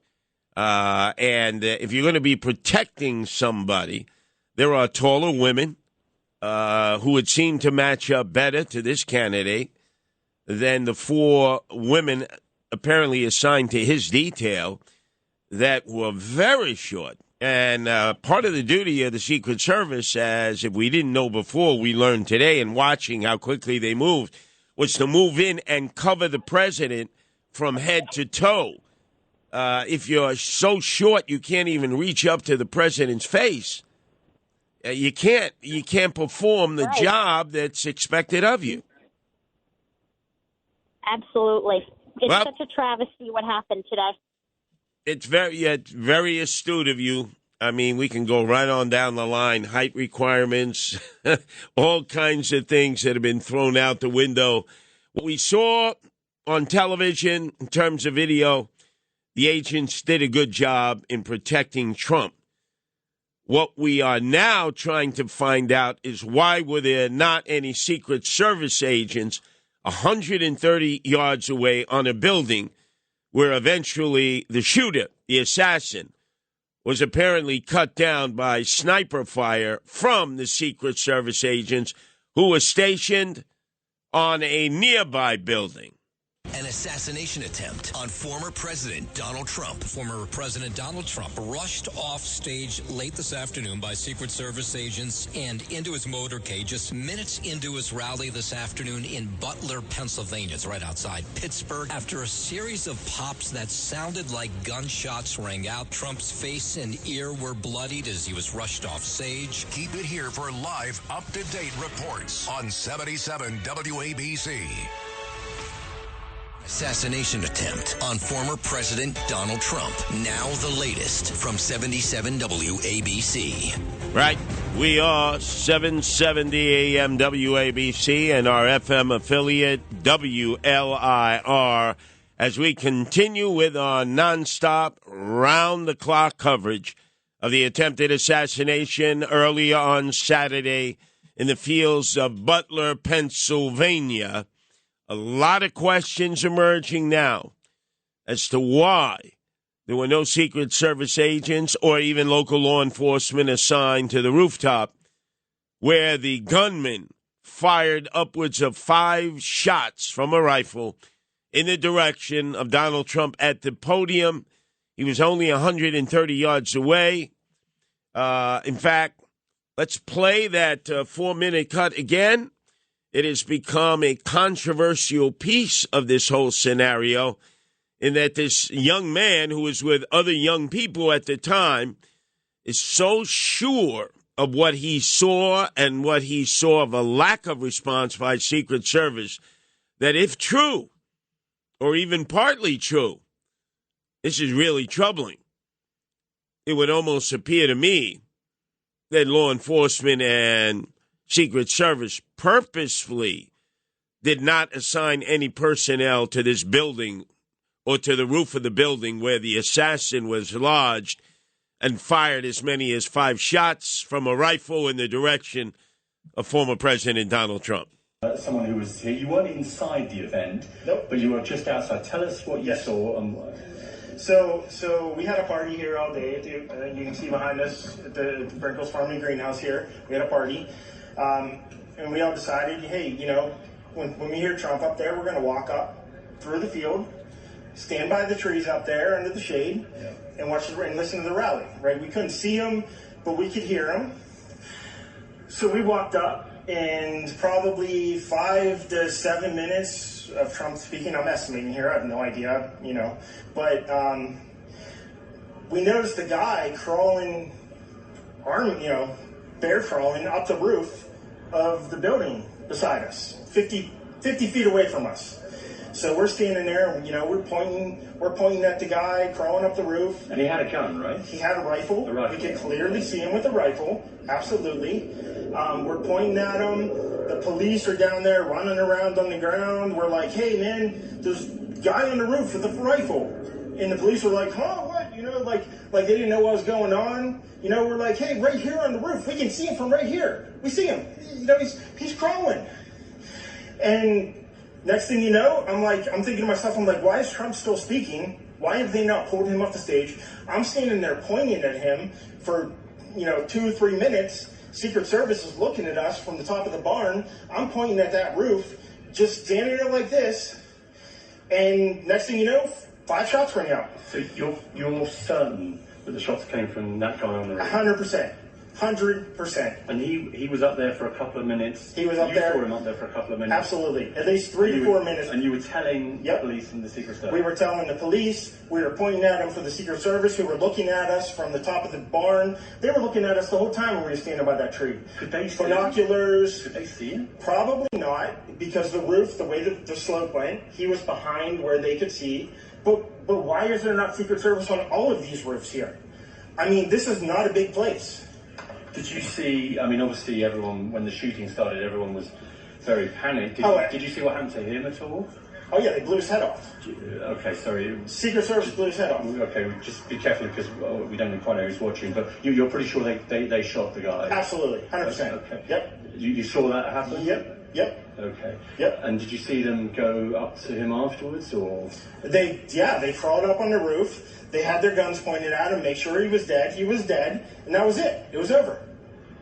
It's incredibly shocking. The guy was on the roof right there. You can see the white roof right there. Did you get a look at him? Could you? No, other than he was in muted colors, tan type clothing. We saw the rifle flinging around as he was trying to crawl. We saw the rifle, 100%. Do you know about guns? Do you know what kind of weapon it was? Oh, I absolutely know about guns, for sure. It was a rifle of some sort. I wouldn't know, I wasn't close enough to read the label on it, but it was a rifle of some sort. Yeah, absolutely. So how do you process what you've just seen? I don't know what to say, man. All I'll tell you is, if I walked up close to there with anything that Secret Service considered a problem, I wouldn't be standing here talking to you right now. But I don't know why a guy who we're standing there pointing out to police and Secret Service is crawling up the roof. Were you outside the security perimeter? Yes, right there by that tree. We were outside the security perimeter. But my question is, there's only a few buildings around here. Why is Secret Service not at every building here? Well, there's a whole bunch of questions, I think, that are going to come. There's a whole bunch of questions. Yeah. Trump flag on the horse? Yes, she was right in front of me. She kept going back and forth right in front of me. Yes. Tell us about her. Nice horse, nice lady running with a flag. Seemed very you know, patriotic. But what's the significance of that? No, he asked me if I saw a horse. Okay. All right, well, listen, I'm sorry you had to witness that. That was a terrible thing. And you just stay safe with your family and Gotcha. yourself. Thanks for your time. Man. Well. Now, Noam Laden, it appears that your theory that President Donald Trump might be heading off to UFC, the match in Denver, and be sitting with Dana White, which would have been pretty miraculous. Apparently, he has instead gone to Bedminster. The flight took him to Bedminster, and he'll be spending the night there instead of watching UFC at 12 midnight West Coast Mountain Time. Yeah, so, I mean, I'm not shocked by that. You would think after taking a bullet, you might want to go sleep in your own bed. Well, I was believing that. Remember the story of Teddy Roosevelt, which we had discussed earlier, where he was giving the speech in Milwaukee, got shot, and continued on with the speech, and then went to the hospital. I mean, they seem to be cut from the same kind of cloth. They do. But he went to Bedminster, and who can blame him? Correct. You get some good rest. He's got a big week ahead. The RNC convention at WABC will be giving you wall-to-wall coverage. In fact, Noam, you, me, and Greg Kelly, and almost nobody else will be back here at the mothership. Everybody is out there in Milwaukee ready to do their programs there. But this one interview done by the BBC, and again, I wonder why only the BBC? You had an entire American press corps out there that are always at these MAGA rallies, and it's the BBC that goes to the location and not the rest of the press corps. Hey, look, I hate the fact that the British outscooped the American press, but having been a reporter on the ground covering events like this, sometimes it just lands at your feet. You've done nothing except that you're standing in the exact right place as somebody who gives you the best information in the entire event. And that's probably what happened here. To the credit of the BBC reporter, unlike American reporters sometimes who don't understand, they are not the story. The story is the person they're talking to. He let that young man talk. He guided him with a question from time to time just to sort of verify what he had just said, which was excellent reporting. But he took a secondary position in that interview. And he let that young man just explain everything that he had seen, which leads to what is now becoming very conspiratorial. Why was there no law enforcement personnel around the building, on top of the building, in the building, nowhere to be found? And once he gave the authorities that information, why didn't they respond in time? Or was it that this individual that's now being identified as Thomas Matthew Crooks, a 20-year-old from a town that's about 40 miles away from where the shooting took place, just got lucky, was able to get up onto that roof in seconds' time? Or had he plotted this whole thing out? And was he able to outfox the Secret Service, the FBI, and local police? Well, my perception, just in sort of imagining the buildings, the way they've been described, how far they are from one another, it's an open field. I cannot for the life of me imagine he drives up to this building, crawls up the side of the building, finds a way to the roof, then is crawling on his belly with the rifle at his side, getting into a position where he can get the best shots at Trump at the podium 130 yards away. I have to imagine he knew about this building before. He stayed in the building, maybe out of sight, out of mind, and then emerged to the roof when he heard Trump speaking. Notice, when the young man is telling us that he's crawling on his belly with the rifle to get into a position to shoot at Trump, Trump has already begun his speech. He's already 7 minutes into the speech. That's when the shots were fired. So if I can extrapolate here, imagine you're in the building, you hear the rally start, you hear President Trump speaking. You then work your way to the roof because every building has a portal that'll give you access to the roof. In a place like that, it's not locked. Nothing gets locked. So you're on the roof, and now you're crawling on your belly to get to the location where you have the best possible access to the Donald Trump who is speaking. That's the only way. If he rolled up on that building and then climbed up the side of the building and nobody spotted him, well then, to me, somebody purposefully let that happen. You have to think that he practiced this ahead of time. He's from a town 40 miles away, so the assumption is he may not even know this area that well. Maybe he staked it out. As with all the other Trump rallies, you know about them weeks ahead of time. That's why so many people show up, because they know that it's going to happen. So maybe we don't know what his motive is yet, showed up a number of times beforehand to pick out which building might be the best building. Maybe it was as simple as finding a building that had some sort of crawl space that he could hide in before the event began. Maybe he was hiding, doing something as simple as that. Look, we remember Lee Harvey Oswald, if you believe the single gunman theory. He's in the book depository. He's waiting there. He knows the motorcade is expected to pass in front of the book depository. He has his Italian rifle, and then he shoots at the passing motorcade, shooting the governor and shooting President JFK at that time.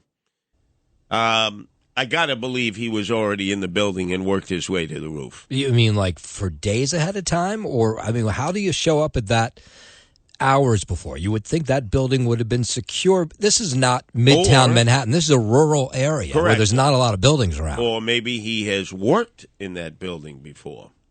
Well, that's possible. But we're not getting anything from the Secret Service. They did not attend a news conference. You would have thought the cursory would have had somebody there to say, we can't answer at this time. Not being there says a hell of a lot. Says a hell of a lot to me, Noam Laden. It's sort of like, count us out. You want to talk to the Huckleberries from, Bethel or Butler, Pennsylvania, because naturally Secret Service assumes that they're much better than them. But you had the state police guy there, and you left them hanging. What information do they have? And are they even permitted to reveal any of the information by the federal government? Anyway, on that note, great reporting, Noam. You held. I can let you know that Noam was getting a lot of information about who this gunman was, and it turned out not to be true. Not true at all, Noam. We would have been going out there with information, and you would have earned John and Margot Catsimatidis one hell of a lawsuit. Yeah, you should see all the names that I'm looking at. I got a list of 5 names that I got over the last 4.5 hours. And they all swore, right? Yeah, 100%. Oh, look, I have the documentation, I have the video, I have the film. And I said, Noam, it seems, and he said, nope, we're not going with it. You reminded me of my wife, Nancy, how many times I wanted to run with information, and she goes, nope, we got to double check, triple check, quadruple check. You just saved John and Margot Catsimatidis a hell of a lot of money in what could have been one hell of a lawsuit. I cannot convey all the different people that others alleged were the gunmen. But you should have seen all the documentary information that they sent with them. Bios, resumes. Pictures. Wedding pictures, right? Curtis, the interesting thing, part of trying to figure out who this person is that's being identified now by a number of outlets as the gunman is you do, an online search for these people. And a number of years ago, you could probably pretty quickly identify their Instagram, their Facebook, anything else that might be connected to them and get a little bit of an idea who they are. But now you have these pranksters out there that in the moments after these names come out, they set up these fake accounts trying to get some sort of traction, or they're just weirdos. You just don't know what's going on. But one name that I found that fit a lot of what the description is of this person that we are getting, I found on Instagram. So I then started calling some of their friends on Instagram, getting some information and getting phone numbers. And it doesn't seem like it was the same person from Pennsylvania. So you sent down all these roads that don't end up being accurate. Yeah, and people want to know, well, why don't you go with it? Well, because of this. Yeah. 5 separate individuals, everybody vouching my information is absolutely accurate. And not only that, we're in a day and an age of artificial intelligence where you can just whip stuff up within seconds that would bamboozle everybody. That's right. So I thank you on behalf of John and Margot Catsimatidis and saving them one hell of a headache that could have led to a major lawsuit. Happy to do so. Thank you. Anyway, let's go to the phones. It's Glenn here in New Jersey. Your turn to be heard here at WABC, Glenn. Hey, Tony. I'm sorry, Curtis. Great talking with you. My concern is security personnel are positioned in places that the general public isn't aware of. Now, this guy confidently went to the roof. What knowledge did he have that this was an unsecured roof? Was he fed some information? Like, how did he just boldly go up there and not have Secret Service muzzles in his face? So he knew it was unsecured. That's my puzzling question. No, that makes a lot of sense. The more that people weigh in on this with common sense, it really adds up. Glenn, I tell you, I do not trust our government, especially all of our secret services, our agencies that are in charge of providing security for us. There's just been so many times where there have been lapses that I cannot just contribute to incompetency. You know, I realize there's some of that in all forms of life, in all fields of life. But this seems like a huge oversight. Oh, my and God. Again, the boldness to go up there, not expecting to meet muzzles in his face. Obviously, he knew or had a sense or confidence that was an unsecured position. Or Glenn, we all hear now drones in Ukraine, drones over Coney Island, drones to follow crowds. Oh, yeah. No drones at this event. A drone would have spotted somebody on a roof in a second, in a heartbeat. Zero cost to have somebody sitting buzzing around. And as you heard from a previous caller who was at the Trump Wildwood MAGA rally of 100,000, he said there were drones everywhere. And helicopters everywhere. Yeah, so tons of footage, all aerial shots, correct? Yeah, no, Glenn, this absence is stinky. The absence of a lot of things in the situation is very stinky. This does not look good. And again, how many times has our national security agencies lied to us? Remember the 51 present and former members of national security agencies who signed that document that candidate Joe Biden waved around at that stage in his debate against President Donald Trump, swore that laptop was Russian misinformation, turned out not to be true. That's why I say I never trust the government, whether Democrats or Republicans. I do not trust the government. I believe verify, and then I'll trust you. In the reverse of Ronald Reagan believed trust, but verify. I believe verify first, then I'll trust you. Let's go to Steve in Newark. Your turn to be heard here at WABC, Steve. I just want to say a few things just to disagree with you. I hope you listen to me and hear me out. Half the people that are calling up when you listen to these, when these incidents take place, when you arrive on a scene of an incident and people are telling you this, that, and someone's shot, someone's over there, he's shot, he's missing a fire, there's 3 people in a fire. Well, here we go, where a president they attempted to assassinate him. When that information was relayed to these fine officers that did their job, these Secret Service agents, as he was firing, that man was taken out in seconds. So we should not sit here and knock the Secret Service or because I got the information. You know how many people come up running up to you on a scene? And half the people don't even know because they're not first responders. I happen to be one, and tell me about things that are happening. Why it's actually happening in front of you. It takes seconds to realize. You're going to send firemen over to this location. And forget now, it's not even firemen, it's cops. It's Secret Service agents. They did an outstanding job tonight, and we shouldn't be sitting here calling them out. We should be sitting here calling out that scumbag, that piece of garbage that took the action against this president. And Donald Trump, I think, did an outstanding job by sitting there and pounding his fist and letting the public, America know that he's here for them. I think also, Steve, in addition to that, letting all the world leaders know that when he's back in the White House, they're dealing with a totally different kind of guy than they're dealing with now. I mean, that was ballsy. That's a tough guy. That's a real tough guy. So they're watching that also, and they're realizing, Steve, we got a powder puff in the White House now, Joe Biden, for a variety of reasons. You just saw a guy almost killed.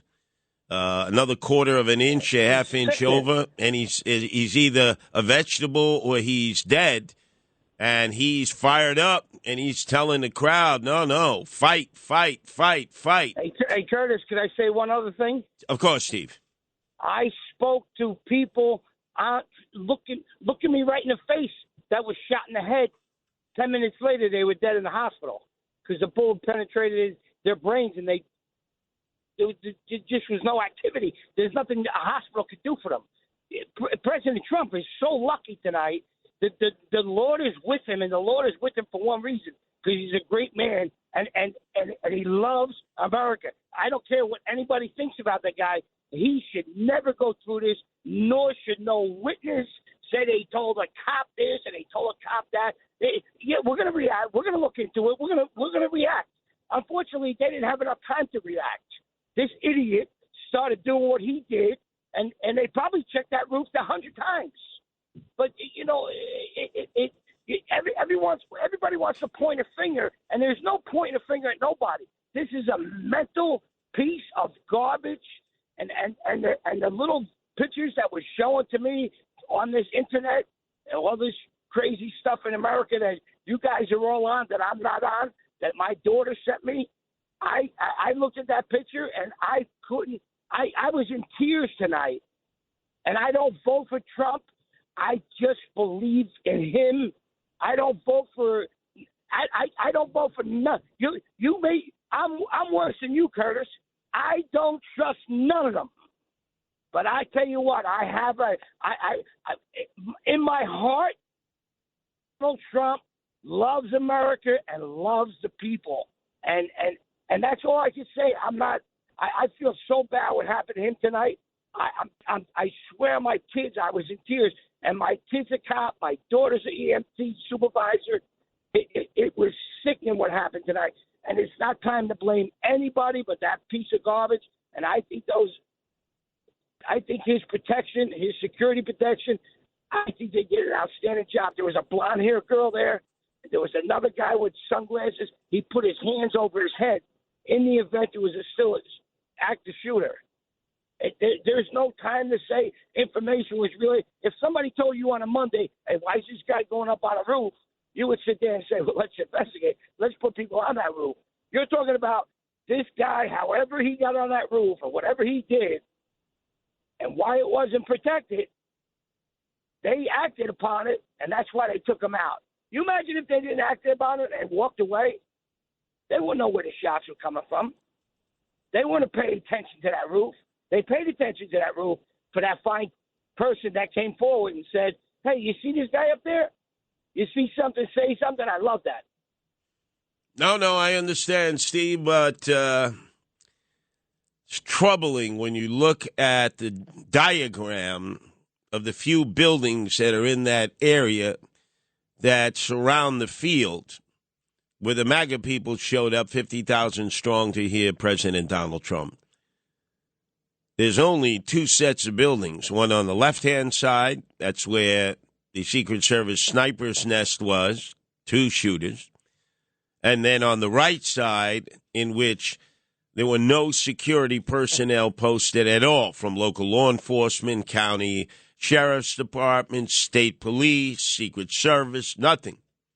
It's an empty roof. That question has to be answered.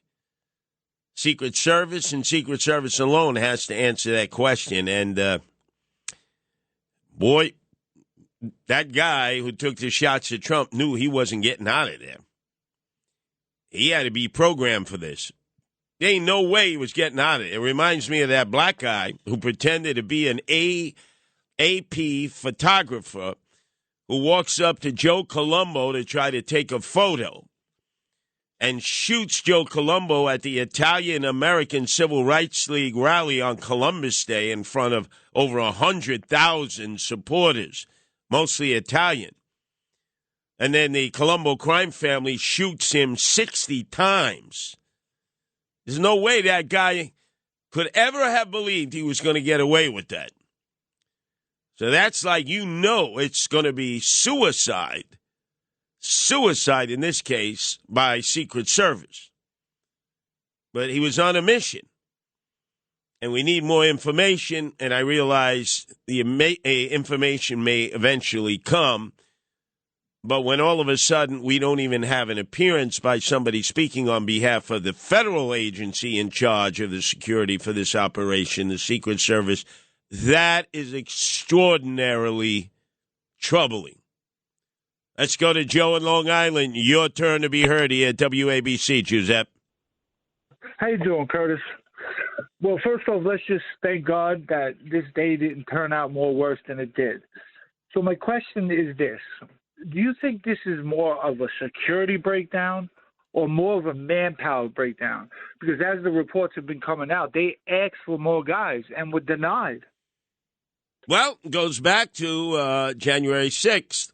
The need for the National Guard to be there. We find out later on Pelosi did not pull her fiduciary responsibility and make the request, which she could have. More security is always better. More security. So you would say in this particular case, the volatility in this election cycle. So here you have Joe Biden refuses to provide any security whatsoever to the RFK campaign, RFK Jr., knowing his uncle was shot and killed in 1963, knowing his daddy was shot and killed in 1968. No Secret Service protection, even though he's qualified for that, and apparently not enough for the Trump campaign. Is this purposeful, Joe? Is this incompetency? No, I don't think it's incompetency, Joe. I think it's purposeful. If it's all right, can I make one more comment? Of course. All right, so, and these people always throw these things out like words matter, words matter, words matter. Every day these people are on TV telling Trump he's a threat to democracy, he's Hitler, he's going to destroy the country, and on and on and on. These people are as much culpable as the man who pulled the trigger. But yet they blame it all on us, that we're the bad ones, that we cause problems. And everywhere Republicans go is always peaceful. Where the Democrats are, there's violence. Well, we just look at this rally, and I've been in many situations where there have been huge crowds. There's been actual gunshots. Sometimes it's backfire from a nearby vehicle. Sometimes it's firecrackers. Sometimes it's just somebody yelling gun, and there was no gun. People stampede, they run, they jump over each other. People get injured. Sometimes they die. I was amazed at how cool, calm, and collected this MAGA crowd was. They weren't diving over one another. They weren't diving under the chairs. They seemed in shock, as anybody would be, but they didn't bolt. They didn't run. They didn't flee because of fright. That has to be recognized because I've been in dozens of situations where just the mere mention of gun and people go running in different directions, or they thought they heard gunshots, or they hear gunshots, and they go running in all different directions. They'll knock over their own mother and father to get out of there. Yeah, I did not see any of that. Now, I didn't see the whole crowd. But the crowd up at the podium, the crowd that was behind the speaker, Donald Trump, the crowd directly in front of him, I didn't see that kind of out-of-control reaction that I've seen many, many times before in somewhat similar situations. Our number's 1-800-848-9222. That's 1-800-848-WABC. Let's go to Rich in Long Island. Your turn to be heard here on WABC, Rich. Thank you, Curtis. And it's third time I'm talking to you. First time I ever spoke with you, I thanked you for standing between me and the mob. Although I'm not a Long Island, a New York City guy. I want to point out a fact that during the debate, the Proud Boys came up and Antifa came up, and they tried to condemn Trump for the Proud Boys. And when asked about Antifa, Joe Biden said, Antifa is just an idea. Now, what we're hearing tonight about this would-be assassin is that he's an Antifa member. So this Antifa member tried to kill Donald Trump. So I've already paid you a compliment. I'm a big fan. I'm a loyal listener. I'm begging you to capture that soundbite and throw it down their throat because this is nonsense. Use Biden's own words against them. Everybody needs to hear it. Well, it wasn't just Joe Biden. Remember, it was Jerry the Whale Nadler when asked, Antifa, it's just a concept. Will you capture the soundbite? Right. It's just a concept. It's just an idea. Now, I personally know that not to be true, Rich, because on June 1st, June 2nd of the year 2020, right after George Floyd, the lockdown, in the streets, they were putting up plywood on Macy's. They were putting up plywood on all the stores. They knew the mobs were coming. And Comrade Bill de Blasio, the part-time mayor, the dope from Park Slope, who destroyed this city single-handedly, told the cops to stand down. I ordered the Guardian Angels to fill in the void. We went out in the streets. We battled Black Lives Matter. We battled Antifa.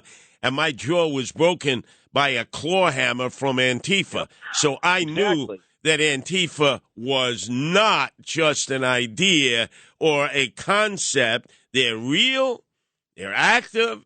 It's a paramilitary group. They train. They are anarchists. They believe in smashing the state. They don't support any government. They don't support Trump, Biden, AOC. That's Antifa. Different than Black Lives Matter. They're in it for the money, because they've become big, large mansions as a result of all the generous contributions they received, which was money, protection money, when they were out there rioting, looting, and shooting. Our number is 1-800-848-9222. That's 1-800-848-WABC. Let's see if we can get another news update from our news director, Noam Laden, to see if there are any late-breaking details. We do know that the president, Donald Trump, did not go to Denver to catch the fights of Dana White UFC, the midnight fights in Denver, but rather he took a flight back towards Bedminster. Am I correct about that, An Noam? assassination attempt on former President Donald Trump. Now the latest from 77 WABC News. You are correct with that, Curtis. In fact, we saw pictures, the president getting off a plane, then being ferried, I should say, in a bunch of cars, a cavalcade of cars, I'll get it out, to his country club in Bedminster, New Jersey, where no doubt he will sleep well tonight. The gunman who attempted to assassinate the former president, being identified by the New York Post as 20-year-old Thomas Matthew Crooks, who's from Bethel Park, Pennsylvania. Bethel Park is about 40 miles south of where the Butler rally took place, where that assassination attempt took place this afternoon, or now Saturday afternoon. Sources say the 20-year-old was on a roof of a manufacturing plant that was about 130 yards away from the stage where the president was giving a speech. 7 minutes into that speech, when he fired off shots, one that hit the president in the ear. And it was the president who's really been giving us the most information about what took place on Saturday afternoon. We haven't not heard from the FBI or the Secret Service about this assassination attempt, but the former president taking to Truth Social, his social media platform, to say that he felt the bullet rip through his skin during that assassination attempt. He says, quote, "I was shot with a bullet that pierced the upper part of my right ear." He then, no doubt you've seen the video, ducked behind that podium. Secret Service rushed in. They took out the gunman who was on that rooftop. And that's when the president stood up with Secret Service surrounding him. We saw that blood on the side of the right side of his head. He was then taken into that motorcade that took him to a local hospital. And it was just a crazy, crazy scene there this afternoon. Take a look at what happened.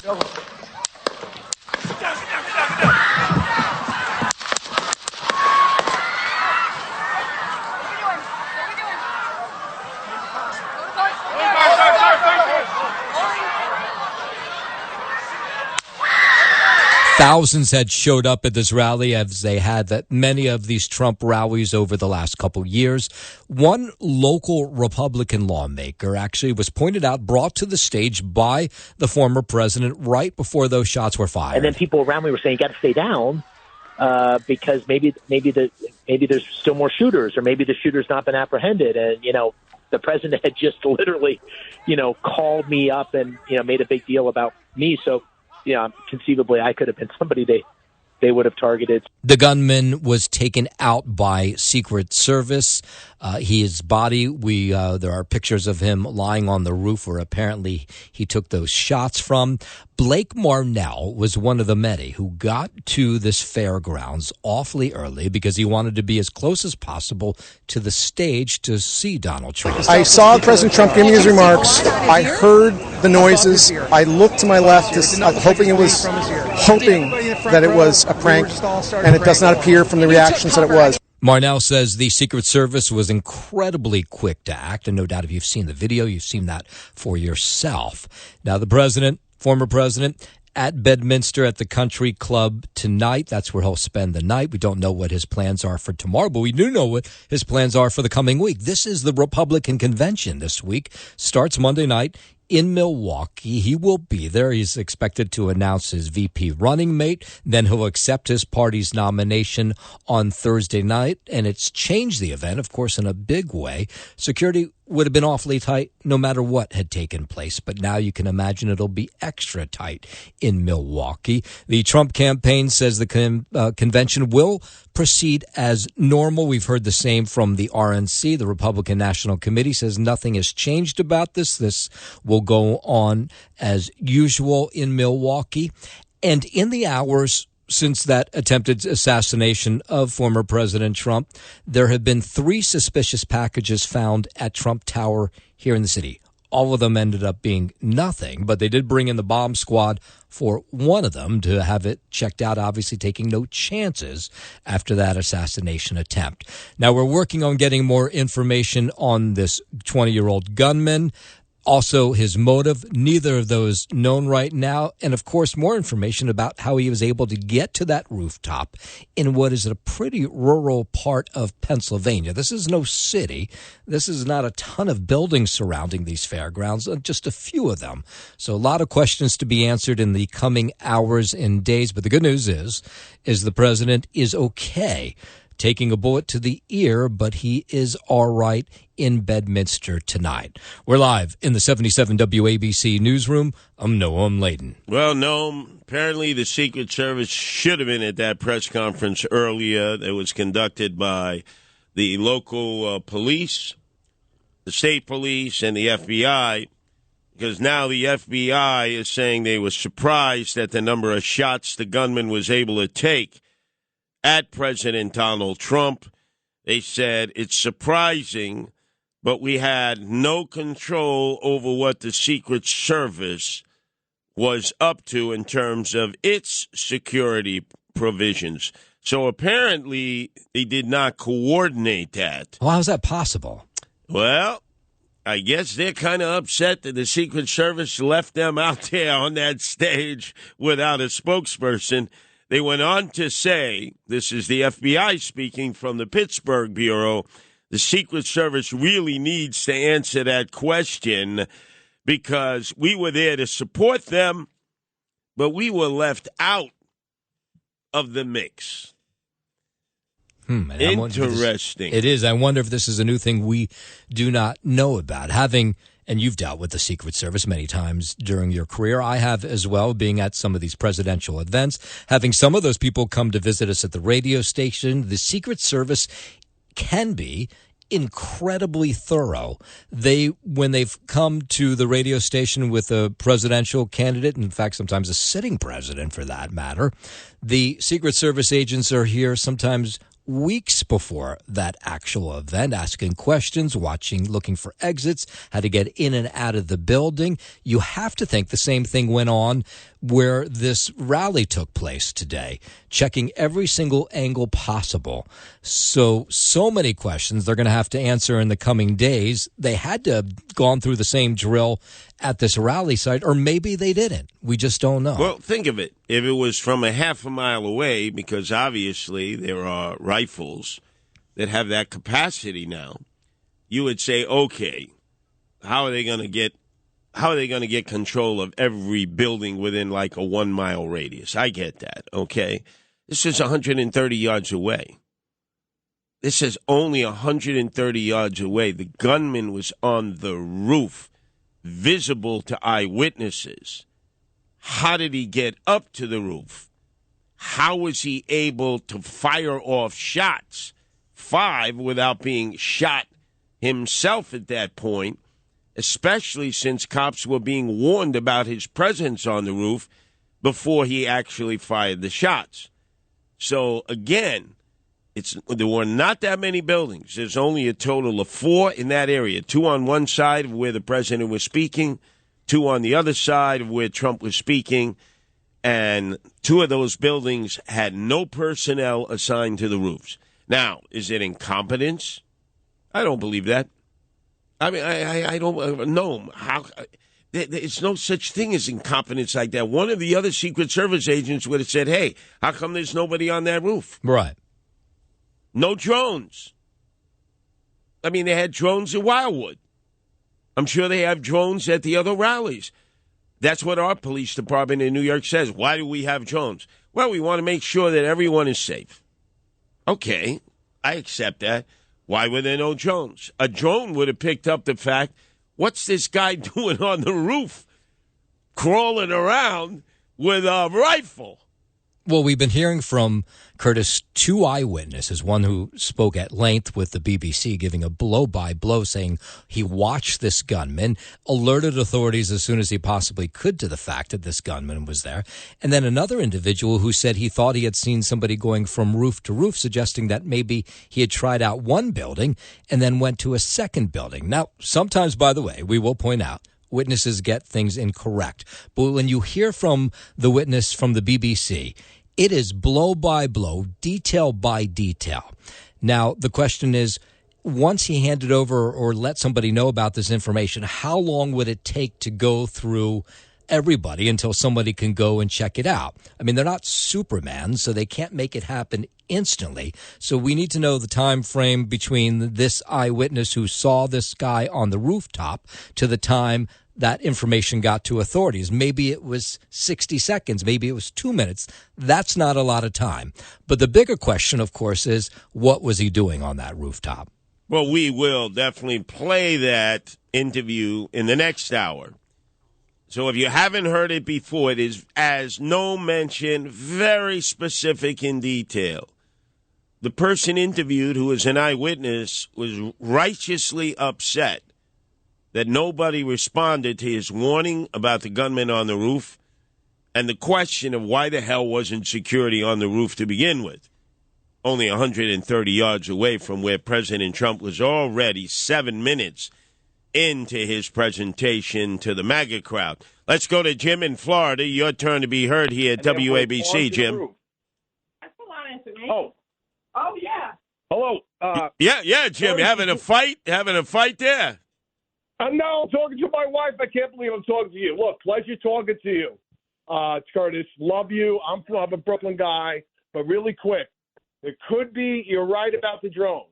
Should have been drones. Quick, easy. Cost no money. But possibly it's this 20-year-old kid that's a local kid. He scoped out the place this morning. He had one of those green bush camouflage things that the hunters use.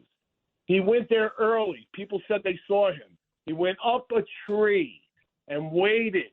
The Secret Service did a quick sweep because they don't have enough guys. True. They did a quick sweep of the buildings. They went through, and they go, hey, Johnny, everything's clear. Fine. The kid comes down later, waits till Trump gets on, comes down the tree, goes up the back of the building, goes up the roof. There's people there going, hey, there's a guy on the roof. And they're going, yeah, we checked the building. There's nobody around. There's no cars. There's no sign that there's somebody there. But it was a local kid that knows the trees and just did something like that. Now, I'm still questioning why there wasn't drones, why there wasn't a guy on that roof the whole time. You're absolutely right. This is Trump. This could be our next president. Hopefully it will be. That's a whole nother thing, right? Look, Jim, it could have been RFK Jr. He's in desperate need of secret security with a name like Kennedy, and the Biden administration will not give it to him, even though he is qualified by the rules and regulations to have Secret Service. Look, at this point... You're absolutely right. There's no reason. Why can't you give that man 4 people, 6 people? Well, I'm afraid. I don't know if you know more than me. You probably, hopefully you do. But it might come out that his detail is like 6 people. It's like those 3 females and the 3 males that we saw on there that jumped up, and that's all he's got. I hope I'm wrong. And then they did a quick sweep. Now, they should have had those sheriffs. They had the Buck County cops. These guys are dying to help Trump. It's like put a man on every roof. Excuse my language. Put a guy on every roof. Well, that's that's where the conspiracy is. Jim, Dan, I'm sorry. That's normally what happens. To be so flagrantly absent of a person on that roof in a uniform suggests that it's not incompetence. It is not. They're used to doing this. Check, double check. It's a security apparatus. It's what these guys train to do. Not to have somebody on that roof. I don't buy that, Jim. Look, one last thing before you cut me off. I hope you're not right. I hope it's something like this, that it's a mixture of incompetence somehow, some way. They didn't spend enough money. And that it's not some kind of Jim, conspiracy because we're all in trouble. Jim, you're a little bit too trusting of government. I don't trust them. They obviously have targeted Trump. I think that Thursday when Joe Biden melted on that debate stage in Atlanta, in the building of CNN, and everyone realized in that first half hour that the election was over. It was over. Trump would be president. Democrats were already talking about, well, let's use our monies to help keep a majority in the Senate and maybe win the House. And they withheld money. They pretty much have given up that they're going to have the presidency. And then a cacophony of voices. Trump gets elected president. He becomes the king. He extracts revenge. It's a blood feud. It's a vendetta. AOC screaming he's going to put us in jail. It's going to be diplock courts. I said, oh, my God. They're going to get some screwballs out there that are going to believe some of this crap. And they're going to think they're on a mission to stop a totalitarian dictator taking over America. Now, I have no idea what was in the mind of this shooter. We'll soon find out.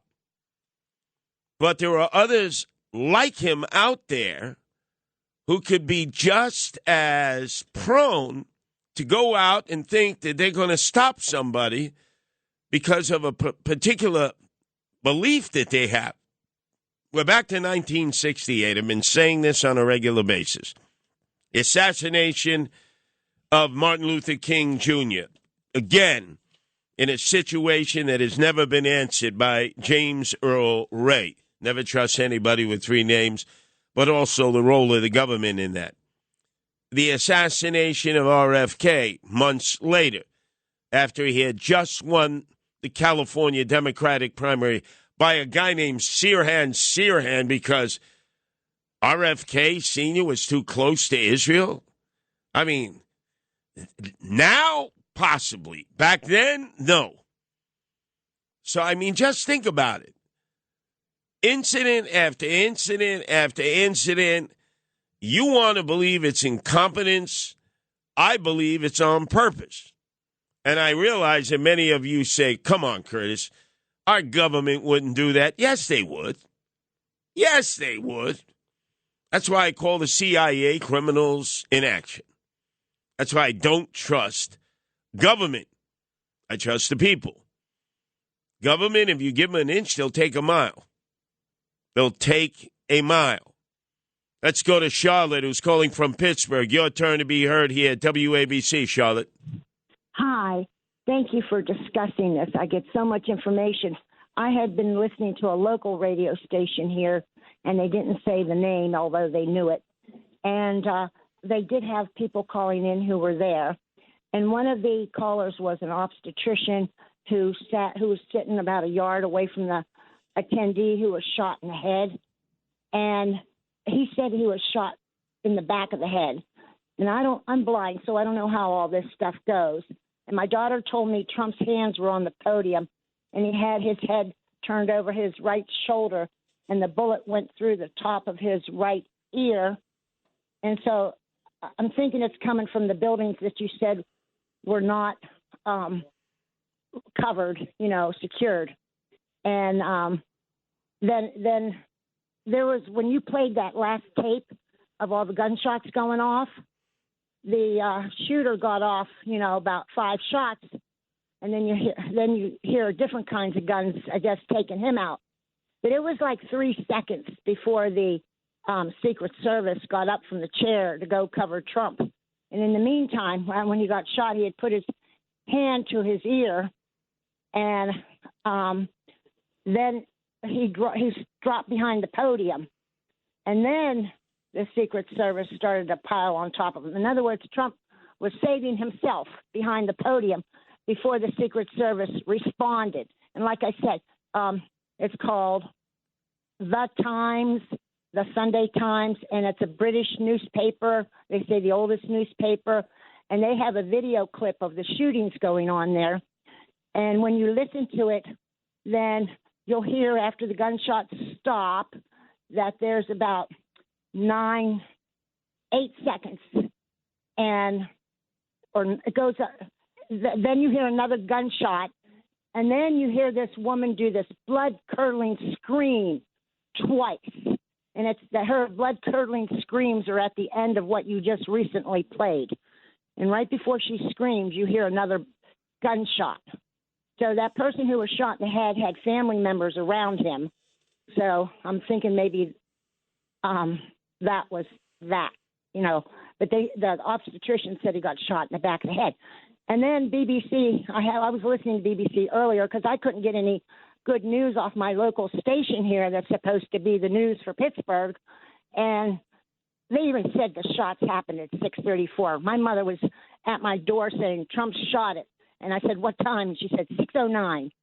So anyways, the guy says, when these people are calling up, one of these people who were at the Trump rally said they only checked the buildings 2 hours before the rally, like 2 hours before Trump arrived. Now, I don't know if that was the second and third or whatever, how many checks they did, but they said the buildings were only checked 2 hours before. And if you listen to The Times, the Sunday Times, and something about the Trump rally, there's a short clip on there. It starts where he gets broken off in the sentence, and you can count the bullets and hear the stuff very well. And it continues on where Trump had also said, fight, fight, fight. And then he also said he wants to get his shoes. And the Secret Service said, but you're shot. There's blood on your head. He says, let me get my shoes. So It's very informative, that one video, if you all could look at it. Yeah. And try Definitely. The Sunday Times. That is a Rupert Murdoch publication. He owns a number of tabloids, and his number one ownership of a newspaper on Fleet Street is the Sunday Times. It's very influential. So we'll definitely look into that in the next hour. We're going to play that interview back because it is the clearest, most concise explanation of what transpired when a gunman was spotted on a roof, belly shimmying up to a position while he had a rifle in his hand to take what the witness said was 5 shots in the direction of Donald Trump before he was shot himself by the snipers who were positioned on a building on the other side of the field, and they blew his head off. He was left on that rooftop, which is the other thing that was a little disconcerting. Normally, you would assign somebody to watch the body or cover it. It was left uncovered. And again, there was no noticeable security on the roof after the gunman had his head blown off by the sniper squad that was positioned for the Secret Service on 2 buildings on the opposite side of the field. There is no excuse for the fact that no security was done in that building or that roof. There's no room for incompetence. It was overlooked. There weren't enough law enforcement. Come on. Is everyone so hopelessly naive out there as to not realize it may have been purposeful? It doesn't mean that the person responsible for trying to kill Trump was part of some cabal, but I'm telling you straight up, you're too trusting. Look at the history of assassinations and attempted assassinations here in the United States, and you will see many scenarios dozens of years later still haven't been answered. Still talking about the JFK assassination. And this would have been on par with that if not for the fact that Trump was only clipped in the ear. A 1/4 inch over, a 1/2 inch over. That bullet is lodged in his skull. It may have just cracked his skull wide open, and you would have had another JFK scenario as JFK was shot right in the head. Donald Trump, the luckiest guy in the world tonight. Luckiest guy in the world that he's able to function, that he wasn't on life support or possibly dead on arrival. Thank God he's alive. An assassination attempt on former President Donald Trump. Former President Donald Trump rushed off stage late this afternoon by Secret Service agents and into his motorcade just minutes into his rally this afternoon in Butler, Pennsylvania. It's right outside Pittsburgh. After a series of pops that sounded like gunshots rang out, Trump's face and ear were bloodied as he was rushed off stage. Keep it here for live, up-to-date reports on 77 WABC. Take a look at what happened.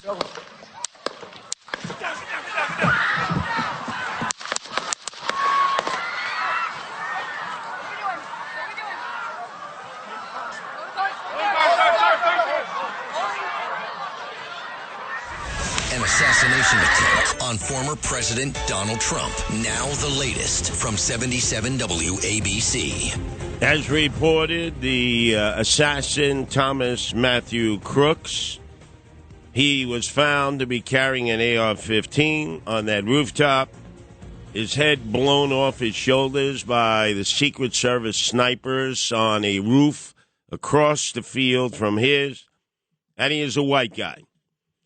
That's all we know at this point of the assassin. We don't know if he was assisted in the matter, if he's part of any organization. I'm sure now it's a race to determine who he is and what kind of profile, if any, that he has left behind in social networking. Very, very troubling when you look at the layout of where this rally for President Trump was. Only like 4 buildings. 2 on one side, 2 on the other side, and the field in between. The podium 130 yards away from the rooftop where the gunman fired, according to all eyewitnesses who were interviewed, 5 shots. 5 shots, and then he himself was blown away by snipers from Secret Service that were positioned on a building directly opposite the building he had taken control of. He was on the rooftop. There were no security. Nobody attempted to stop him at all. And the question is, why? Why was there no security at that building, on that rooftop? Why there were no drones in the area run by the Secret Service so that they could look down at the crowd, they could look down at the rooftops? A lot of questions need to be answered. So there was a press conference earlier, about 2 hours, attended by the FBI out of Pittsburgh, the State Police, Pennsylvania, and the local police. And naturally, everybody wanted to know where was the Secret Service. Well, they chose not to be there. Not a good reflection on them when there are questions that need to be answered about the attempted assassination of Donald Trump. Let's go to the phones here. Oh, in fact, before we go to the phones, I had promised we were going to play that 4-minute interview done by the BBC moments after shots were fired at President Donald Trump and the crowd by a gunman on a nearby roof. Someone who was here, you weren't inside the event, nope, but you were just outside. Tell us what you saw. So we had a party here all day. You can see behind us at the Brinkles Farm and Greenhouse here. We had a party.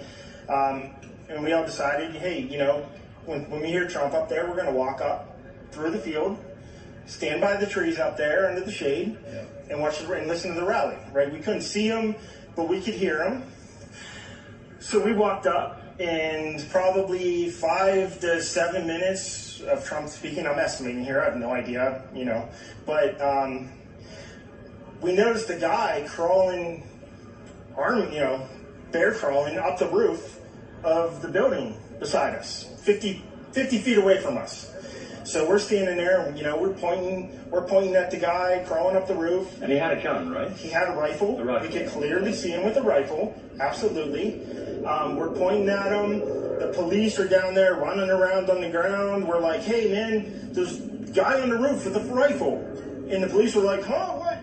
Like they didn't know what was going on. We're like, hey, right here on the roof, we can see him from right here. We see him. He's crawling. And next thing you know, I'm thinking to myself, why is Trump still speaking? Why have they not pulled him off the stage? I'm standing there pointing at him for, 2 or 3 minutes. Secret Service is looking at us from the top of the barn. I'm pointing at that roof, just standing there like this. And next thing you know, 5 shots rang out. So you're certain that the shots came from that guy on the roof? 100%.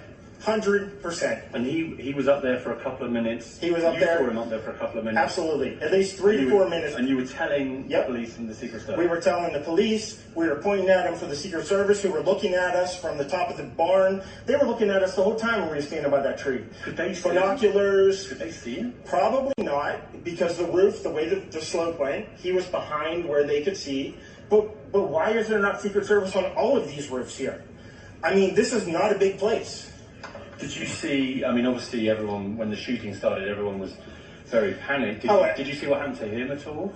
Oh yeah, they blew his head off. Okay, sorry. Secret Service blew his head off. Okay, just be careful because we don't quite know who's watching, but you're pretty sure they shot the guy? Absolutely, 100%. Okay. Yep. You saw that happen? Yep. Okay. Yep. And did you see them go up to him afterwards, or?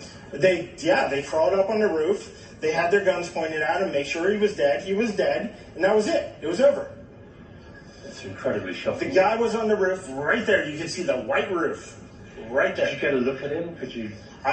No, other than he was in muted colors, tan type clothing. We saw the rifle flinging around as he was trying to crawl. I mean, we saw the rifle, 100%. Do you know about guns? Do you know what kind of weapon it was? Oh, I absolutely know about guns, for sure. No, I mean, it was a rifle of some sort. I wouldn't know, I wasn't close enough to read the label on it, but it was a rifle of some sort. Yeah, absolutely. So how do you process what you've just seen? I don't know what to say, man. All I'll tell you is, if I walked up close to there with anything that Secret Service considered a problem, I wouldn't be standing here talking to you right now. But I don't know why a guy who we're standing there pointing out to police and Secret Service is crawling up the roof. Were you outside the security perimeter? Yes, right there by that tree. We were outside the security perimeter. But my question is, there's only a few buildings around here. Why is Secret Service not at every building here? Well, there's a whole bunch of questions, I think, that are going to come. There's a whole bunch of questions. Yeah. Trump flag on the horse? Yes, she was right in front of me. She kept going back and forth right in front of me. Yes. Tell us about her. I mean, nice horse, nice lady running with a flag. Seemed very, patriotic. But what's the significance of her? No, he asked me if I saw a horse. Okay. All right, well, listen, I'm sorry you had to witness that. That was a terrible thing. And you just stay safe with your family and look after yourself. Thanks for your time. Man. Now, what would have happened if we hadn't heard from that young man? It was very specific. He and his buds decided they weren't going to stay in the pack of MAGA people, hot, no cover. They were going to find a tree to hang out underneath. Figured, well, we won't be able to see Trump, but we can hear Trump. And that's where they spotted this gunman on the roof, the guy who eventually was to take 5 shots in the direction of Trump. No Secret Service on the roof, no other law enforcement, none in the immediate area. Extraordinarily troubling. Extraordinarily troubling. No other way of describing it. Let's go to Keith in Manhattan. Your turn to be heard here at WABC, Keith. Thank you, Curtis, so much for taking my call. You are a treasure, and you'll be happy to know, Nancy, that I'm out feeding my spay-neuter colonies all night tonight. You and I are both 1954 babies. You just turned 70. I'm about to turn 70. We remember all the assassinations from 1968. But I'll get to my point real quick. I told my wife they impeached him twice. Then they tried to throw him in jail. And if they weren't going to be able to get him in jail, I thought they will just try and take him out. And that's what I think happened. And they persuaded some young, vulnerable Secret Service guy that it's in the best interest of the country. I can't prove it, but that's my theory. Well, look, it's a plausible theory, Keith. I'm not going to rule it out of the deck of possibilities. I do not trust this government. When you look at the history of what's happened in getting us into wars and all the nefarious activities behind the scenes and individuals who have promoted going to war just to add to their portfolios of Fortune 500 companies, and how Eisenhower warned us about the military-industrial complex as he exited the presidency. No. I just don't trust them. JFK assassination, Martin Luther King Jr. assassination involving James Earl Ray and how he ends up in England. And then, of course, Sirhan, where for the first time it was brought to our attention, wait, this Palestinian killed Robert Kennedy Sr. because he was upset at his relationship with Israel. And we were like, what? What the hell are you talking about? Now, if that happened now, okay, I get it. A war is taking place. Then it made no sense at all. None. Reagan, Hinckley's out in the streets now performing concerts. Think about that. How crazy is that? Let's go to Mike in the Lower East Side. Your turn to be heard here at WABC, Mike. How you doing, Curtis? Yeah, it doesn't add up because the guys that shot him, okay, they had bird's eye view. All right, they were able to shoot him right into the head. All right, they had binoculars, they had scopes, they had everything, and they're trained to see things that are not in the ordinary. I can't believe they didn't see a guy on a roof going back and forth. Plus, the other guy says they were pointing at the guy for a couple of minutes. So why did the guys that shot him see the guys that were pointing up on the roof? It doesn't make sense. It just doesn't add up. You know, we got to find out what time they posted themselves on the roof, you know, the security. Because that guy says he was up on a tree, and then he came down from the tree and up on the roof. So was security there at that time? I don't believe that, because he would have been in a tree. He would have stayed in a tree. He wouldn't have went on the roof. So this guy was in that building. He was nice and calm. For him to take a calm shot, and you know, he was very close to getting. You thank God, the good Lord protected Trump, and he always will. You know that. You know, sometimes God works in strange ways so that he gets the credit. That the good Lord Jesus Christ is in command and in control, and they will fall into their own trap. But something doesn't add up there, Curtis. Nah, look, it never does. It never does. It never does with our government. They come up with all kinds of cockamamie excuses. What really bothered me to no end, in fact, if we could go to Noam Laden one moment here, was there was an announcement hours after the attempted assassination of former President Donald Trump that there would be a joint press conference, FBI representing from the Pittsburgh division, state police out of Harrisburg, and all the local police authorities, including the county sheriff, okay, and the Secret Service. Press conference starts. Where's the Secret Service? They chose not to be here. They had the answers. The other law enforcement agencies said, we can't answer that. You got to ask the Secret Service. And then the FBI, you could tell they were somewhat pissed, said, well, it doesn't make any sense that nobody was assigned to the roof, but you'll have to ask them because we can't answer that. I've never seen that before, the joint press conference, where basically one agency was throwing another agency under the bus so publicly. But then again, imagine how these guys and gals felt. They don't have the answers. They're left there holding the bag, having to say, I don't know, you'll have to ask the Secret Service. I don't know, you have to ask the Secret Service. And they couldn't get a spokesperson from the Secret Service there, if nothing more to say, hey, it's pending an investigation. We're not at liberty to say. You've seen that how many times now? Endless amounts of times. And look, first of all, let's point out the fact that no doubt they feel horrendous that this happened in their neighborhood right there where, they were there to protect the former president during what they knew was going to be a big rally, something they had planned for weeks ahead of time, something they'd had meetings with all the different authorities ahead of time as well. The Secret Service, the FBI, the local police, the sheriff's department. No doubt they had plotted out their plan of how they were going to protect the president, but clearly that did not work.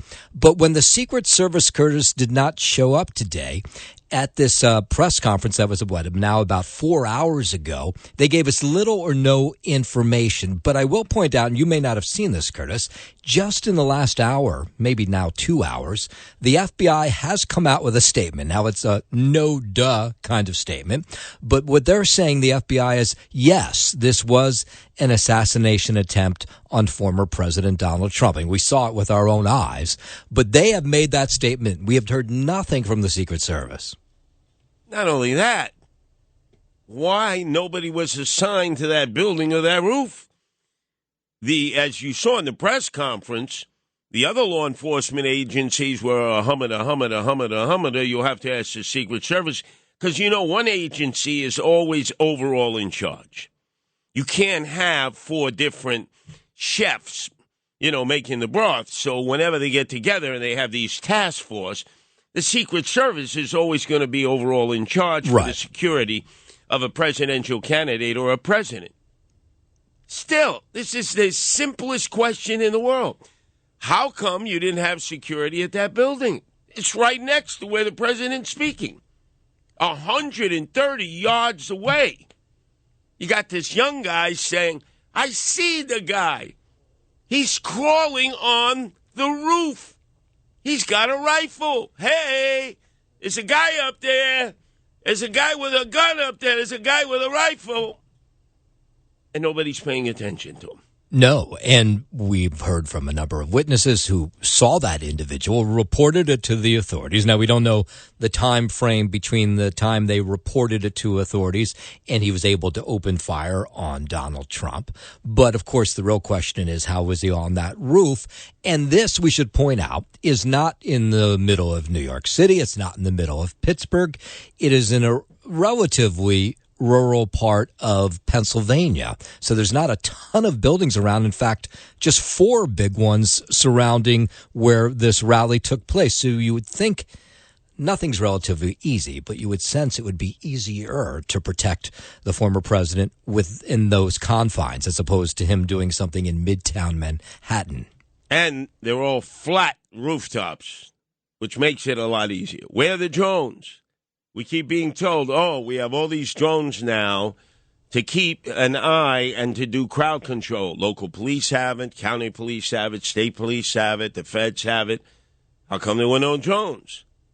I mean, the questions that emerge from this, and don't tell me incompetency. I don't want to hear that. These guys and gals, that's all they do is train.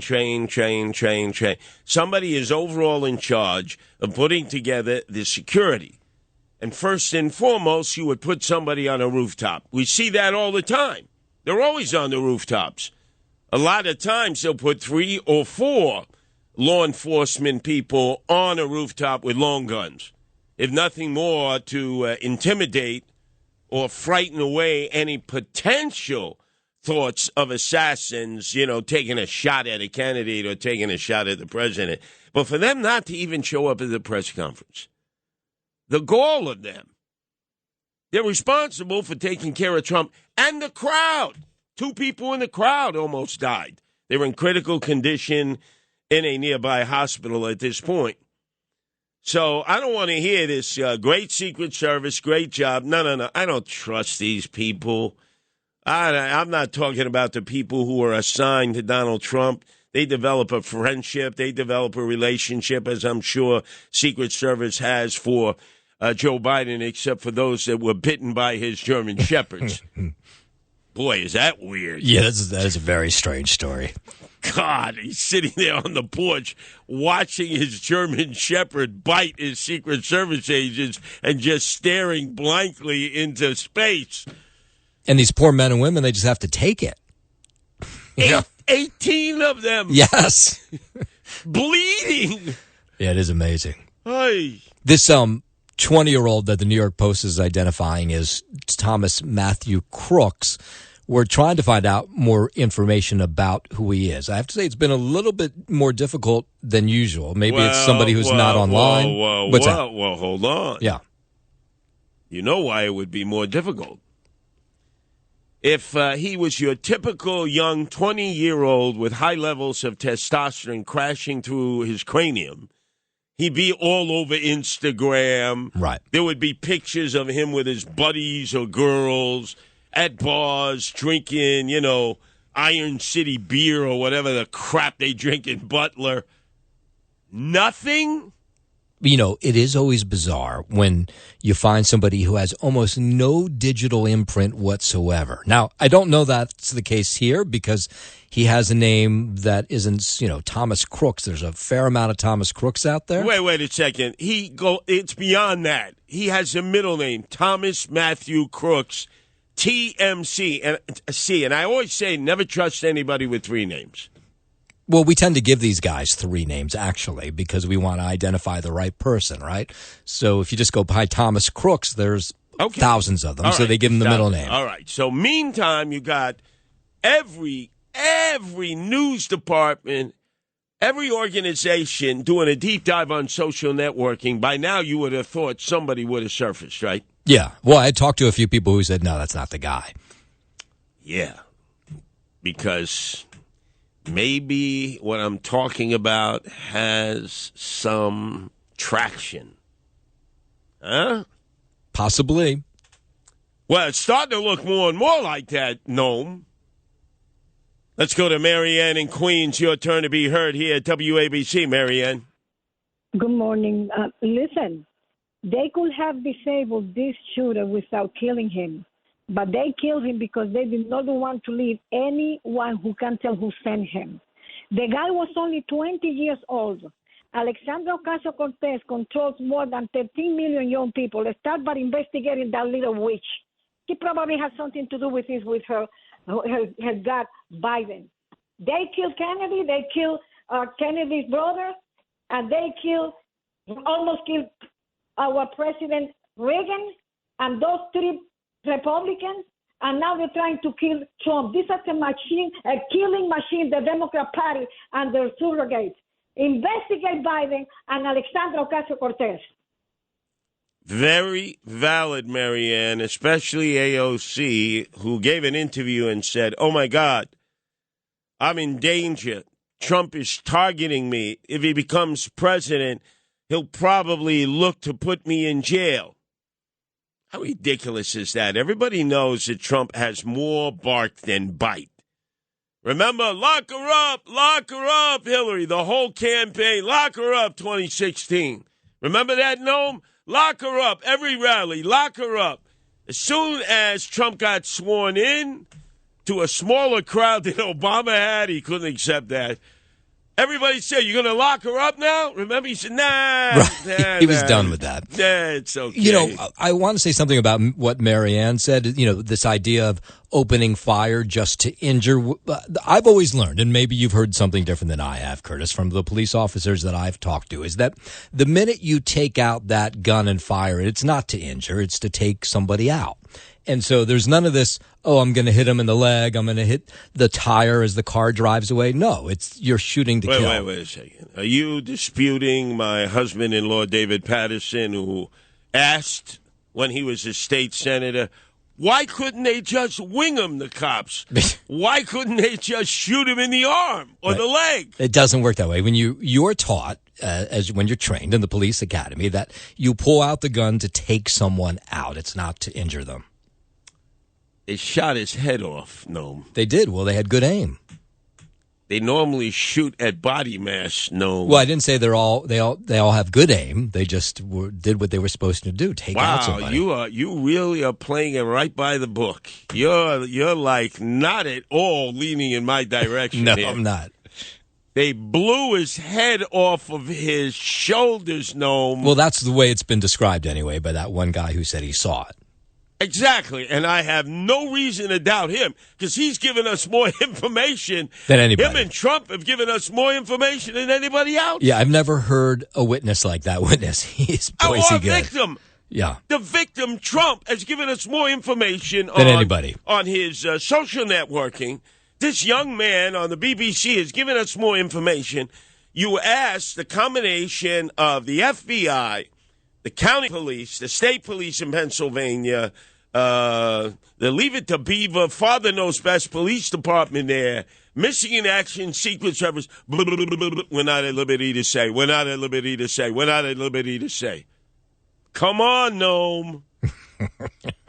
Well, how about this? We'll give them till tomorrow to hold a press conference and let us know what they know. Oh, yeah. Give them a whole day to clean this up. That's right. They can come up with a good story by then. Man, you are so trusting. They blew this guy's head right off his shoulders. So there was no doubts after that. No. This guy ain't surviving that. No. I want to know how many shots, too. Well, you know, when you listen to that gunfire, it sounds like a couple shots. Let's hear that gunfire. Come on. Take a look at what happened. Okay.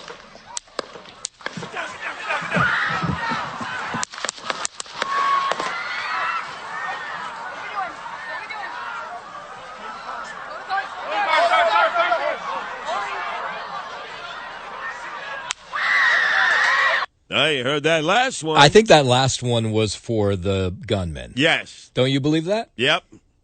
Right off his shoulders, Noam. Yeah. Guaranteed he ain't living, surviving, or talking to nobody afterwards. No. Oh, you are so... So you think there's some conspiracy here? That's what I'm hearing from you. I'm just saying.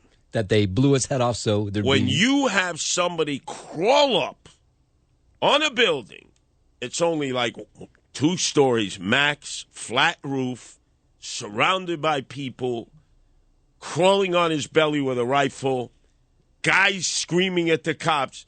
There's a guy with a gun up there, Bang, bang, bang, bang, bang. Pop. Dead. I got a problem with that, Noam. I really got a problem with that. And if you haven't connected all the dots, you need to go back and read the Pentagon Papers. How quickly you forget your roots. All of a sudden, the guy, he's crazy. He's put him into a psychiatric facility. Ellsberg was proven correct, right? That's true. But no, put him in a psychiatric facility and nobody will find him any longer. Julian Assange, right? Yes. Was he right? He ended up being right, yeah. Thank you. We could go through a whole laundry list of this. I asked one simple question to our listeners out there. With all this security there, they didn't have anybody on that one. There were only 4 roofs there. 2 of the roofs had nobody on it. The other 2 had the Secret Service, 2 sniper units on it. How do you not have men or women on the roofs? You could have put auxiliary police up there. Nobody. Check the video. 1-800-848-9222. An assassination attempt on former President Donald Trump. Now the latest from 77 WABC. We have some more information here, Noam Laden, that I want to share with our audience.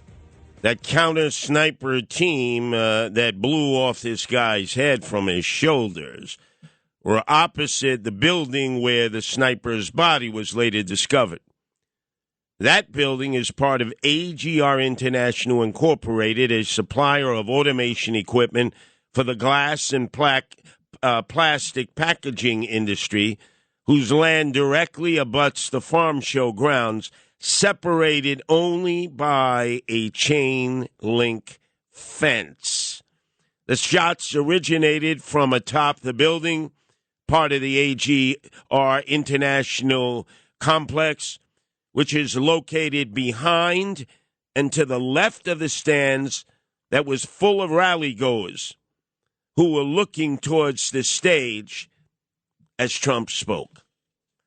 Inexcusable that you would not have had any kind of security detail on that roof, those 2 roofs, of their other buildings on the other side of the chain link fence. Inexcusable, unacceptable, had to be on purpose. Had to be. Somebody would have spotted, would have said, hey, where's Team A? Where's Team B? There's nobody on those roofs. Nothing. No, please don't be so naive. Well, I'm just going to ask you this question. So you're suggesting that somebody within the Secret Service wants former President Donald Trump dead and purposely left this spot open knowing that a gunman would then take the roof and be able to fire off shots at him. Yeah, and then they blow off the head of the gunman. They just blow him to smithereens. So then and there's no trail, because then, of course, you have to know what the motive is on the part of this 20-year-old. Well, why he did it. Did he do it for money? Did he hate the former president? It's been how many hours since we've known the name? At least 2 hours, right? Yeah. By now, we would have known everything about this guy based on everyone investigating him. We don't know jack. Just social networking alone, right? Yeah, well, I will say this, and whether it's right or wrong, you can make your own decision. A lot of times now the social media networks lock down those accounts in the moments that they find out who these individuals are. They found out. Yeah. How did they find out? Well, maybe the FBI or the Secret Service or the local police reached out to them. Now you seem to be making my case. Now they're complicit with the assassin. Cover up the trail. You see that, Broadway Bill Lee? Cover up the tracks. The guy's dead. He's bled out. He's got no immediate family, nobody you can trace him to. Now you can create any narrative in the world about this guy like they did with Lee Harvey Oswald. We ended up with like 20 narratives. I think it's a little different than Lee Harvey Oswald. There's a camera everywhere, so we can follow where this individual came from. The car that he came in, we'll be able to figure out that. And if he does have any social media imprint or anything online, be it email or anything like that, we can go through that. So, want to bet we'll find out that the cameras were not working like they don't work in the subway system of New York. And if he has a cell phone, we'll be able to figure out where those phone calls came from.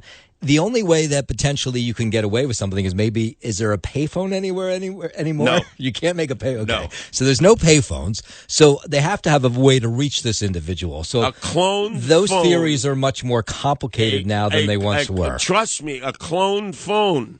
A clone phone. Oh, my. You have one of those, actually. No. I don't. I'm not Eric Adams. I You didn't have to two get a phones, burner though. phone. I do, Okay. like a drug dealer has. Right. Oh, my God. It's like pulling teeth with you. It's not. I'm thinking it out loud, and some of it doesn't make sense. We could find this individual pretty quickly and see how he traveled to the scene. If he traveled there before, we'll know all that because you can't walk down a block anywhere in America right now without being filmed by a doorbell camera or something, another camera atop a building. In rural America, because what do they not have there? Wi-Fi. Right. You don't think the Wi-Fi was working? Well, don't they always say we don't have Wi-Fi out here? Well, that's true. The towers don't work or whatever. You're so naive when it comes to rural We'll America. find out how naive I am in the coming days, I guess. Oh, my God. This is not looking good.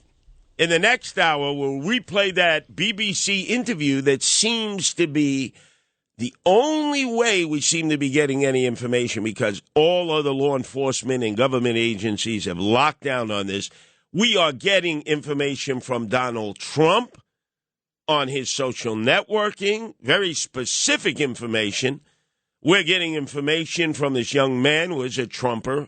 There's no doubt about it, a MAGA guy, but very, very well-spoken.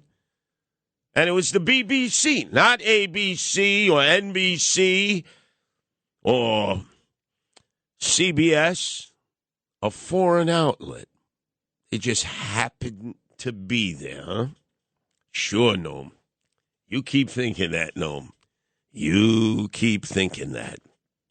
Let's go to Ray in Pennsylvania. Your turn to be heard here at WABC, Ray.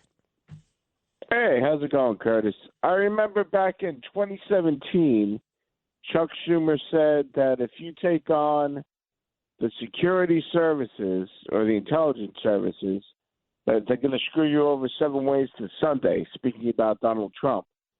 And last week, Donald Trump said the CIA was involved with the assassination of Kennedy.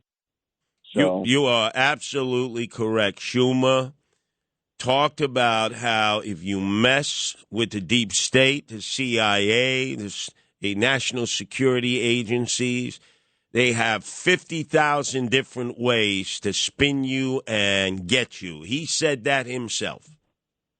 Right. He said they'll screw you 7 ways to Sunday, which is a bold statement. True, though.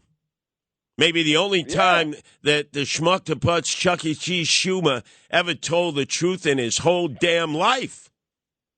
And it was a week ago, I think, that, Trump said, yeah, I think the CIA had something to do with the Kennedy assassination.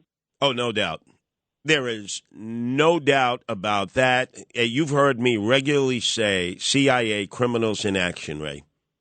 Criminals in action. It was Daniel Patrick Moynihan who went onto the floor of this Senate in a very eloquent way and said, why do we allow a rogue operation exist, a government within a government with no checks and balances, with no checkbook, some of the most devious individuals who have ever existed in this world operate and end up harming American interests more than they do our enemies' interests? That was exactly. He wanted it dissolved.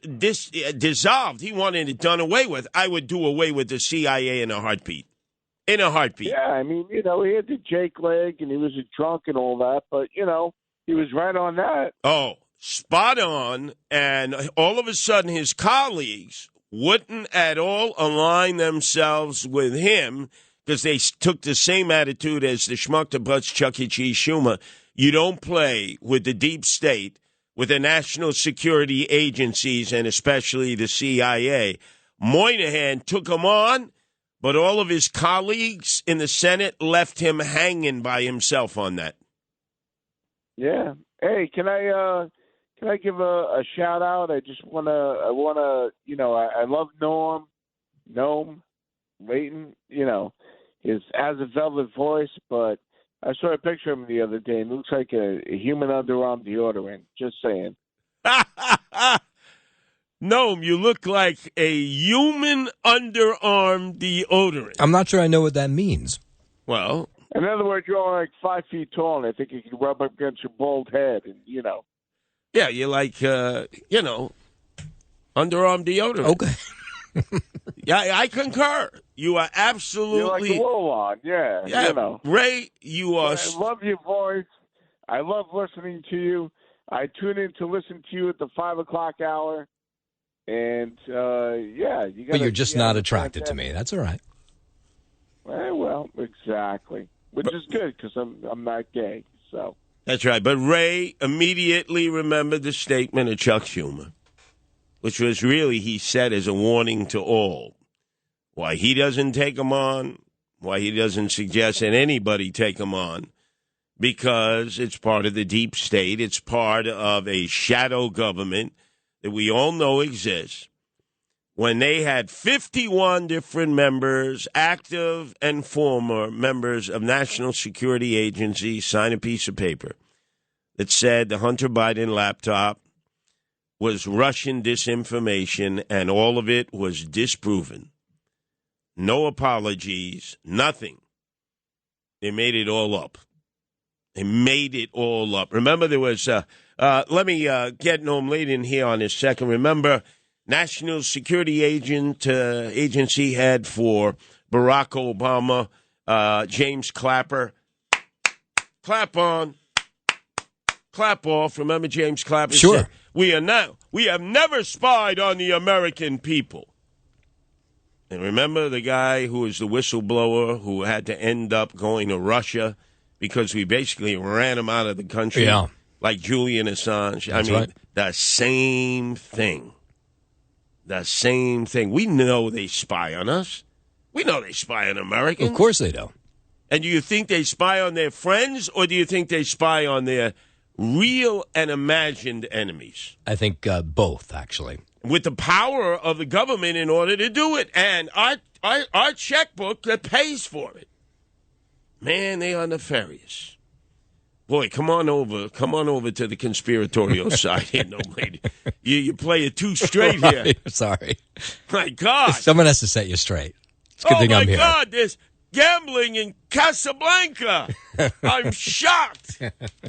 Anyway, let's go to Emily in Bethel. Your turn to be heard here at WABC. Emily. Hi. I just wanted to say my experience living here in Bethel Park.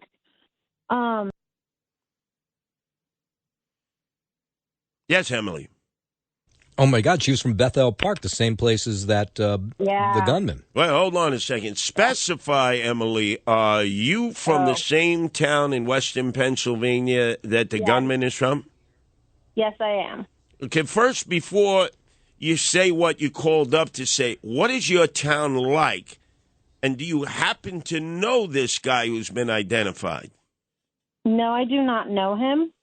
Before, we used to be a pretty good town, but we've gotten really radicalized within the last 10, 12 years. The Democrats have, blown this out of proportion. They are unhinged, especially my generation, 35 and below. They are unhinged. If you have a Trump sign in your business, they will go in and tell you they will burn your business down. Wow. I personally had that happen in my family's business.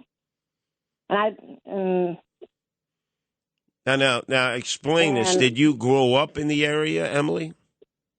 no, I did not. All right. But my family is from this area, multi-generational. Right.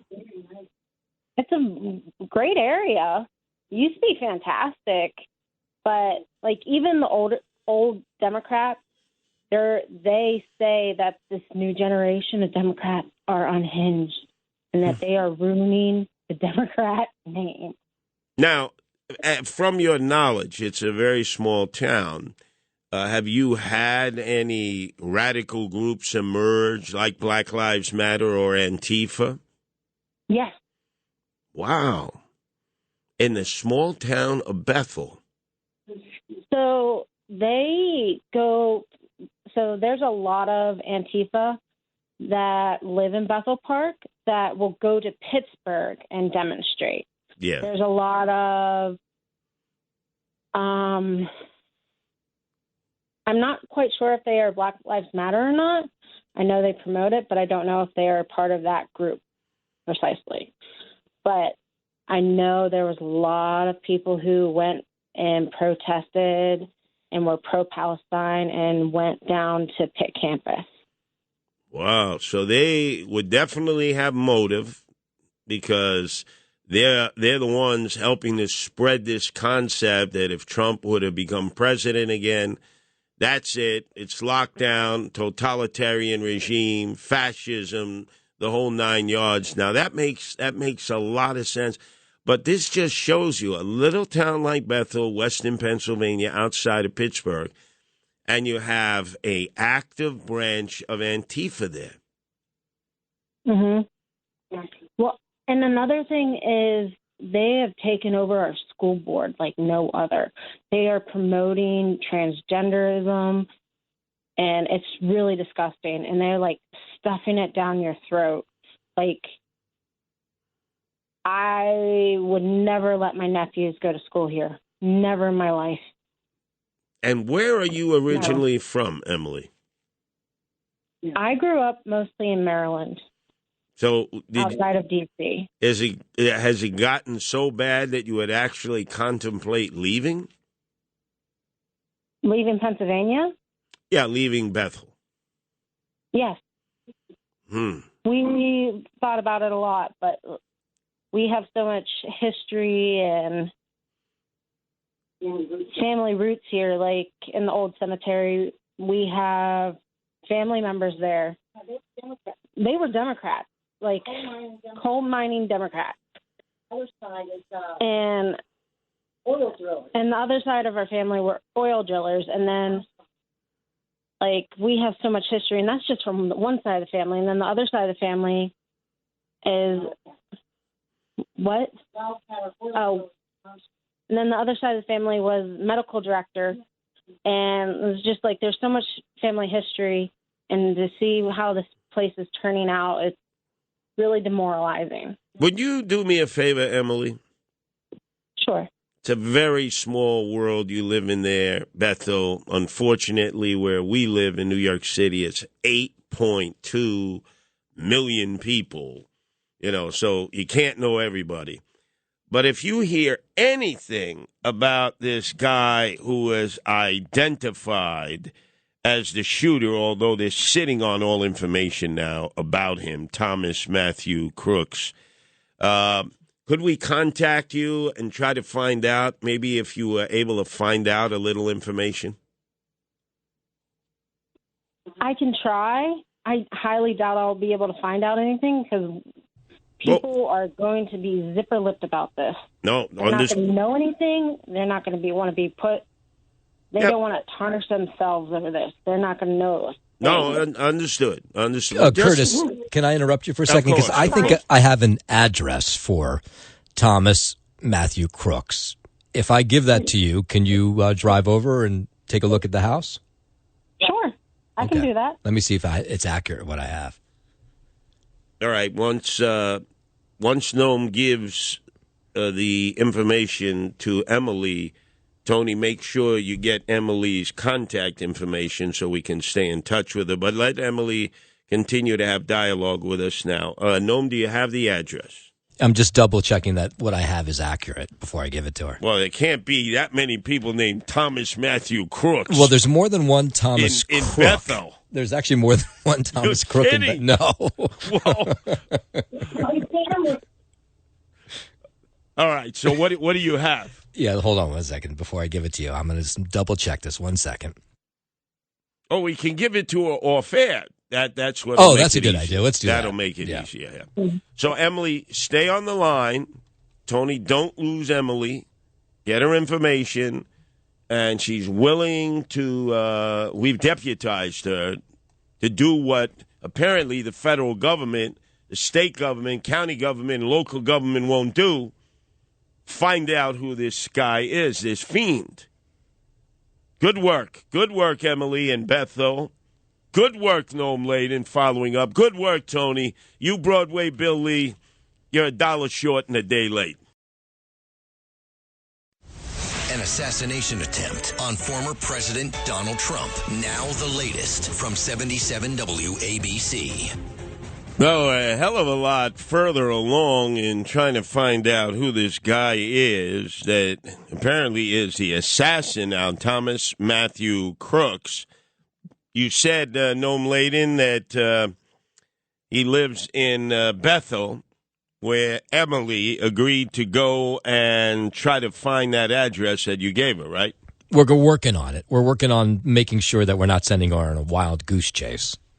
I find it very odd. It's a town of so few people that there would be more than one Thomas Matthew Crooks. That's why you have a middle name. It is a town of about 33,000. It's only a couple miles outside of Pittsburgh. It's a suburb of Pittsburgh.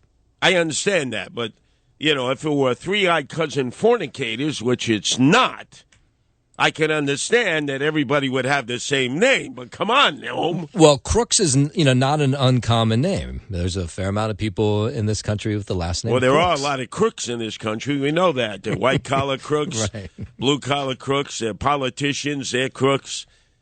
But good job. Good teamwork. Emily there in Bethel calling up, listening to WABC, not the Pittsburgh station, because as you heard from a previous caller, you get nothing from them. And she may well be a PI for us, be able to pin down who this guy is as we continue right here on WABC and WLIR. An assassination attempt on former President Donald Trump. Now the latest from 77 WABC. We have more information, Noam Laden, on this person identified by the New York Post as Thomas Matthew Crooks.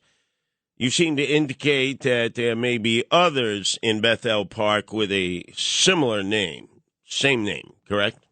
That is right. All right, well, the gunman, Thomas Matthew Crooks, 20 years old, the officials refused to release any additional information about him other than his name. But people did an immediate criminal background check, and it does not seem to be reflected in the Pennsylvania public court records, and they have obviously not yet revealed a motive. But a voter registration record, you see, they pulled the card. Right. Showed that Crooks was registered as a Republican, though federal campaign finance records show he donated $15 to the Progressive Turnout Project, a liberal voter turnout group, through the Democratic donation platform Act Blue in January of 2021. Interesting. All right, so 3 years ago, he gave a whopping $15 to a political charity. All right, that would have made him 17 at the time. That's right. Not even eligible to vote. This could all be, again, done to confuse us, like Lee Harvey Oswald. Remember one time Lee Harvey Oswald was supposedly out there being a communist, who had traveled to the Soviet Union travel to Cuba. Then we find out he's meeting with Alpha 66, the Cuban rebels who wanted to take Cuba back, who were considered very right-wing and conservative. Remember all those different stories? Of course. Yeah. So, I'm not trusting this.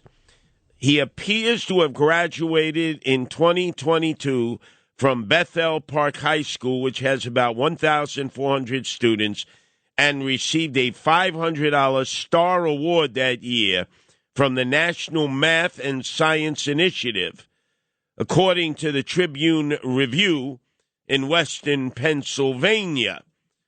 So if you could please check the Tribune Review, Noam. Not a big newspaper, but apparently they already have their finger on this guy's bloodline in an online recording of the 2022 graduation ceremony. Crooks can be seen crossing the stage to modest applause after his name is called out. At that time, he was a slender young man with glasses and a black graduation gown who briefly posed with a school official and accepted his diploma. So the plot thickens. Supposedly a registered Republican, but one who had, as you pointed out, very meagerly donated $15 to a liberal cause. So we're beginning to connect the dots, Noam. I would say very slowly connecting the dots with that information. We're not getting any of this information from the authorities, so they are tight-lipped on this guy. You would think, my God, that he were Jack Ruby, right? Yeah. Who's that guy? What is he doing shooting Lee Harvey Oswald? How did he get close to Lee Harvey Oswald? Remember that? Yeah. How is it they were transporting Lee Harvey Oswald and he just happened to be there with a gun and he just happened to shoot him and kill him, huh? And you trust this government, no? I didn't say that. I was just saying I think we'll know a lot about this individual in quick time because you can't move anywhere in this country without being filmed in some way or form. And Jack Ruby owned a strip club in Dallas? Come on, Noam. Our number's 1-800-848-9222. Never trust this government. Never, ever, ever. Let's go to Joseph in Boston. Your turn to be heard here at WABC. Joe. Hey, Curtis. First-time caller. I'm also blind. I used to hear you with Lisa on the radio once I had all my friends and Rosie on the mail list. And you sound like a tough guy, but you have a heart, but this is crazy. I think you're 100% right. This was a setup. They wanted him dead. Both sides, they played. Now, you kill him, and we'll get the killer. You don't leave rooftops empty. This was deliberate. I'll bet you lunch if I can ever buy you lunch. You're right, and I'm right. 1,000% on this. Now, Joseph, why do you think a man as intelligent as our news director Noam, although he recognizes it's very odd that whole building would be without security with the former president 130 yards away, that's somehow he just wants to believe, as others want to believe, maybe it's incompetence. No, they knew. I read a book by a former Secret Service man who's no longer in the Secret Service. He isn't liked, but that's another reason because he wrote about it. They know damn well what they're doing. You know this.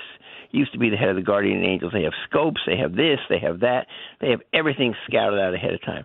This was deliberate. You don't do this and get away with it. I'm glad he's okay. I'd like to meet Trump. If they're going to shoot, if I'm up there, they're going to shoot me. This was deliberate. Noel is living in make-believe la-la land. He has to get in the real world, and I like your comments on it. Yeah, well, no, he's a very intelligent man, Noam Laden, but he wants to maintain his news credentials as being Sergeant Friday, just the facts. Just the facts. Am I correct on that, Noam Laden? That is true. Well, that's what I'm paid for as the newsman, is I'm, told to give the facts as they are, and I'm doing that. And actually, I did come up with one new fact in this case, if you'd like to hear it. We're getting more facts yes. than the government. You know, this Thomas Matthew Crooks, I told you there was more than one in Bethel Park, Pennsylvania. Population 33,000. That's right. I can take one off of that list because he passed away last year, Thomas Crooks. One of the Thomas Crooks is no longer with us. So I've just penciled him off our list of the Thomas Crooks he could be in Bethel Park, Pennsylvania. He could have been the guy's dad or granddad, right? That's possible. No. You know how some people, especially in those very small communities in the middle of nowhere America, will sometimes name their children after themselves over and over and over and over again? Yes. Lots of people do that. All right, so please stay on this. We're the ones actually getting more information about this guy than anybody else. Oh, far and away. And still, no word from the Secret Service. If that doesn't tell you everything, they didn't even have a spokesperson come out and say, this is still under preliminary investigation. Once we know, you'll know, which is typical of the bureaucrats, right? How many press conferences have you gone where law enforcement will tell you that, no, this, I am not at liberty to say anything at this point because it is an active investigation. But once we know, you're going to know, and they were flipping bull feathers at you at that moment. I would say the vast majority of press conferences are like that. They didn't even do it this time. In fact, they were shocked that the Secret Service was not represented. The FBI, very pissed, suggesting that, hey, don't blame us. They had responsibility for the security. They had responsibility to make sure all the roofs and all the buildings were covered. Thank God the FBI pinned it on them.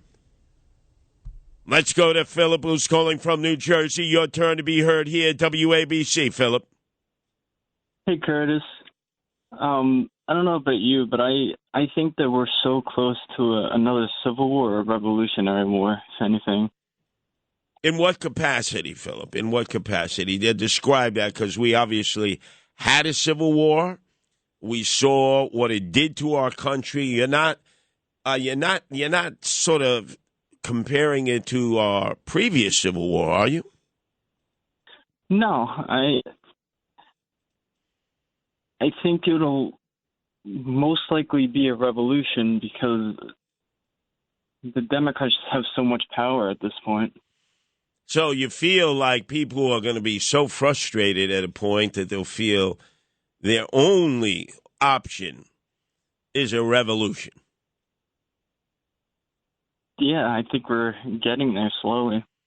Well, look, there are people out there who are very upset that they ask questions and they don't get answers, and there is a permanent state. There is no doubt about it. It doesn't matter who gets elected.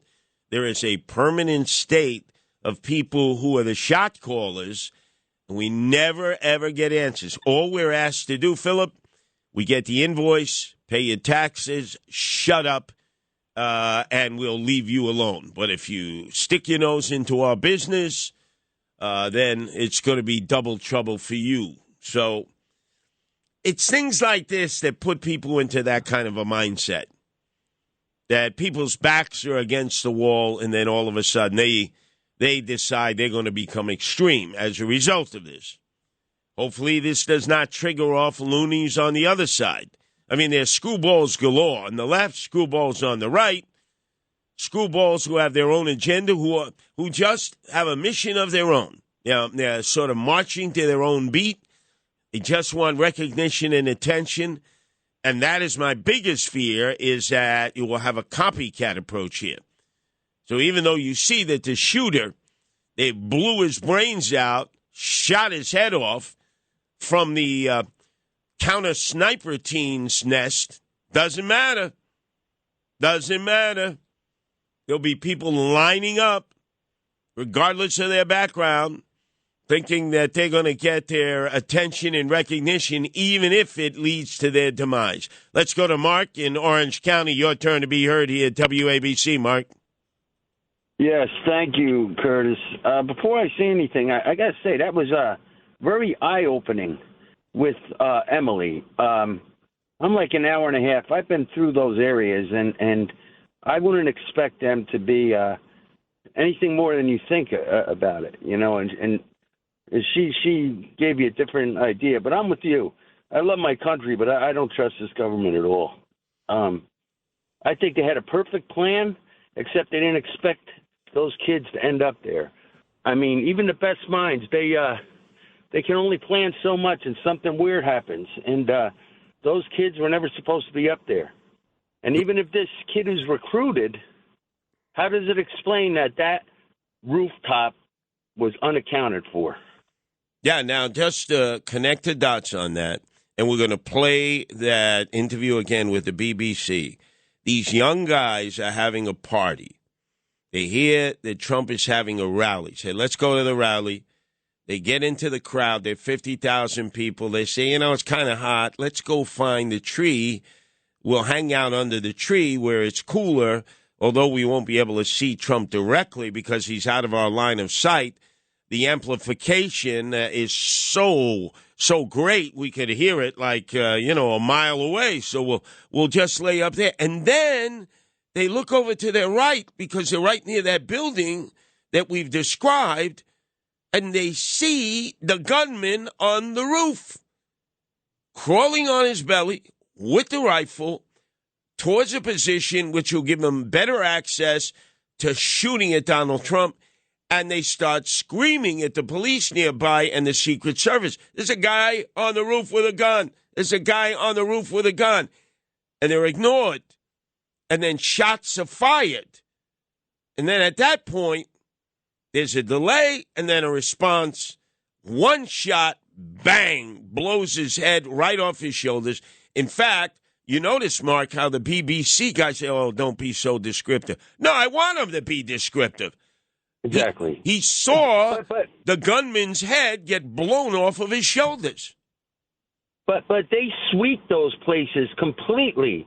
They pick plants up. I've seen documentaries, movies. Every inch is accounted for. How can that happen? This is just. Can I add one more thing? Are you there? Yes. Ted Kaczynski was a genius. He eluded the government for 18 years. So he had to be a genius. But as smart as he was, he never took into account that the way he got caught, that his brother might pick up on his writing. And what I'm trying to say is, you can cover every base, but they didn't expect those kids to be up in a tree. That was something they couldn't predict. And I'm with you, and I thank you for the call. Well, you're right in bringing up the matter of Ted Kaczynski, who had a left-wing viewpoint. He published a manifesto. He went and lived in Montana in shacks and would send these bombs out to people that he disagreed with. His brother ended up turning him into the FBI. They lived in Albany, whereas Ted lived in Montana. The brother regretted doing that later on. Ted Kaczynski was found guilty on all charges, put into the maximum security prison in the United States in Florence, Colorado. There's no natural light. It's all underground, and recently died there while in custody. But that was a perfect example. The bomber, Ted Kaczynski, his manifesto, his leanings. If not for his brother, nobody would have ever found this guy. 18 years on the lam, living right there in shacks in the middle of Montana, where all there were Indians and buffalo. 1-800-848-9222. That's 1-800-848-WABC. When we come back, the only detailed accounting, the witnesses, young men who were partying, you'll hear them describe it, and then how they saw the gunman, reported it, and nobody did anything about it, and then the gunman fired shots right at Donald Trump. Thank God he didn't do the kind of damage that could have been done at that close range. On former President Donald Trump, now the latest from 77 WABC. Wow, the New York Times, just to show the old gray lady, thinks it's correct here, Noam Laden. It says it's been 52 years since a presidential candidate was killed or hurt in an attack.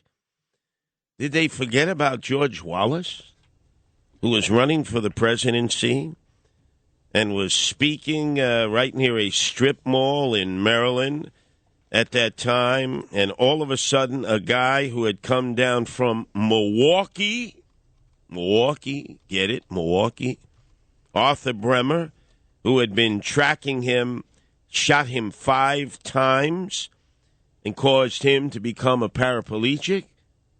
You think you can inform the New York Times? Because I know the old gray lady, they say they never make mistakes. So they're saying 50, because George Wallace was, 1972, correct? Right, afterwards. Yeah. So as far as they're concerned, George Wallace was never a legitimate presidential candidate. You understand how politics plays into this? I do. He was. Look, he was a racist, but he was also an FDR liberal on Medicare, Medicaid, Social Security. He was just a stone-cold racist who did very well in presidential politics for a third-party candidate. So well that Arthur Bremer decided to track him across the country on his campaign and then shot him 5 times, causing him to be paralyzed for life. And, there was about 1,000 people, if I'm not mistaken, at that rally that he was shot at in, was it Laurel, Maryland? Whatever. Oh, you're very good. Very good. Yes. And the amazing thing was he was locked in a tight race with several other Democratic contenders at that time, including former Vice President Hubert Humphrey, George McGovern, Edmund Muskie, Shirley Chisholm. He had a good shot because the more candidates you had, he stood out. No, that's right. And Arthur Bremer basically took him out. But it's so typical at times. If you don't like a particular person, and I never liked George Wallace, but I recognize he was charismatic, he had a following. And remember, when he went up north in the Democratic primaries, he did outstandingly well. He shocked America. Again, they didn't realize he was an FDR liberal. He wanted to increase Social Security, increase Medicaid, increase Medicare, and just continue to oppress black people. That was his whole standard, which had a following at that time. In fact, it moved Richard Nixon to the right with Ted Agnew. That's when Ted Agnew came up with the whole concept of the silent Americans to try to take away from the George Wallace vote. It did, and that enabled them to beat Hubert Humphrey in that very contested 1968 election. I feel like we're almost back in 1968. Richard Nixon was resurrected. Donald Trump resurrected. Democratic Party was in disarray because LBJ announced, I'll serve my, out the presidency, but I will not run for re-election. And then it became a battle between Come Clean Gene McCarthy, who was the peace candidate, and Robert F. Kennedy Sr., who was a hawk, decided I'm going to become the dove, and he was able to edge out McCarthy only to be assassinated himself in the floor of that kitchen of that Los Angeles hotel after giving his acceptance speech for having won the California primary against Come Clean Eugene McCarthy. See how I took you on a historical tour there? You did. What was Arthur Bremer's reason for shooting Wallace? Good question. All I know is he came out of Milwaukee. A lot of screwballs came out of Milwaukee. Yeah. I mean, Jeffrey Dahmer. Right. He was from Milwaukee, right? Did they have that up on posters? Welcome to Milwaukee, home of assassin Arthur Bremer, right. Attempted assassin, and Jeffrey Dahmer. Some claims to fame there. Yeah, well, you think our crew that's going to be broadcasting all week from the RNC convention, starting with Sid Rosenberg in the morning on Monday, when they gavel in the proceedings. Do you think that's up on the billboards welcoming the delegates into Milwaukee? Highly doubtful. Yeah, I can give you a lot of info on that. But let's get back on track here. Have you been able to do any more digging up on this guy, Thomas Matthew Crooks? Because it appears we know more than almost everyone else. Yeah, well, I haven't found anything new that I can report to you, unfortunately. I've run into sort of a roadblock of sorts in terms of, I think I know I have the right guy now, an address, but I've been unable to find any more information. Well, Emily, our listener, was not listening to a Pittsburgh radio station, as a previous caller said, because they weren't giving any information, was listening to WABC. You gave her a lead. She's following up. We've deputized her. And in a town of 33,000, I will bet you we will get the information before any other major news outlet and before law enforcement decides that they're going to let us know anything about Thomas Matthew Crooks. Very possibly, and I hope so. Anyway, let's go to the phones. It's John who's calling from Brooklyn. Your turn to be heard here at WABC, John. Yes, hello. Hello? Yes, thank you for taking my call. I want to point out that this was a conspiracy. There was a woman in a blue shirt that stood out among the crowd. She was dead center behind the scene. That took a lot of planning to get that plumb position. And the message was this: Trump deserved it. He did a lot of mean tweets. So that shows there was other people involved besides just the shooter. Then we have the witness who saw the man on the roof and pointed to him, beckoning police to get Trump off the stage. For 3 minutes, they pretended they didn't see the guy. And then you see Margaret Brennan anticipating that Trump would have been killed, wearing a necklace that literally said SS, like the Secret Service did this, people. And there are just so many things that have been said rhetorically by the Biden camp about how Trump should be shot, or I mean stopped, and that how we have to put Trump in a bullseye last week by Biden. We've got to understand that the New World Order that Bush Sr. warned us about is terrified that Trump stands between them and America. When they say that Trump is a threat to democracy, they mean that Trump is a threat to the New World Order taking over our democracy. And Biden was squarely behind the trigger. He is doomed now, no amount of gaslighting by the media, how close the race is going to wash.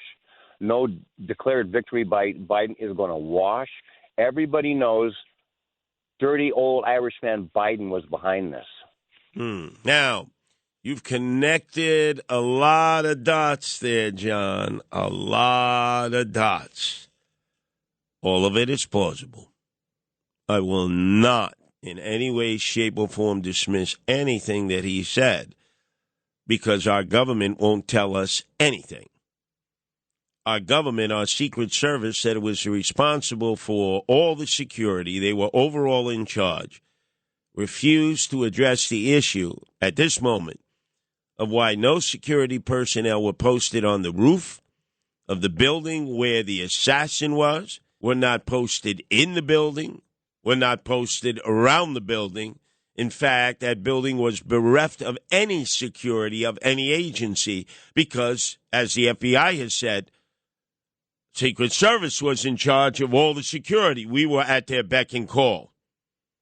And I want you to listen to the person who has given us the clearest, most defined, rational explanation of what happened hours ago when a gunman scaled a building and took 5 shots at President Donald Trump as he addressed a crowd of 50,000 people in Butler, Pennsylvania.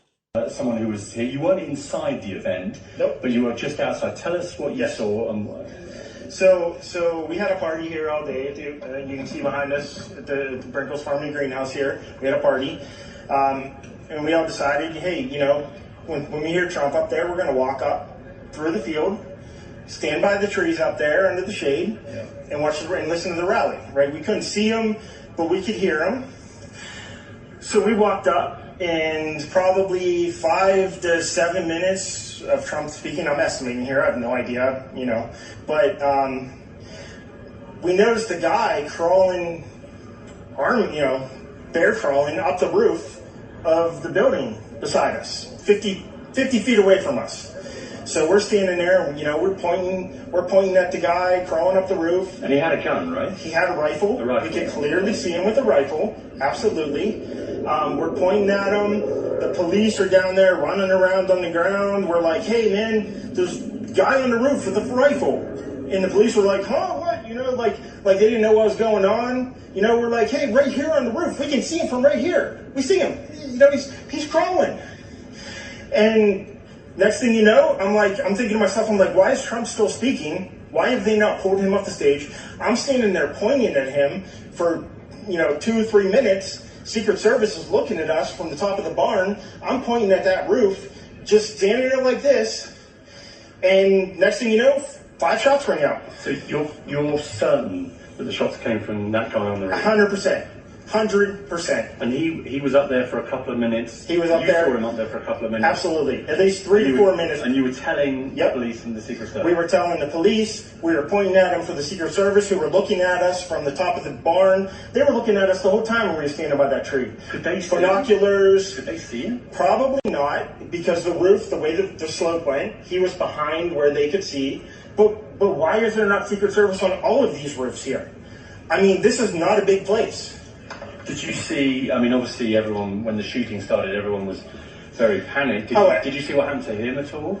Oh, yeah, they blew his head off. Okay, sorry. Secret Service blew his head off. Okay, just be careful because we don't quite know who's watching, but you're pretty sure they shot the guy? Absolutely, 100%. Okay. Yep. You saw that happen? Yep. Okay. Yep. And did you see them go up to him afterwards, or?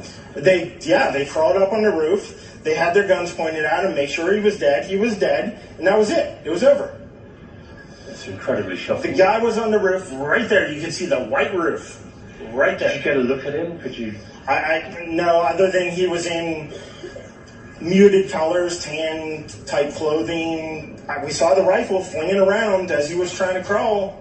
We saw the rifle, 100%. Do you know about guns? Do you know what kind of weapon it was? Oh, I absolutely know about guns, for sure. It was a rifle of some sort. I wouldn't know, I wasn't close enough to read the label on it, but it was a rifle of some sort. Yeah, absolutely. So how do you process what you've just seen? I don't know what to say, man. All I'll tell you is, if I walked up close to there with anything that Secret Service considered a problem, I wouldn't be standing here talking to you right now. But I don't know why a guy who we're standing there pointing out to police and Secret Service is crawling up the roof. Were you outside the security perimeter? Yes, right there by that tree. We were outside the security perimeter. But my question is, there's only a few buildings around here. Why is Secret Service not at every building here? Well, there's a whole bunch of questions, I think, that are going to come. There's a whole bunch of questions. Yeah. The Trump flag on the horse? Yes, she was right in front of me. She kept going back and forth right in front of me. Yes. Tell us about her. Nice horse, nice lady running with a flag. Seemed very, patriotic. But what's the significance of her? No, he asked me if I saw a horse. Okay. All right, well, listen, I'm sorry you had to witness that. That was a terrible thing. And you should stay safe with your family and look after yourself. Thanks for your time. Man. Cogent, clear, concise explanation of what he and his friends saw. At the shooter's location, they were under the trees right there, right next to this building that had no security provided by the Secret Service, the FBI, county sheriffs, local Butler Police Department. None. No explanations for that. Purposeful? I think you would have to lean in that direction as I do, as opposed to Noam Laden, who wants to give the security agencies the benefit of the doubt. I don't. Hopefully, Noam will have some revelations or some new information, because it's starting to flow ever so slowly. It is. We are having to provide more than anybody else at this point. Now, I want to thank somebody who does not want to be identified, but I'm now looking at what I think I can confirm is a picture of the house where this alleged gunman lives. It's a modest brick house on a street in Bethel Park in Pennsylvania. And looking at shots of both the front of the house and the back of the house. And if I pull out a little bit, I can see a neighborhood of houses that, if I had to guess, were built probably in the late 60s, early 70s. These classic style houses. This is the house that the alleged gunman in. Looks to be a ranch. I can see, if I had to guess, maybe 2-3 bedrooms at most. And yet we're able to get all of this, limited resources here because we have weekend staff, and yet we're not pulling this information up from any other sources except your own basic ability to follow up on contacts and people who are out on the field who are not journalists. They're not part of any of the national security agencies or law enforcement or a prosecutor's office, nothing. They're sitting on it. This is not good. Anyway, good job, Noam. We'll continue to get updates from you momentarily. Let's go to Joe in New Jersey. Your turn to be heard here at WABC, Giuseppe. Yes, hi, Curtis. Good evening. Very sad day. Yeah. Unfortunately, I am surprised that a lot of people in America are not happy that the killer's head is demolished, but that Trump's head is in the 10th row back there, and his body's still at the podium. What happened when the motorcade in Dallas went through? Obviously, I was sixth grader, and we lost our JFK. And what happened after the Pope got shot? They had bulletproof glass, the Pope mobile, and then Trump goes up there outside in the open without bulletproof glass. I mean, simple. Fix it, and just don't have. That's it. No. That's a good point. That's a good point because you remember, Joe, and it was brought to my attention by Dominic Carter when President then Barack Obama was running for re-election, and they had their convention. Actually, where he gave his acceptance speech in the Mile High Stadium in Denver. They had the protective glass completely surrounding him, see-through bulletproof glass, because they were terrified with all the threats to kill the first African-American president, of which there were so many pouring in by people who wanted him dead. They don't do that any longer. They haven't done that for Trump. You mentioned John Paul II, correct? I think Garfield in New Jersey, God bless him. Right, but in that one, let me see if my memory is correct. You had the Turk, who shot him twice, I believe. He almost bled out. Yep. Who then was incarcerated in Italy. They found him guilty, life. The Pope went to meet with him. Forgave him for the attempted assassination of him. He was pardoned by the Italian president and then sent to Turkey, where I think he is still incarcerated. Yes. Well, the Pope is love incarnate, and hopefully we'll all live in peace one day. Now, question, John, because I remember back when it happened, people of faith were saying that somehow it had something to do with Fatima because that was the 64th anniversary on the day of the attempted assassination of Pope John Paul II by the Turk. Oh, my gosh. Yep. What a coincidence. And today, of course, my favorite sport passed the Lourdes in France, of course, and what a coincidence! And there's so many similarities. Hopefully, we won't have this again in our future. Good night. Thank you. Thank you for the connection, Joe. Boy, trying to remember that Portugal. God, Virgin Mary, Fatima. The connection, though, this is what I didn't understand. The third secret of Fatima, the connection. And maybe people of faith out there can remember the exact connection on the date in 1981 when the Turk walks up to John Paul II, who's in Vatican City, St. Peter's Square, in his motorcade. Shoots him twice, gets caught, receives a lifetime sentence in Italian prisons, but is pardoned later on by the Italian president and then extradited to Turkey, where I believe he's still in a jail cell, prison cell there, put there by Erdogan. But I know it had to do, at least people made the connection with Fatima. And what they called at that time the third secret of Fatima, that the assassination attempt somehow was part of that prophetic vision. Well, that was a tough one for me to follow. Our number's 1-800-848-9222. That's 1-800-848-WABC.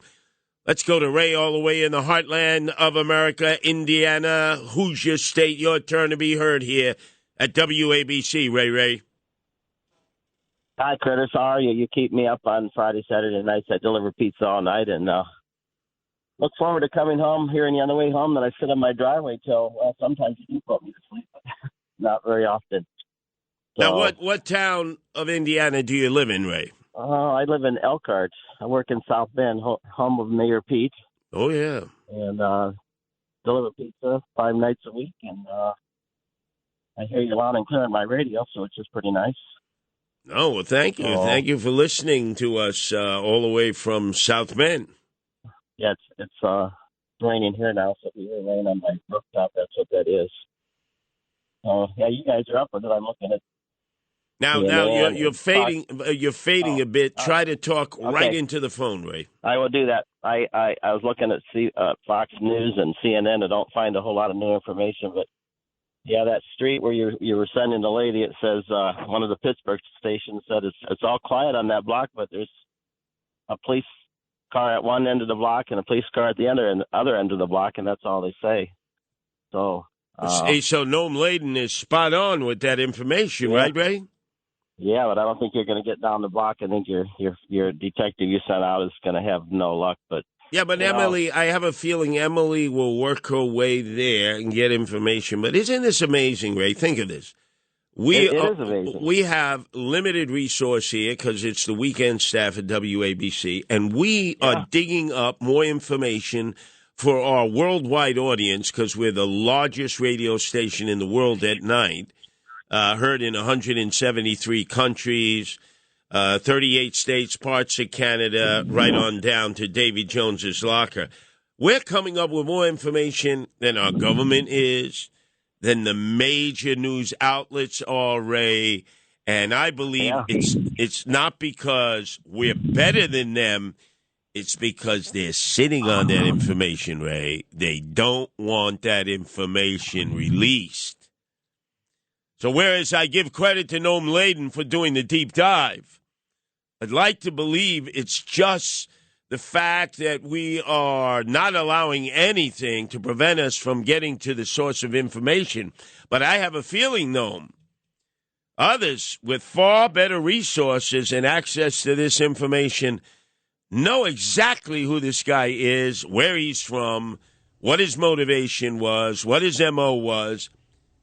Don't want to share it with us for a variety of reasons. And it's not because we don't need to know. We do need to know. It's not because, oh, my God, with this kind of information, who knows what people are going to do out there. No. It's because they don't want us to know where this leads. I think you're right about that. I mean, I think when somebody doesn't have any digital thumbprint or imprint, you start to question what happened in maybe the 45 minutes to a couple of hours after that assassination attempt on Saturday afternoon. That gave them time to call these different media platforms, Facebook, Instagram, wherever else, TikTok he might have been, and have those accounts locked down because we can't find really anything about him, which is so unusual. Excellent that you brought that up, social networking, TikTok, Red Chinese, Zuckerberg, Facebook and Instagram and WhatsApp. But notice who announced that he's supporting Donald Trump, Mr. Twitter. He took this occasion, Elon Musk, to say, I support Donald Trump, who is opposed to the way he makes his money, electric cars. Think of that. Yeah. Why now? Why now? To announce his support on the night of the attempted assassination of Donald Trump. He's railed against electric vehicles. Elon Musk would not have his wealth without Tesla and his development of the electric vehicle. That doesn't make much sense. Well, I disagree with you. I think there will be a fair amount of Americans who might have been on the fence about another 4 years for Donald Trump who say, you know what? I've watched what's gone on over the last couple of years, all these trials against him, and now taking it to the next level, trying to take him out and saying, you know what? I've had enough of that. I'm going to support him now. That'll be enough for them to do so. So this puts him over the top. Yeah. It may. Now he just has to stay safe and secure so it doesn't happen again. Right. I mean, there's, when I was talking to somebody here in the newsroom about it, I said, you know what? There's still a lot of campaigning to do. And we as Americans, not just Americans, people around the world, our memories are short and our attention spans are even shorter. And so this story, of course, will be big and continue to be for a while, but then we'll forget about it. That is true, but I worry about his security because of the high-powered weapons that exist out there. Now, this guy that we know the name of, Thomas Matthew Crooks, had an AR-15, 130 yards out, and almost separated Donald Trump's head from his torso. It was just like a quarter of an inch. The results might have been devastating, if not causing him death. Tremendous trauma to maybe the point where he couldn't even function. That's what bullets to the head generally do. But there are more high-powered weapons out there, and so I know he likes to. He has a habit, Noam. He gets out of his limo, he stops, he looks, he waves to the crowd.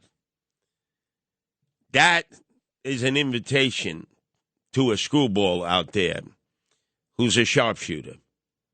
Really got to do something about that. They really got to lock that down because there are people out there now who are hell-bent into believing that Donald Trump is going to force our country, when he gets elected president again, to become a totalitarian dictatorship regime. He'll have a gulag. He'll be taking political enemies and, without due process, having them locked up. I mean, AOC and others are already talking openly about it. I don't think they believe that, but that could trigger that off into people who are loose to begin with and actually believe that stuff and then feel like they're on a mission. I got to take out this guy. By the way, I'm finding just a tiny bit more information about this gunman, and I'm almost ready to assign this story to him, but I can't find a definite on this, that he may have given, and not that this adds a whole lot to the story, but he may have given testimony to the Pennsylvania Public Utility Commission. I'm looking at records of a guy with the exact same name. Oh, God. Gave testimony to the Public Utility Commission, and it may be this individual. A wonk. Like Frank Morano, who loves to give testimony to charter revision. Right. And, there's certain, what could we call them? They are people who constantly are out there. They will attend a meeting if there are only 5 people there. Not muckrakers. There's another gadflies. Right. Where they'll write letters, like 10-page letters.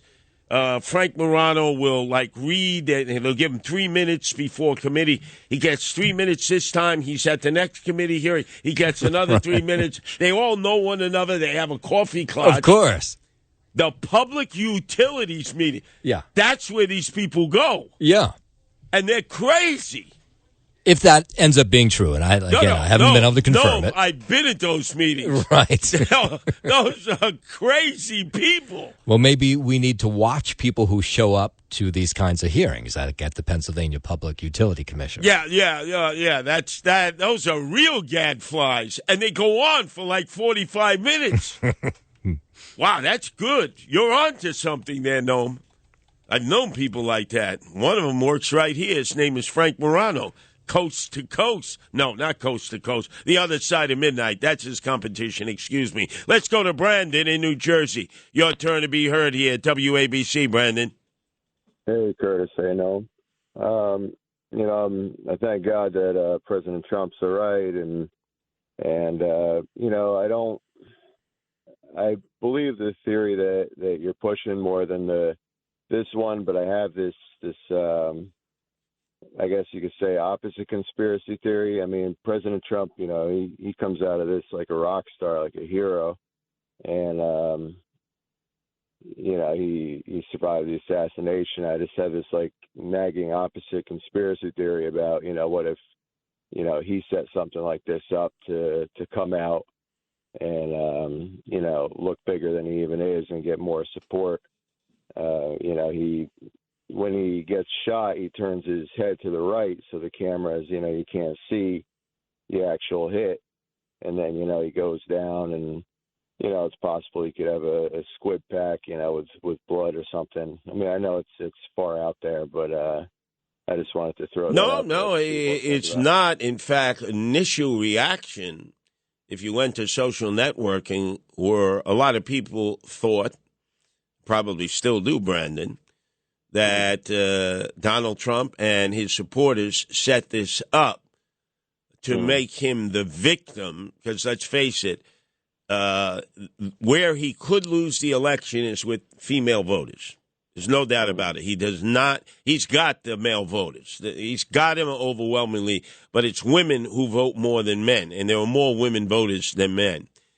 But they will be very sympathetic now for this. So your gut reaction, Brandon, at least in the initial phase, right after the attempted assassination, there was people who had a proclivity to actually believe that he was setting this up to give him an edge. Because let's face it now, if there were betting going on as to who would be the president, odds on they'd say it doesn't matter whether it's Joe Biden or Harris or even Michelle Obama.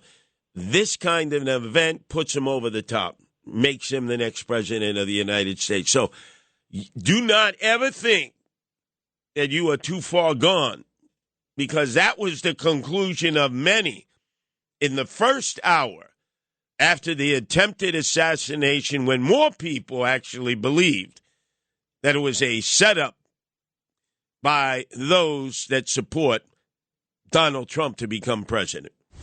An assassination attempt on former President Donald Trump. Now the latest from 77 WABC. An assassination attempt on former President Donald Trump. Now the latest from 77 WABC. Noam Laden feeling that his journalistic integrity is at risk and he may not be nominated for next year's Edward R. Murrow Award. I like to collect those, yeah. You're not buying any of what I'm saying and what our callers are saying right now. You seem to be getting the heebie-jeebies. A little bit. Just listening to everything that we're saying. So you know what? For the benefit of this program, and so we don't have a Weisenheimer interjecting himself without providing any additional information, because you pretty much did all you could possibly do. A great bit of reporting from the time that the shots were fired.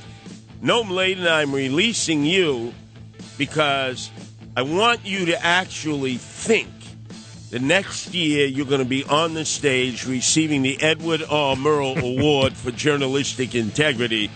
And I want you to know I will do everything to deep six that. I'm sure you will. By all means possible. Good morning, and get out of here, Noam.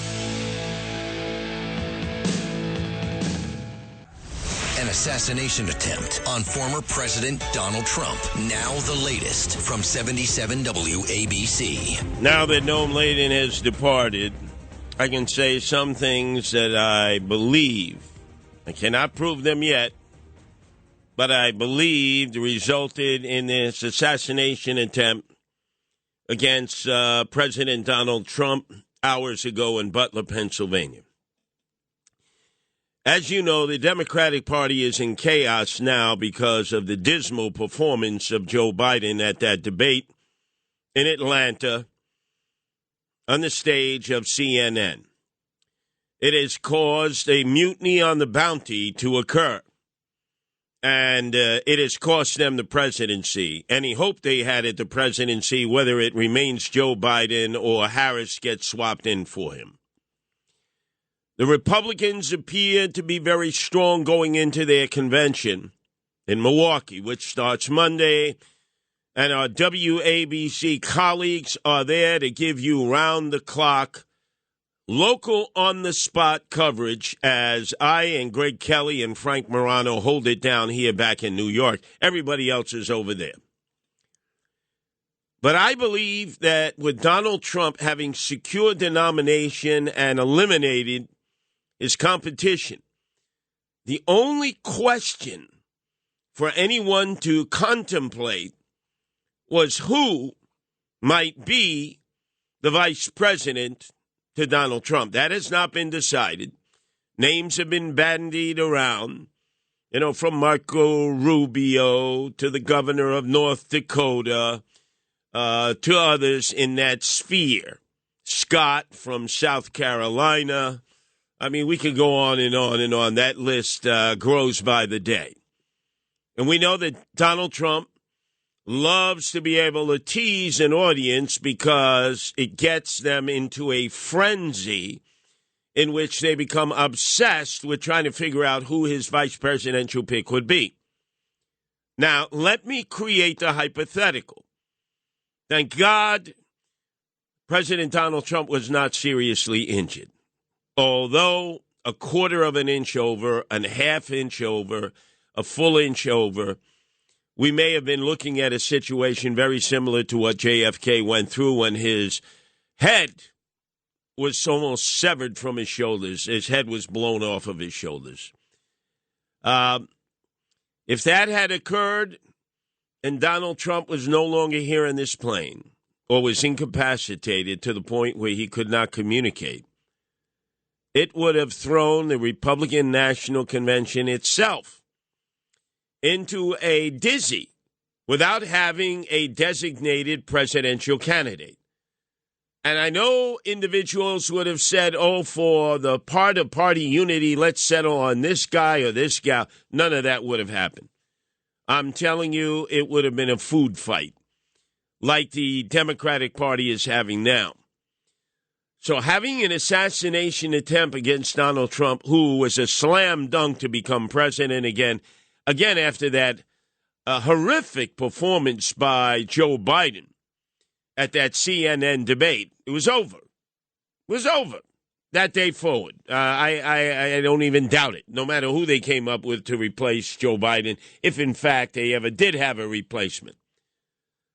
So to create chaos in the Republican Party, an attempt at an assassination now would be opportune and would throw that convention into chaos. I know there'd be speeches for party unity in honor of Donald Trump and his family and his mission. Let's make America great again. I know they would say all the right things, but behind the scenes, there would be cutthroats because so many of them would have an opportunity to be the presidential candidate and then a vice presidential candidate. I wasn't going to mention that, Tony, or Broadway Billy in front of Noam. He was already having difficulty thinking that his journalistic integrity was on the line and he wouldn't be able to qualify for the Edward R. Murrow Award next year. The guy was actually panting here. I had to let him go. But now we can really delve into it. I don't trust this government. I've said that always, expeditiously. I do not trust this government. Republican, Democrats, and especially that part of the government that is the permanent government. It is not conspiratorial. It is based on situations that have occurred over the years. I have cited Daniel Patrick Moynihan, who said we needed to dissolve the CIA, its criminals in actions, with an open checkbook, with no supervision whatsoever, a rogue operation in our government, and they are not the only agency. And we saw it play out in the 2020 election. 51 individuals, past and present, members of the national security agencies, signing a letter saying that that laptop from Hunter Biden was Russian disinformation, and we have learned conclusively it was not. Not because of the Hunter Biden trial. You think about that, ladies and gentlemen. You think you can trust this government? Are you kidding? If given an inch, they'll take a mile. You give them a mile, they'll go 9 miles. Let's be clear. There was nobody on that roof. No security personnel. Not a private security officer, not an auxiliary cop, not a local cop from Butler, not a county sheriff's department employee, not a state trooper, nobody from the Secret Service, nobody from the FBI. How the hell did this building where the assassin was perched have no security whatsoever, and 130 yards away on the podium, 7 minutes into his speech, was Donald Trump? And you're going to tell me, oh, it's incompetence. You know, we didn't have enough personnel. Are you crazy? Are you people stupid enough to believe those excuses? First thing you do, you secure all the buildings. History has told us. Hey, Lee Harvey Oswald, right there in the book depository. Come on, we can cite it over and over. Let's go, if we can, at this point to Paul calling from Connecticut. Your turn to be heard here at WABC, Paul. Hi, good morning, Curtis. I'd like to say I'm sorry for the president and, all the people at the rally that are going to be upset and everything. And, this guy could be a lone wolf gunman, I think. And then, now, Paul, you see, they always like to create that image, the lone wolf gunman, right? Guy just got his brains blasted off of his shoulders. And they're going to claim, well, there's no social networking. There's no way to tie him to anything. It's an easy way to dismiss this. Don't buy into this so quickly, the lone wolf syndrome, Paul. I'm not, I went to the Navy boot camp, and then, my dad did work for the government and flew to, South America for years to do anti-narcotics work. So I have some training. Yeah, but just beware, Paul, and all of you out there. They're going to try to float this at some point, the lone wolf syndrome. And it's so easy to be like Pontius Pilate and wash your hands of the whole sorry affair and say it was one guy on this dastardly mission to destroy our democracy through violence. And we all have to agree that violence plays no role in our election process. Oh, man, if I hear that again, I'm going to want to vomit. I don't ever believe in a lone wolf syndrome. Never, ever, ever. It's used too often as an excuse mechanism so that we can just wipe it away and just forget about it without really bearing down. Let's go to Steve in Florida. Your turn to be heard here at WABC, Steve. Hello, Curtis. Hey, I've been doing some research here, and I've been finding stuff on YouTube that seems pretty legit, and I'll give you all the information that I got on it. But first, I wanted to say this is the second attempt of an assassination. Trump called his Mar-a-Lago. They said it was use deadly legal force. They said that. You're authorized to use, at a president's house, you go in with a FBI, they should be saying, do not use any gunfire. Do not, just go there as President Trump and get the information, And they said use deadly lethal force for the Mar-a-Lago raid. Yeah. No, you are absolutely correct. There was no reason to say that whatsoever, especially knowing Trump called it an assassination, and they hid it away. It's gone. But I look up information, and it says this was an assassination attempt on his life. Well, look, there were already Secret Service agents there assigned to Trump. The fact of the matter is nobody was going to get shot in that process. Nobody was going to be threatened. But if you come in there as gangbusters, you can always say, oh, there was a mistake, an overreaction. We did this, we did that. There was no need to do that. No need to do that at all. I want to give you a scenario. Say Barron was a hothead, and they were going to his bedroom, and he tried to stop them, and they shoot Barron, Hey, I have a lot of information I want to give you real quick, okay? Yes, please share that with our audience. Okay, first of all, they have a picture of the guy. This one guy, it's called JLR, and has a little C with a circle, investigates. This guy does a lot of investigations, I guess. And I got 2 or 3 of his videotapes from 3 hours ago, 2 hours ago, 1 hour ago. And his first picture is a graduation. And the guy, this Matthew guy, and it's a picture of him with short hair in his graduation suit. Then the picture of him, the latest picture of him, is with long blonde hair and glasses. Anyway, he belonged. Okay, this is what this guy says on the JLR Investigate, so you guys can back it up, look it up. It says that, okay, he has a personal beef against Trump. They say he's mentally ill. They said he is part of a terrorist organization, a left-wing terrorist organization, and that apparently this guy's getting information somewhere where he was paid to do this. Okay, I don't know whether this is all true, but I'm just giving you the JLR. You guys can look it up, investigate. Well, think about it. Think about it, Steve. We spoke with Emily previously, Emily, who is from Bethel Park, who says there is a lot of Antifa in her small little town of 33,000 outside of Pittsburgh, which was shocking to me. I know that Antifa is everywhere in America, but I didn't think you would find them in Bethel Park outside of Pittsburgh. Clearly, as a young, impressionable young man, hating Donald Trump, that scores your brownie points within your peer group, depending on who you're hanging out with. So everything that you've said so far, Steve, in terms of what you've been able to dig up, is very plausible. Now, it may prove that some of it is, in fact, hearsay or not true. I would rather follow in your line of thought than the line we're getting from the government, which is shut up, mind your own business. Secret Service is controlling this. They didn't even show up at the press conference. They're not explaining how they didn't have personnel on top of that roof of that building where the shooting was. How the hell did that happen? That's a simple question that would not have to require a complicated answer.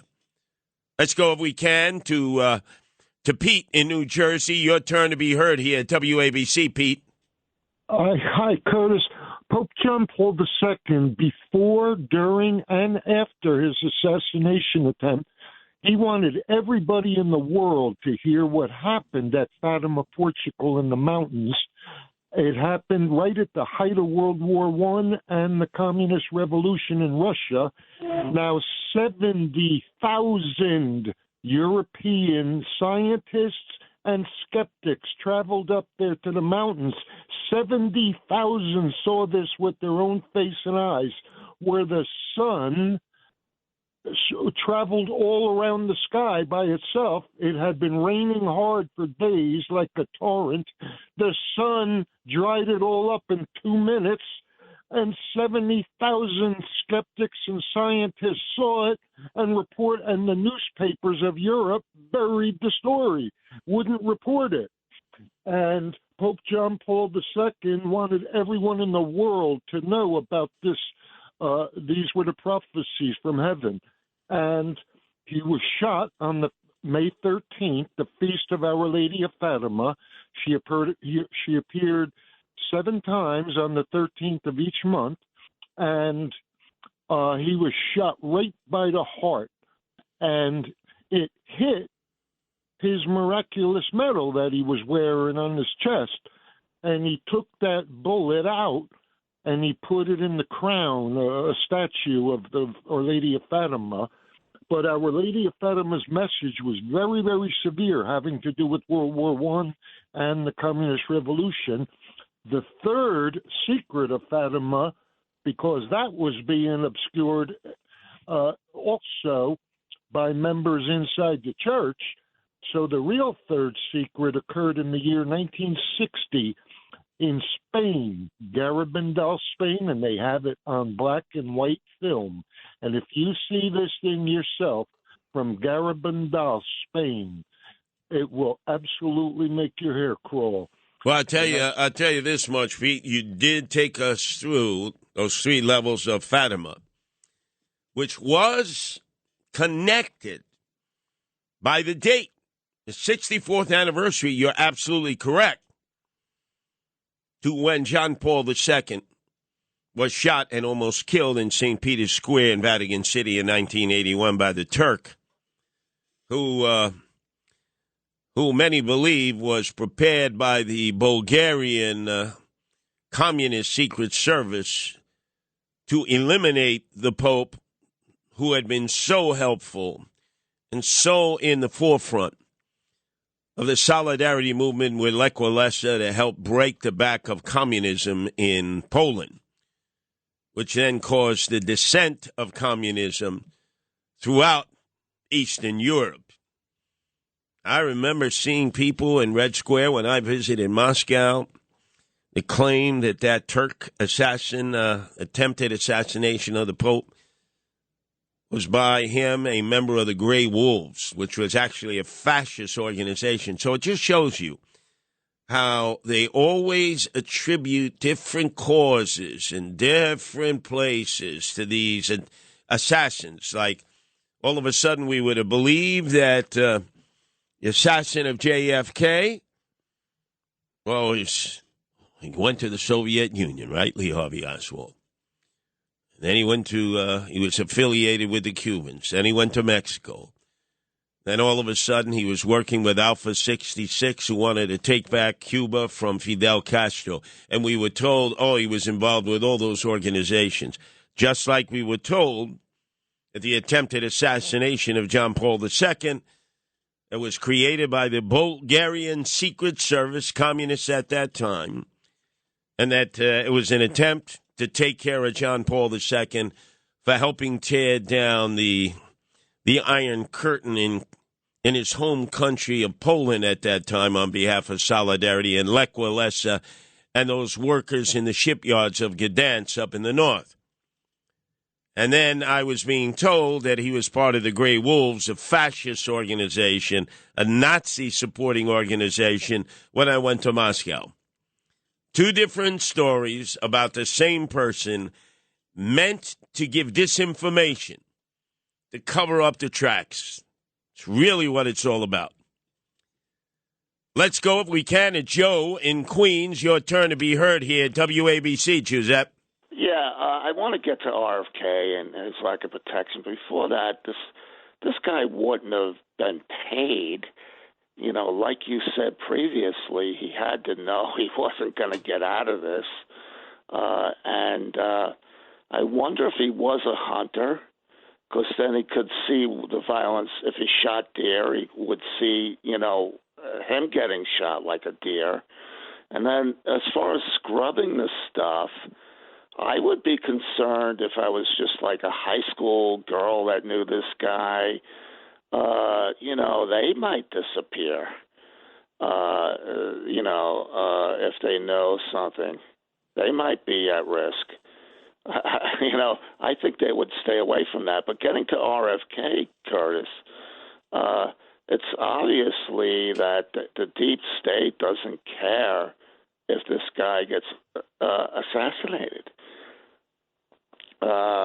Because he's a factor. If he's going to take 15% of the vote or more, and he's going to draw more of it from the liberal camp, that's a big issue. And plus, he's against Big Pharma.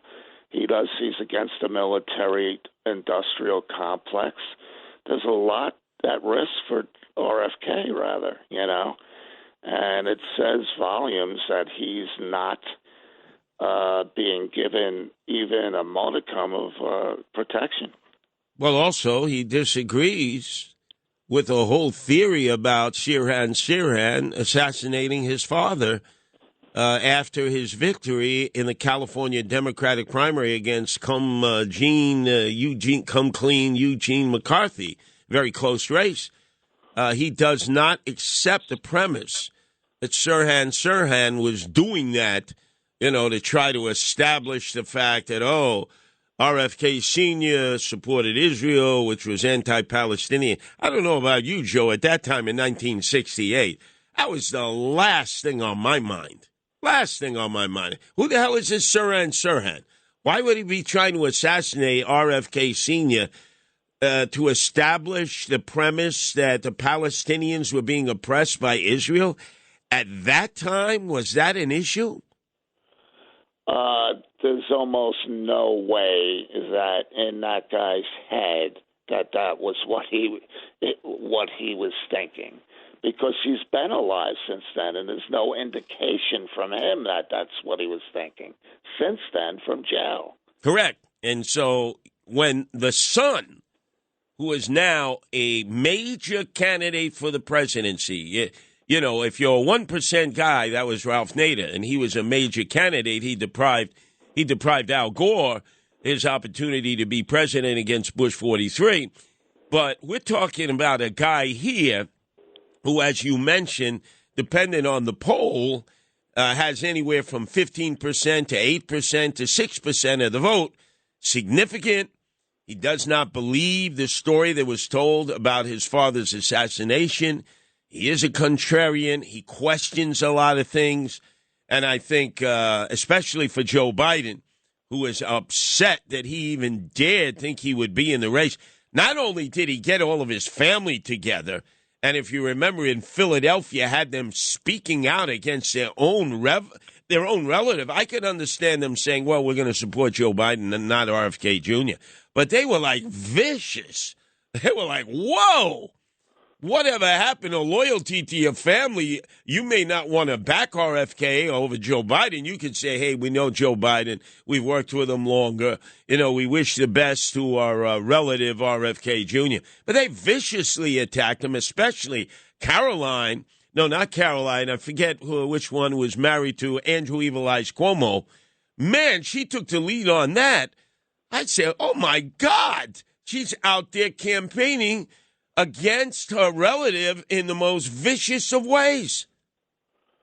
Vicious. What does that tell you? What would you be suspicious of? Well, let's face it. They know of the potentiality of assassination in their family more than anything else. They're working with Joe Biden, who won't give him Secret Service protection. It's almost suggesting that, hey, RFK Jr., if you get whacked, you get whacked. You deserve it. I mean, his own family. God. How many times have you been in a situation where you have a family member, you're in a disagreement, but you don't say anything negative about it? You just say, look, I love that person. I disagree. I'm supporting Joe Biden, but I wish no harm come on RFK Jr. What the hell? They should be telling Joe Biden, okay, we support you, but you got to give him a Secret Service detail. The history of our family is fraught with assassination, not only attempts, but successful applications of assassination. Man, to hell to the Kennedy family, throwing their relative under the bus, not even lobbying with Joe Biden to get him a Secret Service security that he desperately needs. And this, I mean, you can take sides against him. I'm not a supporter of Kennedy Jr., but I think everyone out there recognizes he needs Secret Service protection now more than ever. You won't hear any of the Kennedy family say that. None of them. Something wrong there. Something really wrong there. That they would take the back of Biden against their relative, RFK Jr. I get it, politically, they support Biden. But not be in the forefront of saying to Biden, hey, we're supporting you, but you got to protect our relative here because he's subject to be assassinated like JFK was, like RFK was. 1-800-848-9222. So I eventually got back down, as most people did. But my initial reaction was, boy, is somebody behind me hurt? How do we make sure they get the right care? And, it was such a dense crowd. Getting the right medical assistance back into the crowd took a few minutes. But that was my initial reaction. An assassination attempt on former President Donald Trump. Now the latest from 77 WABC. Our continued coverage pushes forward. Let's go to Vic in Pennsylvania. Your turn to be heard here at WABC, Vic. Yeah, Curtis, you haven't been a victim of an attempted assassination. What do you think is going through President Trump's mind right now? Who can I trust? Who can I trust? Because now he's heard that this gunman was on a rooftop with a clear shot at him with no security up there. He's got to be saying to himself and to his very closest advisors, how the hell did that happen? How can I trust anyone in the Secret Service who's been assigned to me if they couldn't even do the elemental, the basics of providing security? I think the discussion is going to be that maybe we have to have our own team out there, an advanced team, to actually oversee the Secret Service, which I think he would have the right to do, especially since he was the target of an assassination now. I would not trust the Secret Service alone after that. I mean, how the hell, Vic, did they not have that building secured? Yes. So if I'm the president, and I've certainly been in that situation, not to his extent, my God, running for the presidency of the United States, and a person with a rifle, I was shot close quarters in the back of the cab 5 times with hollow point bullets. But you sit there and you realize how vulnerable you are. And I think in this situation, if you're Donald Trump, you know it's only going to get worse, not better. And can you trust the same agency to fully protect you when they let you down in such a way that if that gunman was a little more finely tuned on his aim, there's a very good chance that Donald Trump would no longer be with us or would be so impaired he would be unable to function. I think that's probably what he's saying is, guys, gals, we got to do something to make sure that this is not ever done again, where there is such an opening for somebody or persons that want to hurt me. Because if that were me, I would be pissed at the Secret Service. I mean, completely pissed. Like, how the hell did you not have that building in a lockdown? You didn't have anybody on that roof?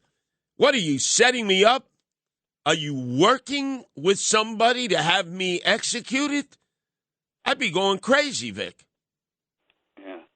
I don't think he has any choice. I'm sure he has certain loyalty to those that have been assigned to him, but he can't trust any of them at this point because a lot of them might not even know with decisions that are made high up in the Secret Service, in the Treasury Department, and again, by Mayorkas, who could well be prosecuted for allowing the illegal aliens to invade this country in unprecedented numbers when Donald Trump becomes president of the United States. He is in charge of the Secret Service. Mayorkas. I don't need to say anything more. It behooves Mayorkas to make sure that Donald Trump is not the next president of the United States for many, many reasons. Let's go to Tony, who's calling from New Jersey. Your turn to be heard here at WABC, Tony. Hi, Curtis. I just love all the points you made, and I'm thinking a bit further. So I remember growing up when President Kennedy was assassinated in Dealey Plaza, and then I remember reading years later the Warren Commission reports about all the people who were there, and they were interviewed, and they say their stories would change. There were so many things we read about. So we're still wondering. And so tonight, Curtis, what I'm thinking about is a lot of those people that were interviewed that have stories to tell. You know, my thoughts are also, I'm so glad President Trump is okay, but my thoughts are with those who are there, who are being investigated. I've seen some people being interviewed on television, and so I'm just worried about the integrity, not only of future safety for the president, but also the integrity of the investigation and where these people are now that are being investigated, like those young men that were, near the tree area where they saw the guy go up the tree. That's another important thing that we have to watch tonight also. Well, see, that's the difficult portion here, Tony, is that notice all of law enforcement, starting with the Secret Service, the FBI, the state police, the local police, the county sheriff, they will all say, we're not at liberty to say. They will repeat that 1,000 times, Tony, as a shield. We're not at liberty to discuss that. This is still an open investigation. Tony, 4 years from now, they'll still be saying this is still an open investigation. We're not at liberty to discuss this. Tony, you can't trust any of them. You can't trust any of them. And the Secret Service is the overriding agency. They're in charge of the security for President Donald Trump. So the FBI cannot usurp them. County sheriff, local law enforcement, state troopers, they are subordinate to the Secret Service that wouldn't even show up at the press conference and basically piss the FBI off because then they're holding the bag because they don't have any of the information.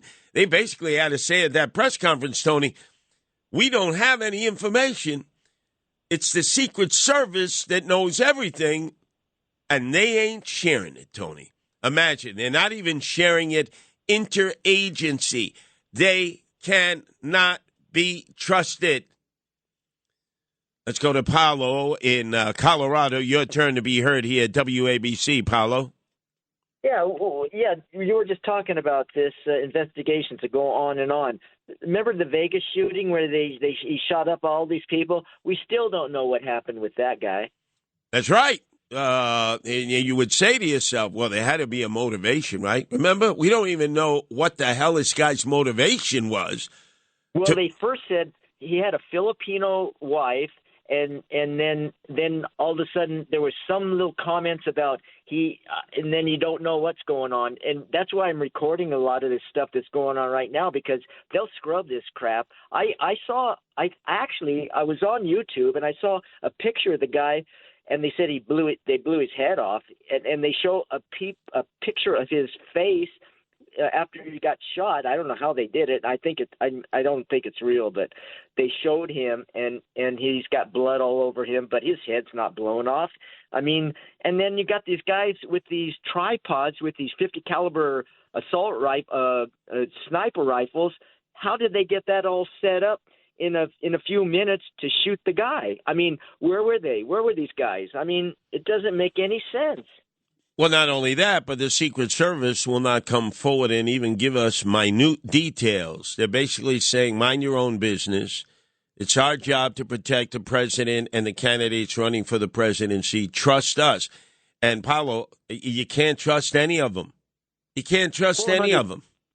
400 feet away. Any clown could have shot, and that was a lucky shot to hit him in the ear. He was just spraying bullets. Bam, bam, bam, bam, bam. He got President Trump in the ear, and he killed that other guy, and he severely wounded two other people. And some of the bullets, who knows where those went. All the time when these things happen, who is it that's always and then Trump, Biden, and all that says all this? They're throwing it back at Trump because he's the one that does all this hyperbole, all this stuff. But it's those guys that are doing all the crap. And who gets killed? Who gets shot? It's always the guys at the baseball field, the senators that got killed by the guy that was a Biden or a Obama guy. I mean, you know that one, the baseball field, right? No, that guy, I remember, it was a post office worker who was a Bernie the Altacaca Sanders supporter who would write letters to the editor, I think in Fort Wayne, if I remember correctly. And thanks for correcting me. You know, you got it. You got a memory, man. I can't believe it. And then the Supreme Court. The guy, they were walking down the street, and that guy was going to go kill the guy, kill one of the Supreme Court guys. And then Biden comes on and says, "Oh, we got to be careful." And it's all like the right wing. Who was the right wing? You got little old ladies walking in the Capitol building, and they're still in prison for 3 years, in a political prison, for walking around looking at the pictures of Thomas Jefferson.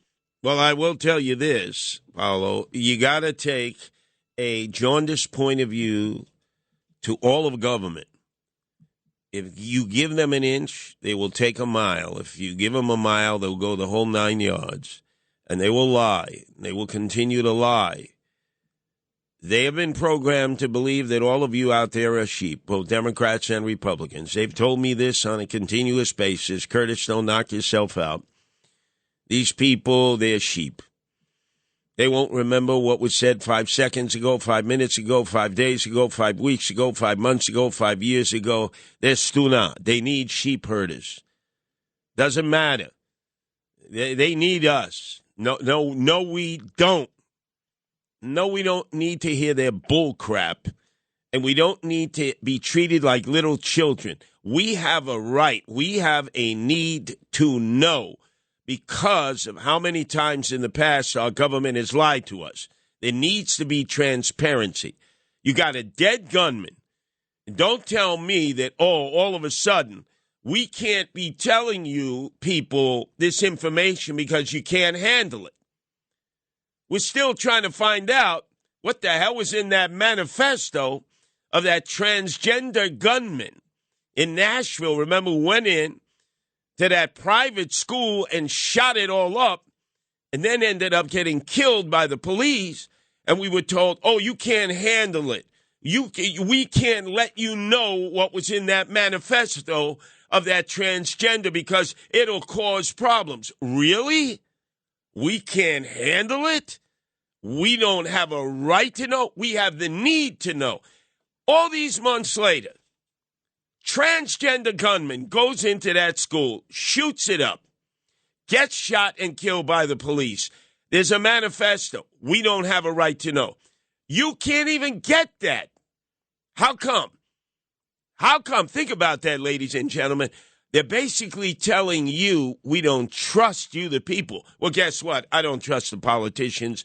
I don't trust the permanent government. I don't trust the bureaucracies because time and time again they lie. And then they convince themselves we're lying to them because they won't know how to handle this information. We have to lie to them because they may all of a sudden go out and do bad things as a result of having this information. Oh, really? But, hey, mind our business, pay our taxes, raise our kids, and let you destroy our country. No. And put your beak in the trough and take whatever money's left over. No. You are answerable to the people. We have a right to know, and we have a need to know.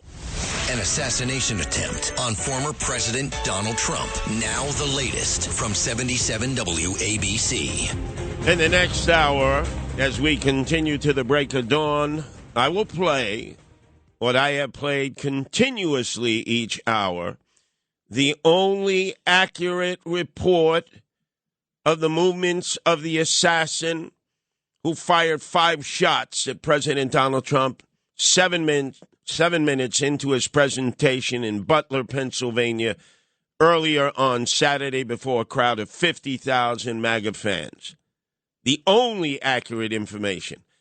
Our government has stonewalled us. The Secret Service acts as if they don't have to answer or be transparent. And we, with limited resources, because we're in the weekend and almost all of our staff has already gone out to Milwaukee where we'll be doing live broadcasts from the RNC convention. The only 3 will be left behind is Frank Morano, the other side of midnight, Greg Kelly from 1 to 3, and yours truly, Curtis Sliwa, wherever they need me, plugging in the gaps. And the rest of our crew is out there because they want to connect you to now what is even a more important Republican convention. We thought it was just going to be a slam dunk. This is really going to be a situation with a discussion of the importance of the vice president now that Donald Trump has been targeted for an assassination. And I don't think it ends here. I don't think it ends here. I think, if anything, precautions have to be taken by Team Trump that supersede and go beyond what the Secret Service promises to do? Because it can't be trusted. Not after what happened in Butler. Under no circumstance. Let's go to Rocco in Connecticut. Your turn to be heard here at WABC, Rocco. You are absolutely right. CIA is involved. And Tucker Carlson had an interview with Trump, and he said to him that impeachments didn't work, courts are not working, and the only way to stop you is to take you out. And aren't you afraid of that? And this is right, and that's the only way that they're going to stop him. Yeah, and unfortunately, Donald Trump has made it easy by his activities. Like I've noticed, and I've spoken about it here before, Rocco, he will get out of his limo, stop, wave to the crowd in a stationary position. In today's world, with high-powered rifles and people who are very good at shooting targets, that is setting him up. And they got to figure out an overall security scheme that goes beyond depending on the Secret Service. Again, I can't say it enough, ladies and gentlemen. The men and women who covered him up on the stage and hustled him off, they were great. We could actually see them in action. But the rest of their colleagues in the outer areas were not doing their job. Now, do we chalk that up to being incompetent or lackadaisical or because they were slackers? No. I think that was purposeful. I truly believe that was purposeful. There is just no way. No drones? Come on, no drones? Small police departments have drones now for crowd control. That absolutely, I do not accept any of the brief excuses that were made. The brief excuses didn't float, so now their response is we're saying nothing at this point. They're trying to figure out what the hell, how they're going to explain the fact that they had no security at that building where the shooter had access. The shooter obviously was able to climb to the roof, crawl on his belly on the roof with a rifle. And in the next hour, if you haven't heard it yet, you will hear the eyewitness describe exactly what took place and how he tried to get law enforcement and the Secret Service to pay attention to the fact there was a gunman on the roof. He was aiming his gun at the podium at Donald Trump. And they did nothing. Let's go to Mark calling from Tennessee. Your turn to be heard here at WABC, Mark. Man, Trump needs to let a bunch of good old boys like me be his outer protection ring or inner protection ring because we can shoot straight and we don't give a damn. Now, Simple. which part of Tennessee you from, Mark? East Tennessee. Now, as you know, your most famous resident there in Memphis, Elvis, had his Memphis Mafia, all of his boys that protected him 24/7, 365. Nobody ever got to Elvis, did they? No, and in fact, when Elvis got upset with what was on television, he carried a gun. He'd shoot the television and tell the head of his security, Red, go out and get me a new TV, Red. Yep. So and Elvis would give people the shirt off his back. So, Mark, he was good-hearted. Do you trust this government when it comes to providing security for Donald Trump? I don't trust this government for anything. See that? Now, you're down there. You're a good old boy in Tennessee. I'm a Yankee up here in New York. But when it comes to our government and the history of our government, they cannot be trusted. They cannot. All these national security agencies, the CIA, criminals in action, the history of what they've done as a shadow government. It is not conspiratorial. The history is there. You just have to open up your eyes and know this. They want to run the government. And if you cross swords with them, did we ever find that cut? Oh, come on, that cut is up there, YouTube. You got to look harder, Tony.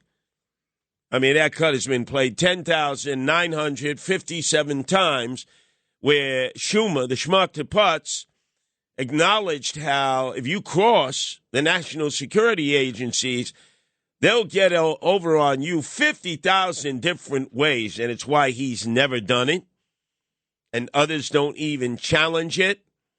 But Daniel Patrick Moynihan did, and they basically dismissed him when he said the CIA was a rogue organization with no supervision, with an open checkbook that should not exist. It should be disbanded. And his fellow members in the United States Senate abandoned him on that and let him walk the gangplank. And then he recognized, hey, I'm walking the gangplank on my own on this. This could be detrimental to my health. And none of my colleagues in the cloakroom in Washington, D.C. are going to give damn any solace to me. In my dire straits, they'll give me a great eulogy when I'm dead and buried like a cadaver in formaldehyde, but they ain't got my back against the national security agencies, that's for sure. An assassination attempt on former President Donald Trump. Now the latest from 77 WABC. Again, on an appearance with Rachel Maddow on MSNBC, the schmuck to putz Chuck E. Cheese Schumer, majority leader of the Democrats in the U.S. Senate, said, let me tell you, you take on the intelligence community, they have 6 ways from Sunday at getting back at you. So even for a practical, supposedly hard-nosed businessman, he's being really dumb to do this. And he was referring to Donald Trump. So, guys, if you can't get that up in the next hour, you need to get a new job hanging wallpaper. I've told you when it was said, on whose show it was said. It's been played 1,000,000 times. It's there. Find it before I turn over the microphone to the judge and his crew in the 6 o'clock hour. And we will play you exclusively what we've been playing every hour since I've taken to the microphones at 10 o'clock, and that is the eyewitness account of how it is the gunman was able to gain access to a roof, unfettered, be able to shoot 5 times at Donald Trump, and the Secret Service in charge of overall security had nobody posted on the roof. Nobody posted around the building. Nobody knows nothing. And the Secret Service didn't even have someone attend the press conference to explain themselves, saying basically, mind your own business. An assassination attempt on former President Donald Trump. Former President Donald Trump rushed off stage late this afternoon by Secret Service agents and into his motorcade just minutes into his rally this afternoon in Butler, Pennsylvania. It's right outside Pittsburgh. After a series of pops that sounded like gunshots rang out, Trump's face and ear were bloodied as he was rushed off stage. Keep it here for live, up-to-date reports on 77 WABC. Take a look at what happened. An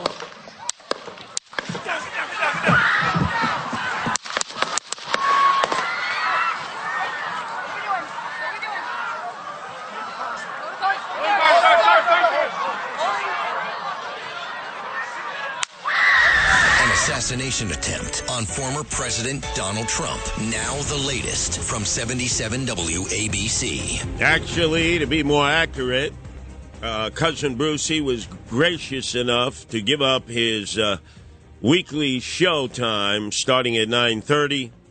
And both I and Noam Laden and our team here of Tony and Broadway Bill Lee took over, and we've been at it 8.5 hours by the time we get to 6 o'clock in the morning and I take you to the break of dawn. And we could continue forever.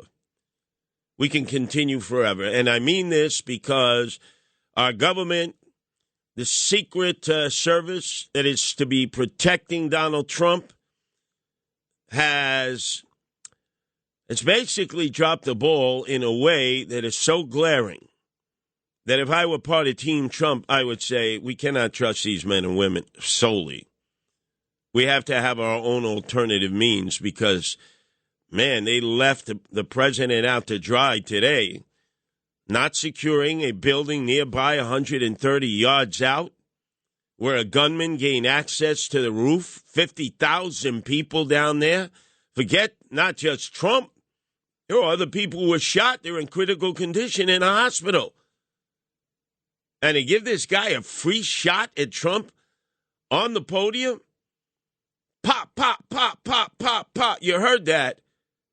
And then finally you hear a shot. Bam. Right between his eyes. Blew his brains out.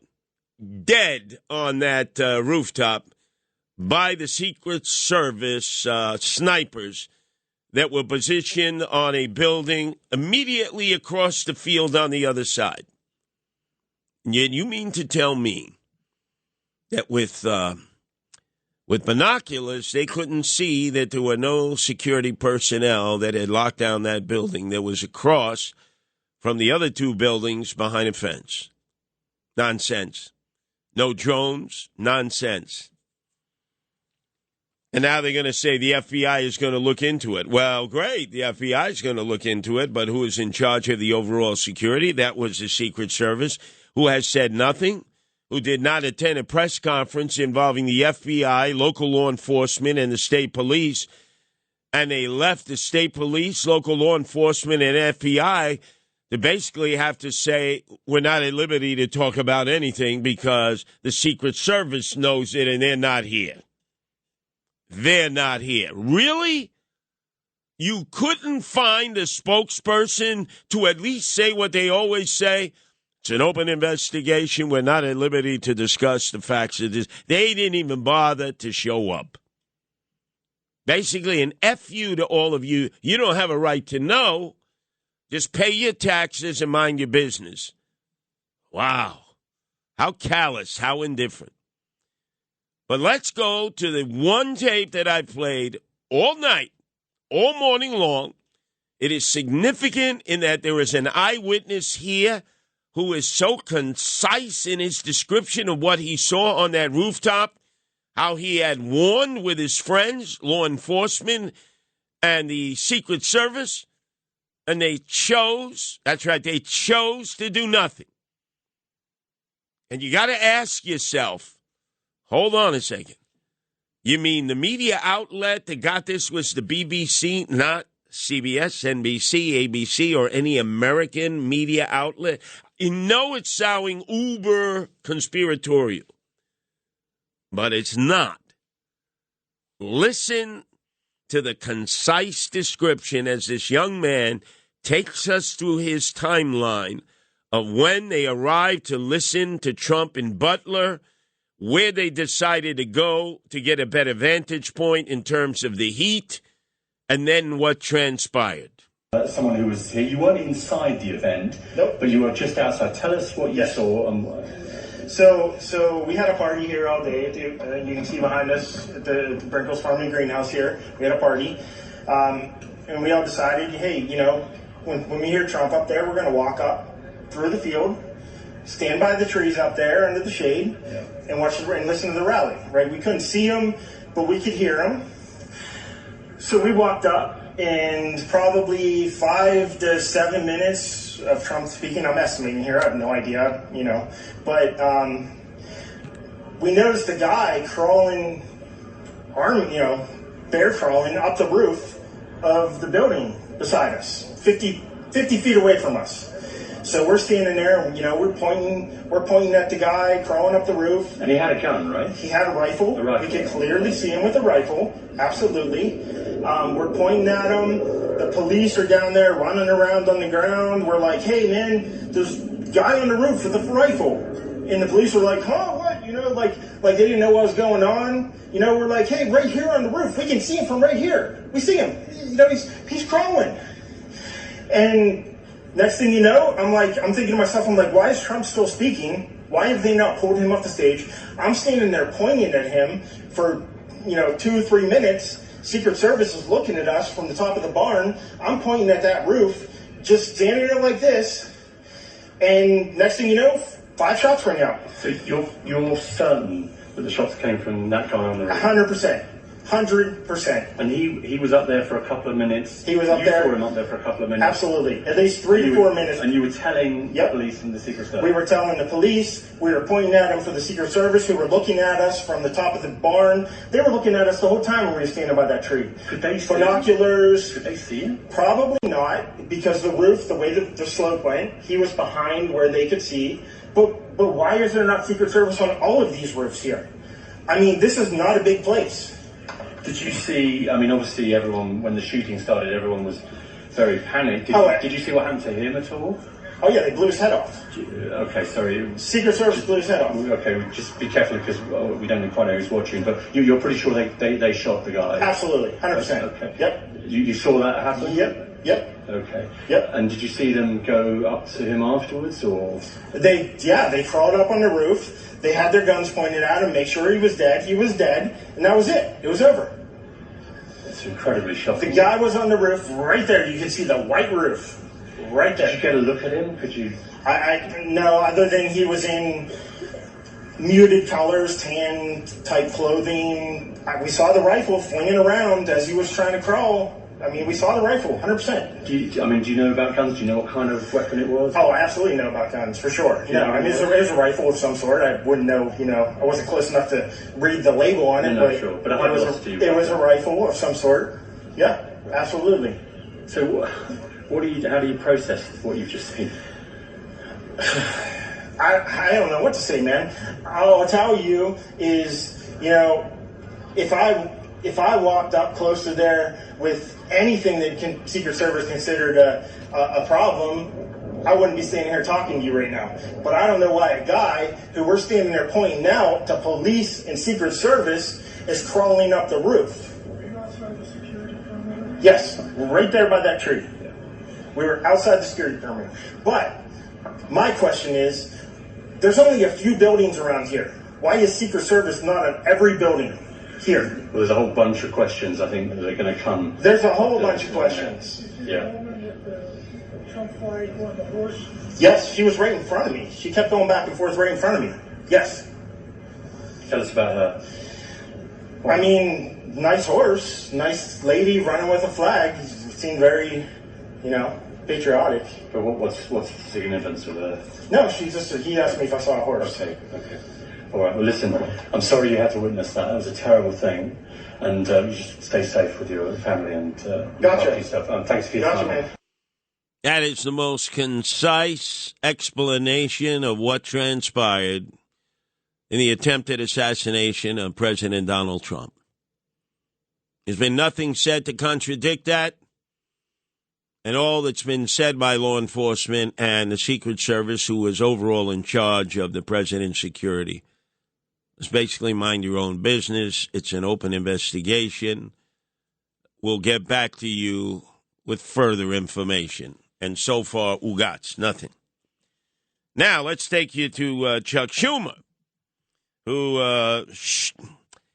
in an interview with Rachel Maddow when discussing Donald Trump, who was calling national security agencies part of the deep state, was giving Donald Trump and basically everyone else a warning about what the ramifications are when you take on the deep state. But he's taking these shots, this antagonism, this taunting to the intelligence community. You take on the intelligence community, they have 6 ways from Sunday at getting back at you. So even for a practical, supposedly hard-nosed businessman, he's being really dumb to do this. What do you think the intelligence community would do if they were motivated? I don't know, but from what I am told, they are very upset with how he has treated them and talked about them. And we need the intelligence community. We don't know what's going on. Look at the Russian hacking. The Russian hacking. But Yeah, right. The Russian disinformation, right? There's a guy you can't trust. The schmuck that puts Chuck E. Cheese Schumer. Do you know that was so much cover for the deep state by both Rachel Maddow and Chuck Schumer that the ACLU chastised them. The American Civil Liberties Union actually chastised them and supported Trump in that measure and said, yeah, we need transparency. It's almost like here Trump is, Schumer is resigned to say, hey, I'm not going to take him on. Are you crazy? Rachel Maddow, I'm not going to take them on. Why is Trump taking them on? Wow. Anyway, let's go to Jim, who's calling from Manhattan. Your turn to be heard here at WABC, Jim. Good job, guys. Thanks for taking my call. You know, Trump needs to get an apparatus, a bulletproof glass cage or dome or something erected every time he gets on the podium from now on, because you cannot trust the Secret Service. You cannot trust the Biden administration. You cannot trust the media. You had a caller earlier explaining how one of the news correspondents, anticipating a kill that day, was wearing a necklace that said SS, Secret Service, like a code, like, yeah, the Secret Service did this. And I noticed Scott McFarland caught off camera, sitting down on the ground out of harm's way, looking dejected, like, damn, we failed. We've got a problem. Trump is naive to pat the Secret Service on the back. What a good job they did. They did a terrible job. And, you know, it all goes back to not only Biden, but to the most sophisticated people in the world. It goes back to Biden and Putin, who has the most to fear from a Trump presidency. You'll notice he took Crimea and Ukraine only on the Biden-Obama watch. No, you are absolutely correct on that. And again, I can't play it enough. Here is the Schmuck the Putz, Chuck E. Cheese Schumer with Rachel Maddow talking about how you don't mess with the national security agencies. And this was in reference to Donald Trump when he was president the first time, taking them on, calling them out. And essentially Schumer says, you just don't do that. And Rachel Maddow, like a parrot, agreeing. You just don't do that. You don't take on the deep state. You don't take on the CIA criminals in action. But he's taking these shots, this antagonism, this taunting to the intelligence community. You take on the intelligence community, they have 6 ways from Sunday at getting back at you. So even for a practical, supposedly hard-nosed businessman, he's being really dumb to do this. What do you think the intelligence community would do if they were motivated? I don't know, but from what I am told, they are very upset with how he has treated them and talked about them. And we need the intelligence community. We don't know what's going on. Look at the Russian hacking. What I am told, he didn't talk to them directly. What I am told, look at the Russian hacking. Yeah. Basically, it's mind your own business. The national security agencies will protect us. It's none of your BIB business. They answer only to themselves, not to any structure, not to any supervision. They cannot be trusted, ladies and gentlemen. And you're listening to Schumer saying, and if you cross swords with them, there is a severe price to pay. Imagine the majority leader of the Democrats in the Senate stands up and says, basically, don't take them on. You might not live an extra day. I mean, he might as well have been saying that. I heard it through the grapevine, he said. He's had personal conversations with him. Who's he kidding? All these years in the House and then in the Senate. And he heard. Let's go if we can to Elizabeth calling from New York. Your turn to be heard here at WABC, Elizabeth. Okay, I think the problem is that Trump knows exactly what he's doing. And I think that Biden does not like Trump. Biden hates Trump. So Biden is not going to go out of his way to make sure that his Secret Service people really take care of Trump. Is it true that Trump can hire his own Secret Service people at this point, even though he's not president? Or is Biden's Secret Service people they're the ones that are supposed to take care of Trump? No, Elizabeth. He can hire his own security, but they would be in tandem with the Secret Service. I don't think he could reject Secret Service protection. I'm not sure of that. I know when I ran for mayor, I was offered police protection. Every candidate who runs for mayor in the final run, Eric Adams was offered it. He didn't take it. I didn't take it. But obviously, that pales into comparison to what the needs of a presidential candidate are and a president. But I believe you don't necessarily have to accept it. Well, I think he needs his own. I would certainly recommend that at this point. Because I think Trump's biggest enemy is Biden. He hates him. Well, it's not just Biden. You heard. I know, but Biden's the president. So that's my only comment. He's the president, but is he the shot caller? You understand? He's the president, but is he the shot caller? And all the Democrats are all in a frenzy now, thinking that Donald Trump is the next president of the United States. If the election were tomorrow, that's a guarantee. And so they have sown the seeds of despair and fear amongst their ranks, claiming that Donald Trump is going to launch a massive raid, arrest them, negate the criminal justice system, put them in gulags, create his political enemies list, and then act like a totalitarian dictator. If you only go back to 2016, more bark than bite. How many times did he have his rallies? Lock her up, Hillary. Lock her up, lock her up. The day after he gets inaugurated, well, Hillary and Bill, they're not really bad. They work hard. Comey, fire him. No, I'm going to keep Comey. Both sides at that time would have welcomed the firing of James Comey, director of the FBI, both the Democrats and Republicans, and Trump kept him on. More bark than bite, without a doubt. Let's go to Melvin in the Bronx. Your turn to be heard here at WABC, Melvin. Common sense is not common. The rhetoric needs to be toned down. Number one, they said there was one tall building there called to news reports. Where was the effort made to take him alive to find out what was behind it? According to the Republic report, this so-called sniper was age 20. But yet, everybody was in a big hurry after the shots rang out to take him out instead of taking him alive to find out what was behind this. Now we're going right back to 1860. It seems that this is a big step somewhere along the line. All I see is the rhetoric be everybody get all hyped up, hold, slow your roll. United States of North America, due to ratification of the Constitution of 78. Because I remember back in those who forget the history need to research it, how in 1950 a attempt was made on President Harry S. Truman life. That is correct. Just for edification, Harry Truman was staying at the Blair House because they were fixing up the White House. That is right next to the White House. Whenever you visit 1600 Pennsylvania Avenue, sometimes the Blair House is where visiting dignitaries will stay.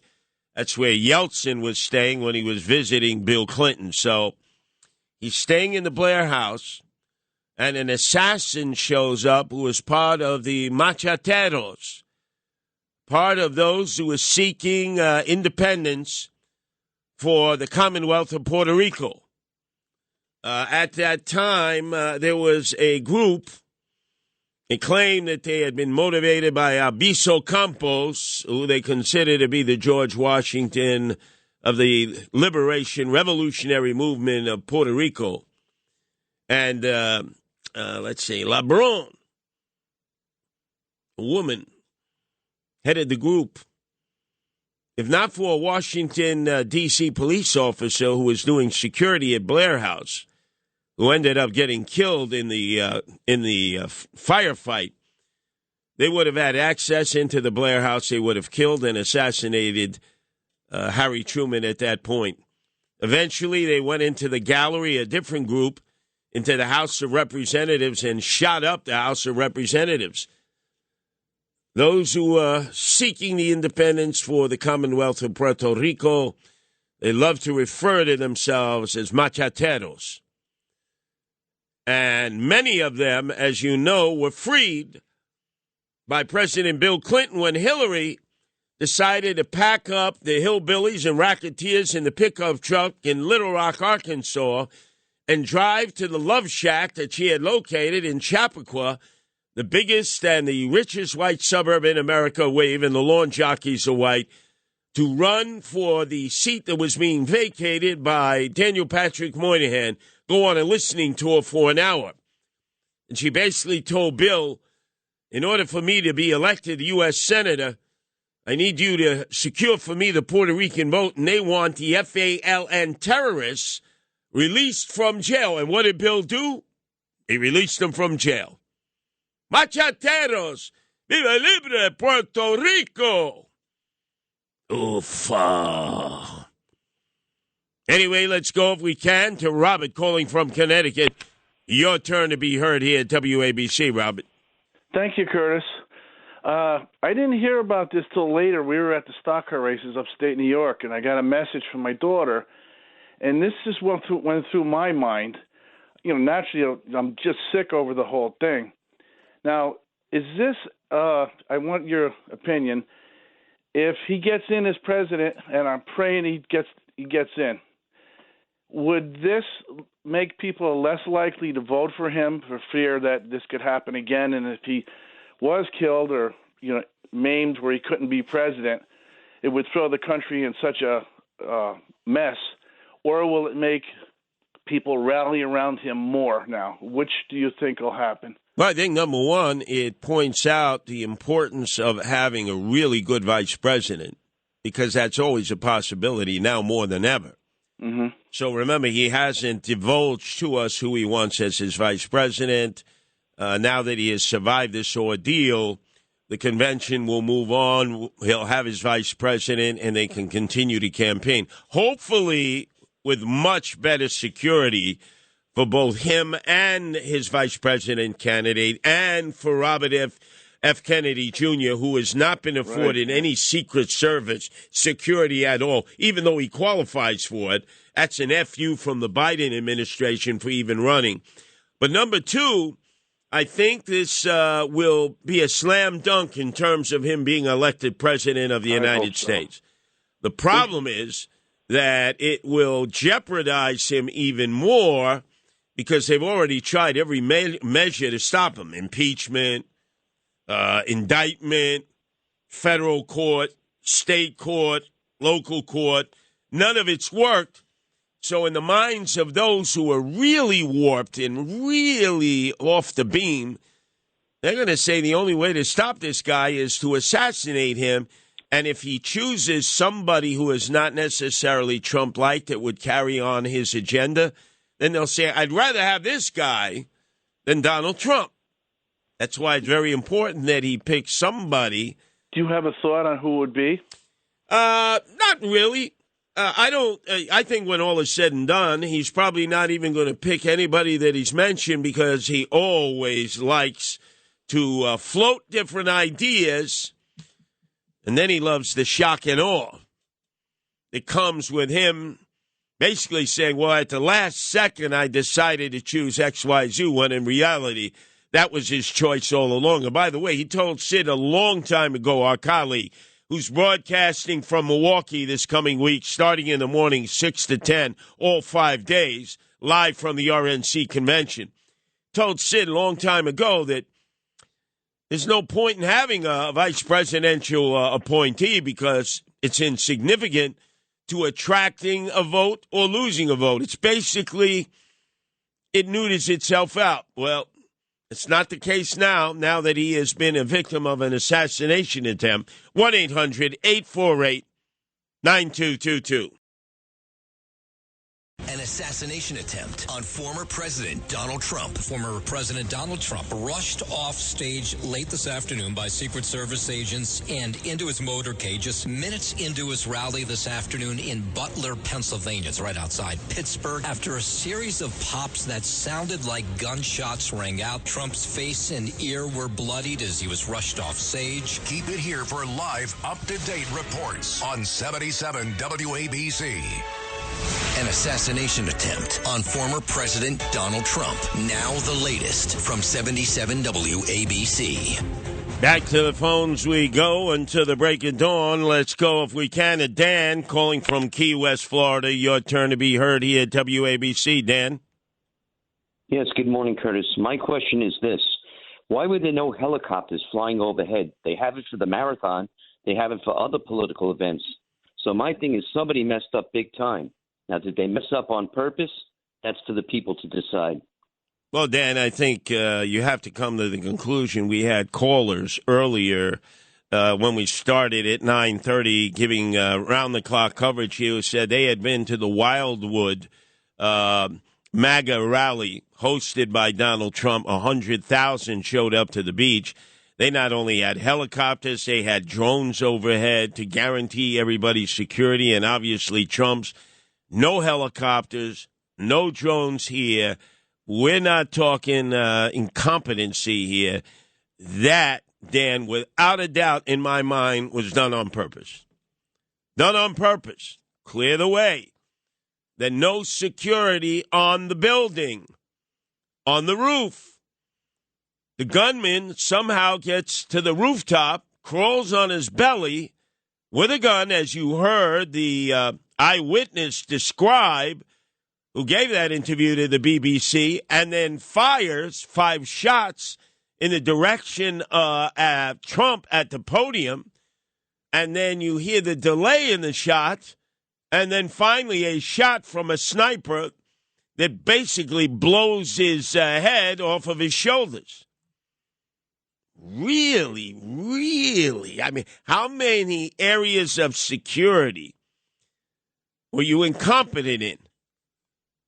Or was it purposeful, as I believe? Let's go to Joseph in Brooklyn. Your turn to be heard here at WABC, Giuseppe.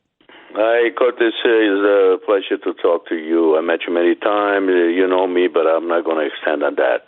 Whatever you're saying, really open eyes to everyone. Listen to you for so many years. You are precious to us. And send a man, don't be umamona mamaluk. Like your grandfather would tell you and guide you. Be careful for your own and for everybody that's on this mission to change what's going on, because we're in terrible times. Yesterday was like a shock. But that's let's make it a lesson out of this, because things are really serious. The way you say, I kind of got, I think it's 100%, you're 100% right, because you are smart. I mean, you're really precious to us. So be careful. And even the beret got to go. Be careful when you walk around. Be careful any place.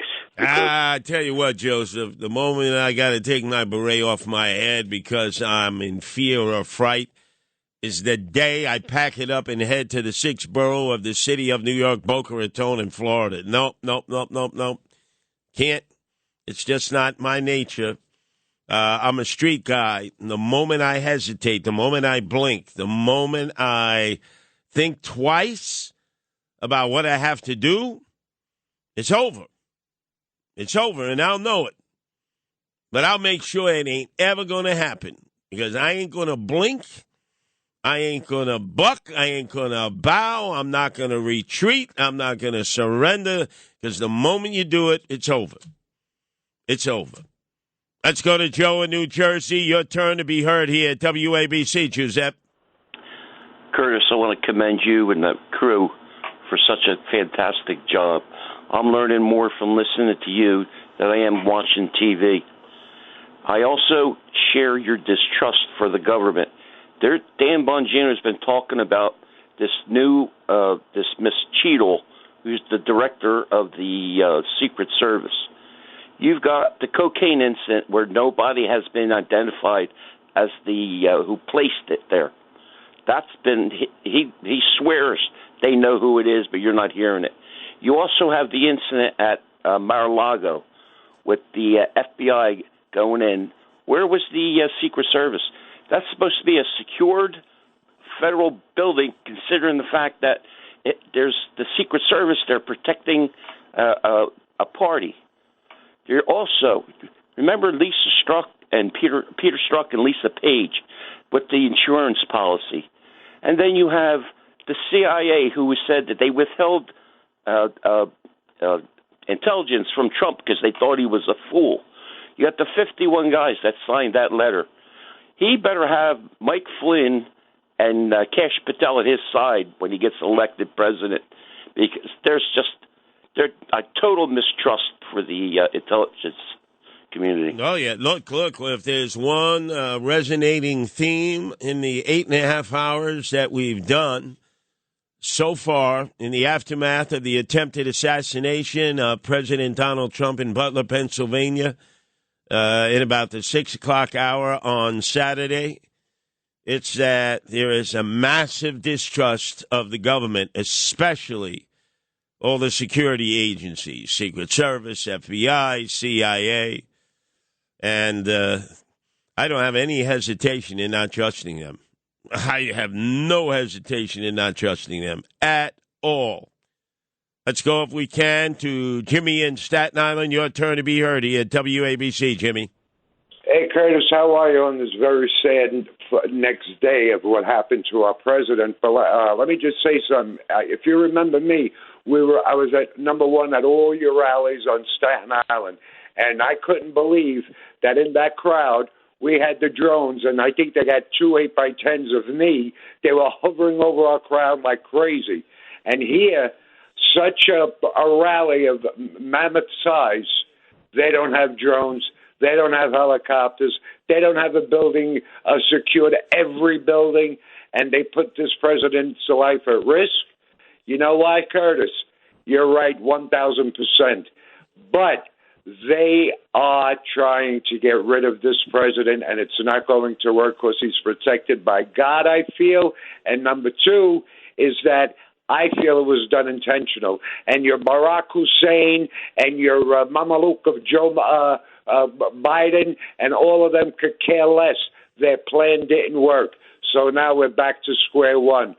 And what Trump has to do now is reassess his security. Cannot leave it just in the hands of the Secret Service. They're going to be praised today for what they did on the stage. I second that. But more important than on the stage, where they covered up Donald Trump once he was shot, once they heard the shots fired, is they didn't secure the parameters. Because they didn't properly secure the parameters, the gunman had free access at Trump and ended up hitting some other people in the crowd. So you can't just do half the job and expect to be praised when you had a full job to do. Am I to accept the fact that they were incompetent? No. Was it done purposefully? Yes. Were there drones in the sky? No. Were there helicopters in the sky? No. 50,000 people on the ground, planned in advance. This wasn't done synergistically, where people just came together within hours. There's plenty of time to prepare this. And they've done this how many times for Trump in the past? They had it down to a science. How the hell, again, a simple question to the Secret Service, who bogarted the press conference that the FBI, the county sheriff, and the local police attended. Simple question. How did you not have that building in lockdown? How did you not have security on the roof? How did this guy get to the building, shimmy up the side, crawl on his belly with a rifle to a position on the roof where he had free access to be able to shoot at Donald Trump 5 times? 5 times. Let's go to Jim in Brooklyn. Your turn to be heard here at WABC, Jimmy. Curtis, what you give to us is unbelievable. We all love you out here, you know. CNN this morning, I've been listening to you for about 5 hours and switched to CNN. Their narrative today is watch out for Trump supporters turning and going after Chuck Schumer and going after Nancy Pelosi because his supporters are crazy. That's what they're spinning this morning, is the retaliatory strike coming from Trump people. Let me tell you something, Jim. I haven't said it enough, but based on what you've said, it reminded me. I was really super impressed at all of those who were at this MAGA rally. Shots are fired. I've been in many situations in the past where shots are fired, whether it was a concert, large gathering, political gathering, or people perceived that shots were fired because they heard the backup of a truck or a car, or somebody yelled gun, or they thought they saw a gun. Crowds start stampeding, knocking over elderly people, children. They don't care, hurting them, sometimes killing them. Didn't see any of that there. This crowd remained cool, calm, and collected, even though they recognized that shots had been fired, especially when they saw Trump go down and the Secret Service jump on top of them. And you don't see them running in all different directions, Jim. They were actually cool, calm, and collected, which is what you have to be. You got to be cool, calm, and collected in those kind of situations. Let's go to Mike in Yonkers. Your turn to be heard here at WABC, Mike. Good morning, Curtis. Thank you for picking up. I'm surprised you're not playing the line from The Godfather where if history is to teach us anything, it's that any man could be assassinated as long as you're willing to make the ultimate sacrifice. You know, I'm surprised. You got that sound clip. I know you do. Yeah, well, repeat that line again slowly so our audience can listen to it. It's from which Godfather, 1 or 2? The Godfather Part 1, right, okay. where they say he's going to assassinate the mafia guy, and they said if history is to teach us anything, it's that as long as you're willing to make the ultimate sacrifice, you could kill anybody. Yeah, yes. Definitely. Well, we'll try to conjure that up. Our number's 1-800-848-9222. Let's go to Bobby in New Jersey. Your time to be heard here at WABC, Bobby. Thanks for taking the call, Curtis. Outstanding coverage, Curtis. You're the man. Better than anything on TV. Anyway, Curtis, like you said, 130 yards. Curtis, in that security parameter, that's like 2 inches. This is a setup, Curtis. You know what you called it. It's amazing. I can't believe this happened, and it's divine intervention, Curtis. By an eighth of an inch, he could have been dead. Thank you, Curtis. No. Our pleasure here at WABC, and we are getting in a lot of folks who are telling us that our back-to-back, belly-to-belly coverage, starting when Cousin Brucey was gracious enough to end this program early, at 9:30, he understood the ramifications. He understood that people did not want to be entertained on a night and a day like this, an attempted assassination of former President Donald Trump. And we took the reins, Noam Laden, director of news, I, Broadway Bill Lee, Tony, and we just started to pump out information that wasn't even made available on television with all their massive resources. And we checked, double-checked, and triple-checked. We didn't go with a lot of misinformation out there. But once we zoned in on the guy who's being held responsible for being the assassin, Thomas Matthew Crooks, and now have run into a series of roadblocks about a 20-year-old guy who apparently is like a ghost when it comes to anybody knowing anything about him, any imprint he has on social networking. It's almost as if his entire life, you know how you had the program, This Is Your Life, has been scrubbed. Let's go to Edith, who's calling from New York. Your turn to be heard here at WABC. Edith. Yes, hello? Yes, hello, Edith. Oh, yes. Has it been confirmed that it was a bullet that grazed Donald Trump, not the teleprompter or shrapnel from that? Because they were saying that earlier on some of the news reports. No, I think they were incorrect, Edith. Again, because there's such little information coming from law enforcement, they can't even answer simple questions like that, or they choose not to answer that. It does appear, based on how Trump grabbed his ear, that it was, in fact, a bullet. As he describes it in his own social networking, he describes it best, that he felt a burning sensation, the piercing of the skin, and then it probably went right through. I doubt it was lodged in his skin. They probably would not have released him from the hospital. He's now back in New Jersey where he's resting, and he'll probably engage in somewhat of activity at his compound tomorrow, and then it's on to Milwaukee. So, yeah, it appears that he was struck by a bullet, that 5 bullets were fired by the guy on the roof. How he got on the roof still hasn't been answered, and why he had access to get on the roof, Edith, is mind-boggling. Mind-boggling. Mm-hmm. Anyway, let's go to George, who's calling from Pennsylvania. Your turn to be heard here at WABC, George. Go, Buchanan, go. Let's go to Joe in Brooklyn. Your turn to be heard here at WABC, Giuseppe. Hey, good morning, Ned Curtis. Listen, 2 things, please. Look who they're getting to investigate this assassination attempt. The FBI, who's been trying to put him away since 2015. And also, this is a page out of the Wise Guys playbook where they set somebody up to shoot Colombo, and then they whack him right there so he can't say anything. This is a definitely conspiracy action.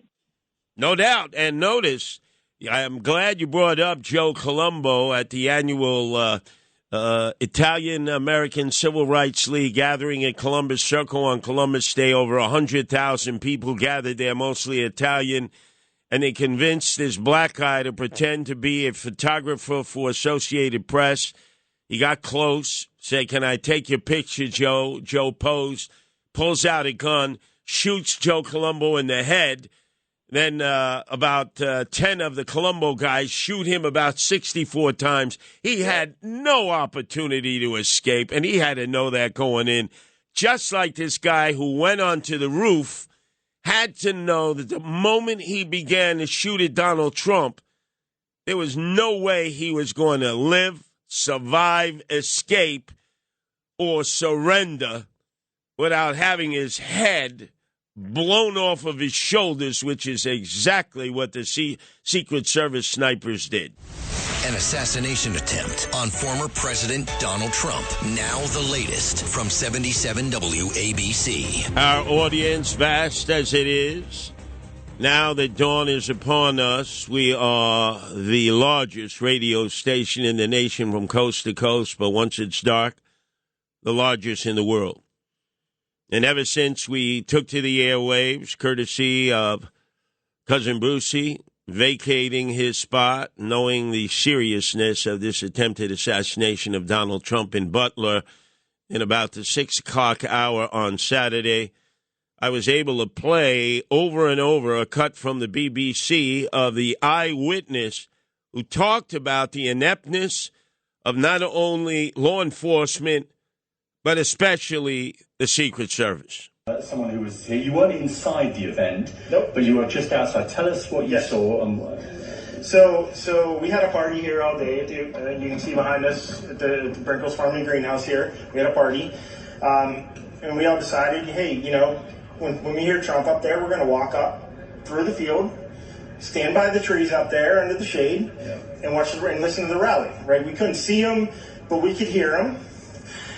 So we walked up, and probably 5 to 7 minutes of Trump speaking. I'm estimating here. I have no idea, But we noticed a guy crawling, bear crawling up the roof of the building beside us, 50 feet away from us.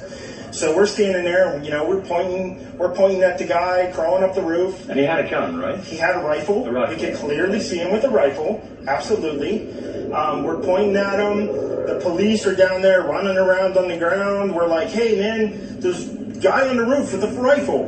And the police were like, huh, what? like they didn't know what was going on. We're like, hey, right here on the roof, we can see him from right here. We see him. He's crawling.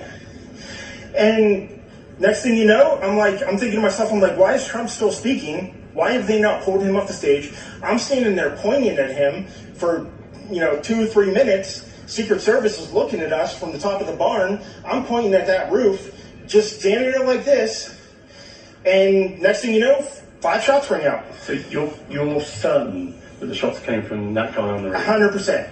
100%. And he was up there for a couple of minutes. He was up there. You saw him up there for a couple of minutes. Absolutely. At least 3 to 4 minutes. And you were telling the police and the Secret Service? We were telling the police. We were pointing at them for the Secret Service, who were looking at us from the top of the barn. They were looking at us the whole time when we were standing by that tree. Could they see binoculars? Could they see him? Probably not, because the roof, the way the slope went, he was behind where they could see.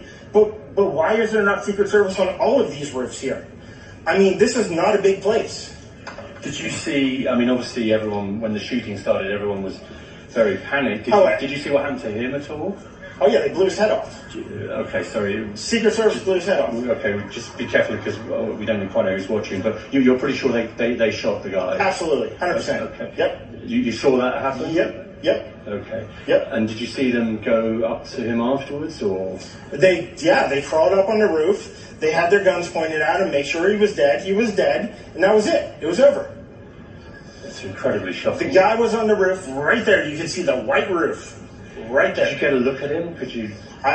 No, other than he was in muted colors, tan type clothing. We saw the rifle flinging around as he was trying to crawl. We saw the rifle, 100%. Do you know about guns? Do you know what kind of weapon it was? Oh, I absolutely know about guns, for sure. It was a rifle of some sort. I wouldn't know, I wasn't close enough to read the label on it, but it was a rifle of some sort. Yeah, absolutely. So how do you process what you've just seen? I don't know what to say, man. All I'll tell you is, if I walked up close to there with anything that Secret Service considered a problem, I wouldn't be standing here talking to you right now. But I don't know why a guy who we're standing there pointing out to police and Secret Service is crawling up the roof. Are you outside the security perimeter? Yes, right there by that tree. WABC.